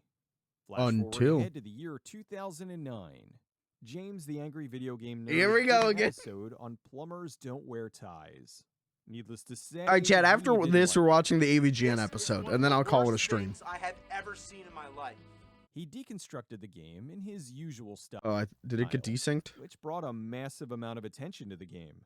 This was a video goofing on this little slideshow game that, as of currently, has been viewed close to 10 million times. Isn't it? Hold on. In the stuff that they made specifically for this, it's like close to 20 million times, right? Never received up to this point. People who never even heard of this game before were now joining in the chorus of screaming how this was the worst game of all time. Although to be fair, they probably would be saying the same thing if they did actually play it. Meanwhile, Mike Anderson had no idea this was going on. He had long since moved on, and Plumbers was just a footnote in his life that he had forgotten about. I spoke to him and told him about James's video. He watched it and laughed, saying that some people were taking this way too seriously. This was just something he did as a goof decades ago. His intention was to see if he could make a game, and he not only succeeded at that, but was able to get it released on 2 different platforms. The tale doesn't stop there. In 2017, a Reddit user going by Psychotic Giraffe discovered the game had a small PC release. He looked for it on Google, but only found links to the 3DO version. He eventually found the WorldCat database listing of all library inventories that showed 1 copy existed in all of its 72,000 libraries across the world. He discovered that Ball State University's library, the Alexander M. Bracken Library, still had a copy of the elusive Plumbers Don't Wear Ties PC version. He didn't live in Indiana, so he asked if any of the locals on Reddit could get the disc to him. That's real. One local user offered to help and sent him the disc. He was able to get the game running on an old Compaq Armada. Wanting to share his discovery, he ripped the files and set up a DOSBox emulator configuration that could run the game on modern machines. He then uploaded it to the Internet Archive, which is where you can still find it. Now we go slightly ahead to November of 2020. Josh from Limited Run Games contacted Mike Anderson and was overjoyed when he responded. He told Mike he'd been trying to find a way to contact him for 4 years. Josh is one of the game's mega fans, and since the Kieran contract expired a long time ago, Limited Run was able to acquire the rights to release the game on modern platforms. So now, one of the most notorious and often hated games of all time is coming to PC, PlayStation 4 and 5, Xbox, and Nintendo Switch. Plumbers Don't Wear Ties. I gotta get this on Nintendo Limited Switch, edition. dude. I still can't believe it. This'll be an enhanced version that'll look and sound better than it ever has. Well, look and sound about as good as it possibly can. James is even in the special edition talking about his episode. Mike was shocked to find the game had a cult following. That made him happy. He said he hadn't thought about Plumbers for literally 2 decades until Limited Run contacted him. He said it shows there's still some people out there with a sense of humor. After the game, Jean continued What's that to act mean? and is now a professional stunt woman. She said because of the game resurfacing on the internet, she's had a few fans recognize her from the game. She's also still wrestling and has her own wrestling production company. When not doing any of that, she often appears at Comic-Cons and wrestling panels all over the US. In 2019, she launched Hollywood Botanica, her own line of natural artisan soaps and pet shampoo bars. Since most of the cast wasn't actors, they just returned to whatever jobs they were doing before the game.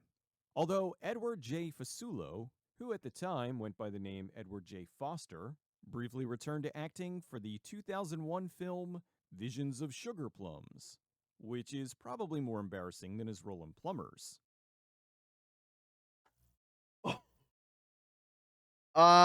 Discord movie night. Discord movie night. Yup. Discord movie night. Yup. He doesn't have any more credits after that. Plumbers Don't Wear Ties is seriously a game I love. I recognize that it's bad, but for some reason, it resonates with me.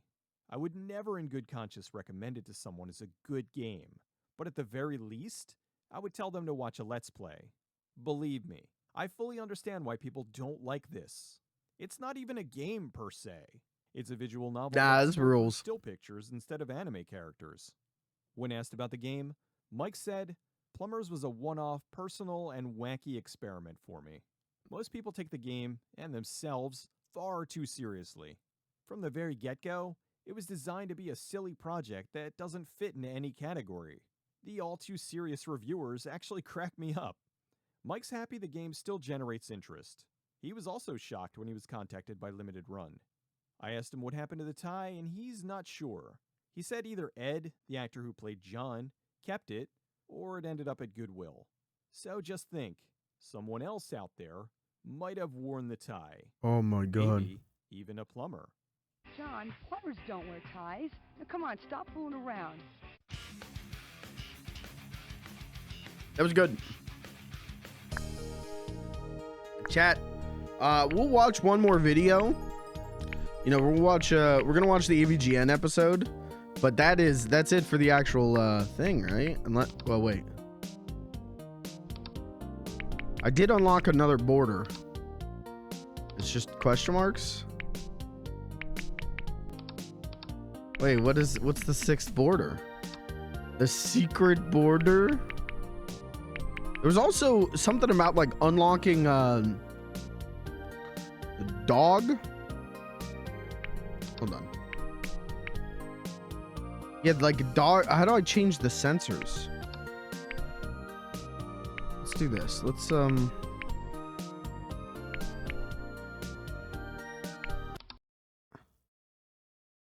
No, skip. How do I skip? Hi, my name is Jane.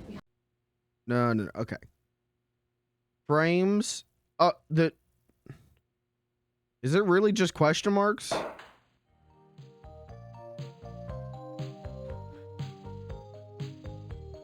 Why is it just question marks? Don't keep me in suspense. Give me the full story.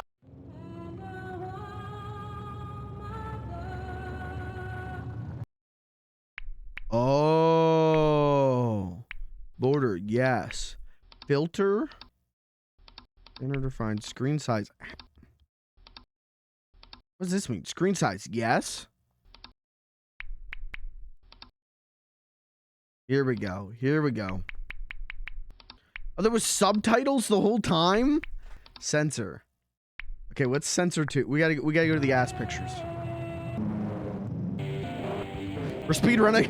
We gotta get to the ass. We gotta get to the ass. I gotta get to the ass.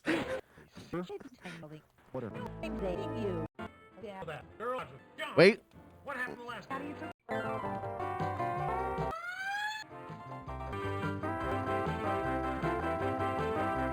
Who is this? How do I go? Wait, pause. Okay.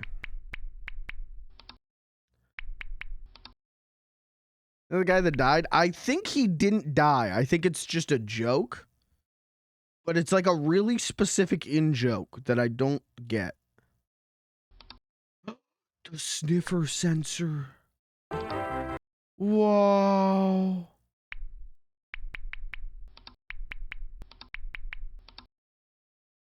Who's this?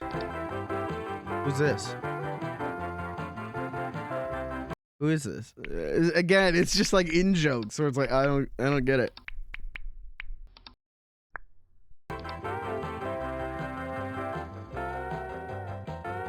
Who took these pictures? Okay, now wait it now hold on.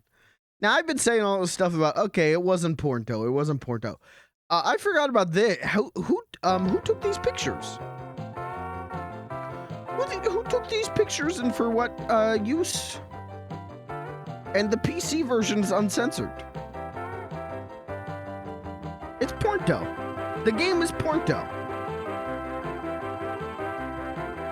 It's softcore Porto. It's okay to be Porto.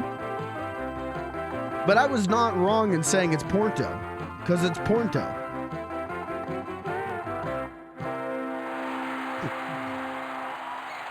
Gaming.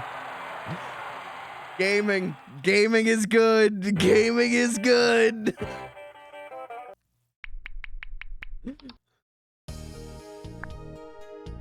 Okay, chat. Let's watch the AVGN episode on this game, and then we'll call it a stream. This is good to go. This was a good journey into the gamer zone. Let's finish it out strong.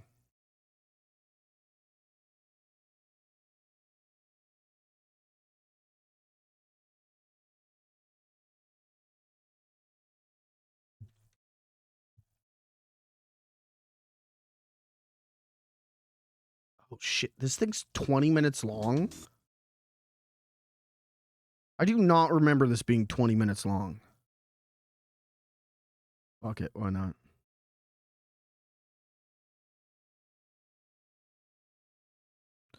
Fuck it, AVGN episode. Did you ever think I was gonna do an AVGN episode react? Fuck you, I am. You're going to jail for what you did to me. What'd he do to you? He wanted me to strip for him to get a job. You're disgusting. He's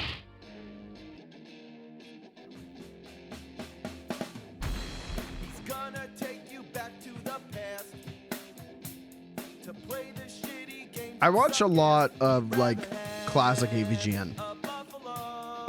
It's something that's kind of like perpetually. It's one of those things that I perpetually just put on as background noise.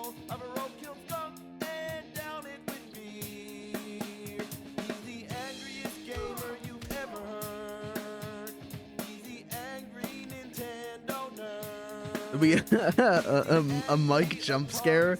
I don't think so. I think this episode's clean. Well, you know, clean-ish.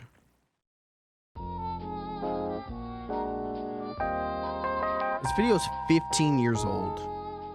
I remember in the early 90s seeing commercials for the 3DO. It was advertised as the most advanced game system, and it forced itself right into your face. Like, if you don't get this thing, you're gonna get left in the dust. It even went out of its way to insult Super Nintendo and Sega Genesis, saying that those are just baby toys. Well, everybody I knew had those baby toys, and nobody, I repeat, nobody I have ever met owned a 3DO. Probably because its price in the US was $700. I mean, fuck. But you better buy it because this is the that's like real $1,500 now, That was right? its Something like that. slogan, Real, because it's a real piece of shit. This new interactive CD-ROM technology, it sort of blurred the line between games and movies. Was this the new future of gaming? Nobody knew, and nobody wanted to be the guinea pig. Usually you get the chance to play the new hot gaming console over a friend's house, but nobody had it. So the 3DO came and went, and now it's just a curious piece of history. There were many different models. This right here is the FZ1 made by Panasonic. It only has one controller input. Wow. Now that's what you call an advanced system, isn't it? Instead of two controller inputs, let's just have one. Let's make it so you have to plug the second controller into the first controller and just daisy chain them together. What were they fucking thinking? Then there's the FZ10, which is a top loader. Still, there's only one input. And the last one I have is the Gold Star. How many inputs? Just one. You think if they made so many versions of the same game system, they'd eventually add another controller port. The games are obviously on CDs, which come in jewel cases, but the jewel cases come in these I rectangular want to do a boxes. 3DO rodeo This stream. makes it That's hard gonna to fit on happen your at some shelf. point. Like, what the fuck is Captain Quasar? What a I want to waste of know. space. These are the most oversized game boxes I've ever seen. They're even bigger than the Neo Geo boxes. And Neo Geo games are huge cartridges, so they have a perfect reason to make a big box to hold a big game. But these are just CDs. It's completely unnecessary. Now, to be fair, there are some good games on the 3DO, including the definitive home port of Super Street Fighter II Turbo. A lot of the more gimmicky games show off the CD technology and are more like watching a movie than playing a game at all. Some of them are pretty impressive for its time, like Wing Commander 3, which features big-name actors like Malcolm McDowell and Mark Hamill. I searched high and low to find the worst possible 3DO game in this category, and I believe I found it. It's called Plumbers Don't Wear Ties.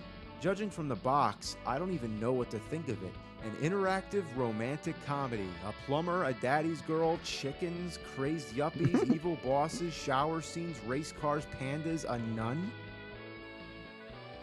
What kind of game is this? What's this? Get it? No! I don't get it! Hi, my name's Jane. We hardly know each other, but that's about to change. This is interesting. Put your big, muscular arm around me and whisper sweet things in my ear. And I promise to do whatever your little heart desires. Wow. Now listen up, the rules of the game are real simple. You see, I meet this guy in a parking lot. Now you are supposed to identify with this guy. So she talks for 3 minutes as the camera zooms in on her breasts. Then the title screen pops up. You can't be serious. It looks like a kindergarten student did this in Microsoft Paint. And listen to the stock music. This has to be the worst title screen I've ever seen. Then come the credits. Race cars? Why is the color a negative? And then it goes into sort of a mosaic. Looks like a bad quality picture off the web. Then it goes to like a vertical letterbox. The titles are so bland. There's no drop shadow to separate them from the background, and the colors are picked at random, like a child selecting random pieces of chalk on a sidewalk. And it just goes on and on. Why are we watching still images of race cars? Why all the wacky filters? Why does it keep showing a naked guy lying in bed? Why is there a panda in a car on the bed? Why'd they leave so much extra space when they cut out the panda from whatever background it originally belonged to? Why is the perspective butchered so badly? It doesn't even look like it's really there. But then why would it be there anyway? Now why is it just a head of a panda? Why would there ever be a floating head of a panda next to someone's bed? We haven't even gotten through the credits yet, and this game is already a pile of monkey fuck. Okay. What's this? What's going on? Okay, so the credits are finally over, and now we get a slideshow. It's your mother. Now get your ass out of bed. I know you're there, John. John? I said get up, John. Get out of bed, John. Get out of bed. Yeah, great concept. Every game should begin with 2 minutes of some guy's mom trying to get him out of bed. Stop smart-mouthing with me, young man. Why is it I haven't seen you with any woman? Why is that, John? Don't you like women anymore? John, are you gay? What? Cut the crap and listen to me. It's time you got married. You need children. I need grandchildren. I need my only child. It's to bear a fruit. real good In my reaction, you know, for lifetime. 2009. You love your mother? Real good reaction to Not a that. game. This is like watching a movie. Or no, it isn't. A movie is something that moves. This doesn't move. It's a bunch of still images. If the beginning was actual video, why couldn't the rest be? Oh, thank God that's over. Now maybe we get to play the game. Where are you, Jane? You called me, Daddy. Don't you know where I'm at? What? There's more of this shit? Why the hell aren't you married yet, Jane? In that last scene, that bitch of a mother told her son to have kids. And keep in mind, you're seeing the abridged version. I've been sitting here nearly 10 minutes so far. Christ's sake, girl, how long's it take these days? You ain't that busy. Now, damn it, Jane, you get on the stick and make some babies for your poor old father. So there's her story. John and Kate are both pressured by each of their parents to find a significant other. Then we get a montage set to rockabilly music. Apparently, both Jane and John, these two unrelated characters, are taking showers at the same exact moment. There's a code to remove the censor bars, or censor face with the nose. But that's only if you really want to see John's hair. Wait, there's a code? They drag these scenes. Wait. They didn't talk about that in the PlayStation version. Do we need to Wait. see their whole daily routine? Changing clothes, lifting weights, playing with cats, trying on more clothes, playing air guitar with a plunger? Oh, so is he a plumber? Well, the game's called Plumbers Don't Wear Ties, so I guess it makes sense. He's a plumber, and I don't see him wearing a tie. What the fuck? Kirby, can you find out what the code was? Can you Google that? Title. And it keeps on going. We see everything. He gets on a motorcycle, she gets in a car, she's putting on lipstick, he drops his mail in the mailbox. Come on, why is that important? Then finally, Jane and John meet in a parking lot. He also could just be wrong. He did call her Kate. What I wouldn't get to do her plumbing. Yeah, okay. Okay. What the fuck? We know she'd like to meet him. She knows she'd like to meet him. But does John know she'd like to meet him? And now we get a narrator? After 15 minutes of this crap, all of a sudden we need a narrator to start explaining it? It's up to you, sport. Up, down, Then right, left, finally, down, we get a right, choice of X. what happens next. So, who do you Fuck, want to make we're the gonna have first to try move? a bunch of buttons, If you aren't want we? John to do it, hit A now. This is the first time there's any interactivity with this game whatsoever, but it's just as much interactive as playing with the menus on a DVD. That's what I was There's saying. games like Night Trap and Dragon's Lair, which are like movies, and there's not a lot of actual gameplay. But this piece of shit is way, way below that. This isn't even in the same category as those kind of games. It's the bare minimum of what you can actually call a game. Do girls actually like guys who are really aggressive? I don't think so. But what makes it even worse is the control. Yeah, you might be wondering how the fuck What could the button is even control be X on bad that? something like this. There was no Well, X on what that. happens, the highlighter gets stuck. At first, I thought my D-pad was broken. But no, what it is, you have to wait for the narration. There's no to X on that finish. controller. John throws caution to the wind and pursues Jane. Be careful. Every fucking time you move, you have to hear the same thing before you can use the D-pad again. Do girls actually like guys who are really aggressive? I don't think so. What the fuck? Have John wait later on. So Jane rejects John and goes to a job interview. Gotta love the elevator music. So then we get a choice. Either she gets the job, she doesn't get the job, or the boss becomes a pervert. Note, you must be 18 or over to take a look at this decision. You gotta be 18? On the box, it says 17. This was before the rating system. But what kind of fucked up rating is this? The box says 17, but for this one part, you gotta be 18. You know, perhaps something can be worked out after all. Take your clothes off, Jane. Oh, shit.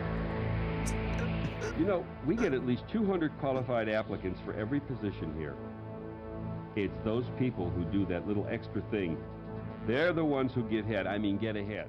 Oh, what a bad joke. It doesn't even have any relevance now. He just told her to take off her clothes. He might as well say straight out, suck my cock. Take your damn clothes off! What a pervert. And what's with all the filters?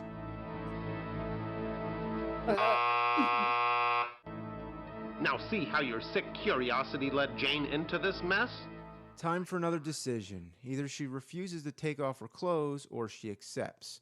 Now, wait a minute. The first decision says our heroine declines the disgusting proposal. But in the image, she seems to be taking off her clothes while running away, but still. It doesn't make any sense. Did they swap the images by accident? So let's go with the more interesting choice. Damn! She just happened to have a whip and handcuffs? Wow, I had no idea she'd actually do it. What kind of fucked up game is this?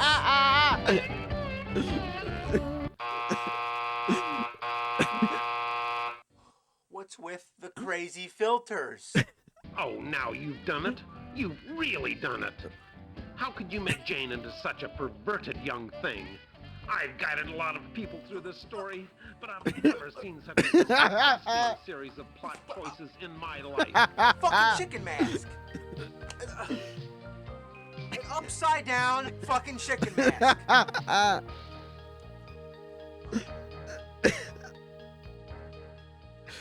So anyway, Mr. Chickenhead scolds you for your bad decision and tells you that you have one last chance. So let's pick the other one and see what happens. So she strips down to a bra and skirt for no apparent reason. The boss grabs her leg, she kicks him in the face and runs for the door. Or no, she doesn't run, she just stands there. The boss grabs a pen and comes after her like a deranged psychopath. And there's Jane just standing there. She even has time to go into the men's room. The boss goes into the women's room, and next thing they're both out in the hall. I don't know, I don't even understand this. Now they're outside, and she has her clothes back on. I guess it was a public parking lot, and they couldn't just have a girl running around in a bra and skirt. I don't know. Maybe the actress didn't want to do it, but for whatever reason, it doesn't follow any continuity. Then John sees what's happening. Now, what was he doing in the parking lot the whole time? Just sitting on his motorcycle? So he comes running, and I guess he's gonna save her. Oh no, it's time for the narrator. Well, sport, you think you can handle this choice without getting the lowest score in the history of this game? What, there's somebody else who played this shit? Who the hell are you? I'm taking over this story. Who's this? Over my dead body?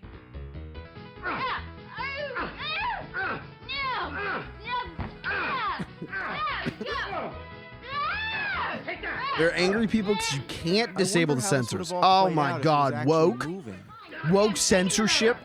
Who cares, Finally man? got rid of that obnoxious Guys, just go type. You're gonna want to type in sex on Google. You're gonna see some shit that's gonna blow your mind. in 30 states for hijacking fiction. If you've been jacking off to plumbers don't wear ties for the last 30 years, go to google.com, type porn. Selection screen. You're gonna your life's about to be talking different. to us. And then on top of that, there's this goofball, and now a fucking karate chick. So now she's looking at the past choices we made, just so she can scold us and we have to hear the same shit all over again. These are the most disgusting series of plot choices I have ever seen. Yeah, I get it. You deserve every minus point you have gotten, and even more. I get it. I don't believe it. How could you make such choices? Enough already. Were you raised in a barn? Could they possibly drag this out any longer? Help me, help! Run, Jane, run! What? Her shirt's back off again? Okay, so the parking lot was obviously not a problem, because now she's in an even more populated area. Oh, here comes the banana peel. Classic. The longer this goes, the more you wish that it was full motion video. I mean, that's what this kind of game is classified as. Full motion video, FMV. But the only motion part is the beginning. It's not like the 3DO was incapable of this. The Sega CD could do it, and that was before. And if you look at Wing Commander 3, the whole game is full of video. And it's almost like DVD quality. It looks good. And that was the same console. So if that game could do it, why not this one? So they're running through Hollywood, goofing around in front of Grauman's Chinese Theater, Griffith Observatory, and it's like a series of vacation photos. This is horrible. This isn't something you make into a game and put into stores. This is like a weird sort of college experiment. If you even count this as a game, it's probably the worst game I've ever seen in my life. And that's one hell of an accomplishment. This chase scene goes on and on and on, and we get the battle of the narrators intermixed with the whole thing just to stretch it out even longer.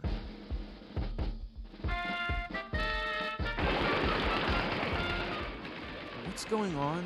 Why are there lines of bullets? If he's shooting her, shouldn't the bullets be coming from the gun or scattered across her body? Why are they just placed randomly all over the screen?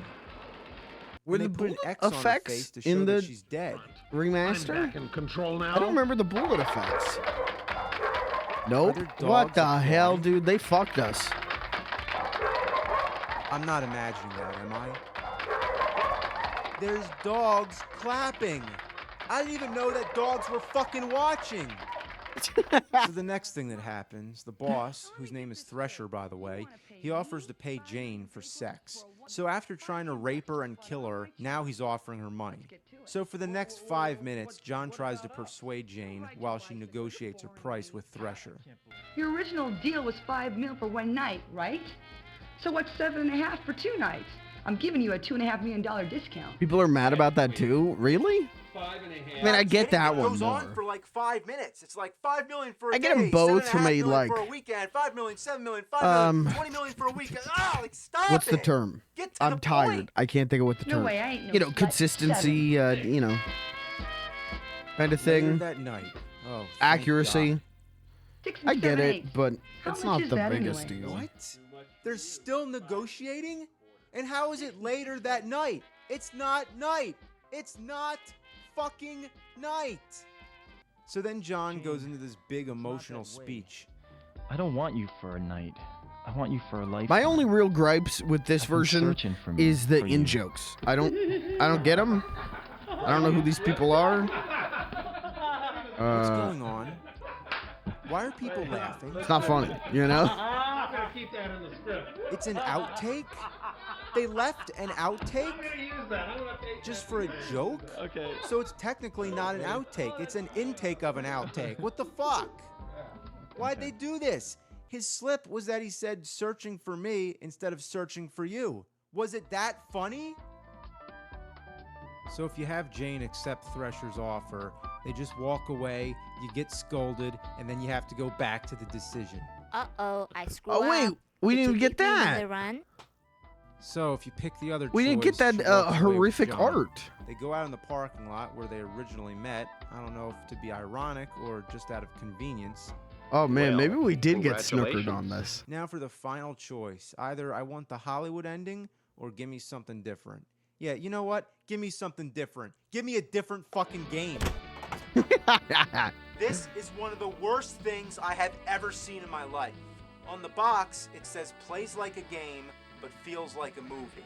Well, that's horse shit. It does not play like a game, and it certainly does not feel like a movie. It's a slideshow that verges on being softcore porn, but it isn't that either. It's like some kind of experimental art project. If I just made a bunch of shit and put all kinds of filters on it, that would be the same as this miserable pile of fuck. It would also be the same to go take a shit on a piece of toast on top of a roof while wearing a fish mask singing I'm Too Sexy. Good video. Yeah, I don't know. We'll, I guess we'll see how people feel. You know, later on, we'll, I'll wait for the DF Retro episode about it. You know, we'll see how that pans out. Hey, I gotta get out of here. And that's still him with the panda at the end is my background on my computer for a week. Good, God, what a funny video. We'll do, what was the movie? I gotta make a list of things that we have acquired during the stream. I'm gonna censor emote, sniffer emote. What was that movie? It was like Sugar Plum. What was the name of that? Sugar Plum.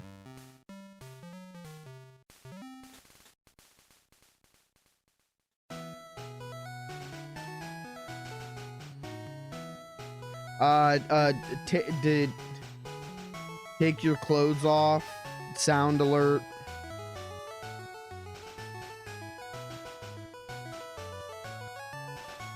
Okay, find it and post in the Discord if you could. And I could do these 3 tomorrow. All right, cool. Chat, that's it for me tonight. We're leaving the gamer zone. Take your clothes off, sound alert will bankrupt me. Well, we'll see. We'll see who I give power to on that one. Whether I let you guys have that one or whether that one's for me.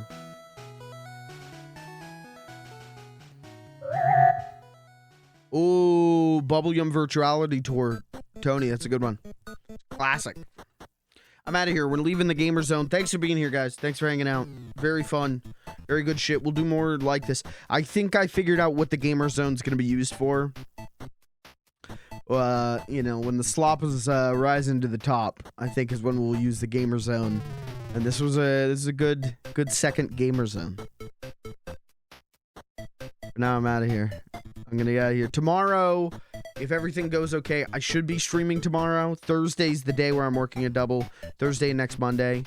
But tomorrow, I'm probably going to do Penny's Big Breakaway.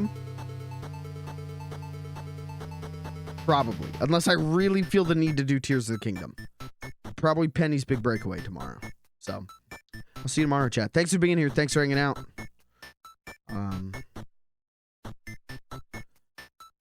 What do you even end this with? I was originally, whenever we heard about the code, I'm like, well, that's how we end. I put in the code and then I cut it when there's hog, but can't do that.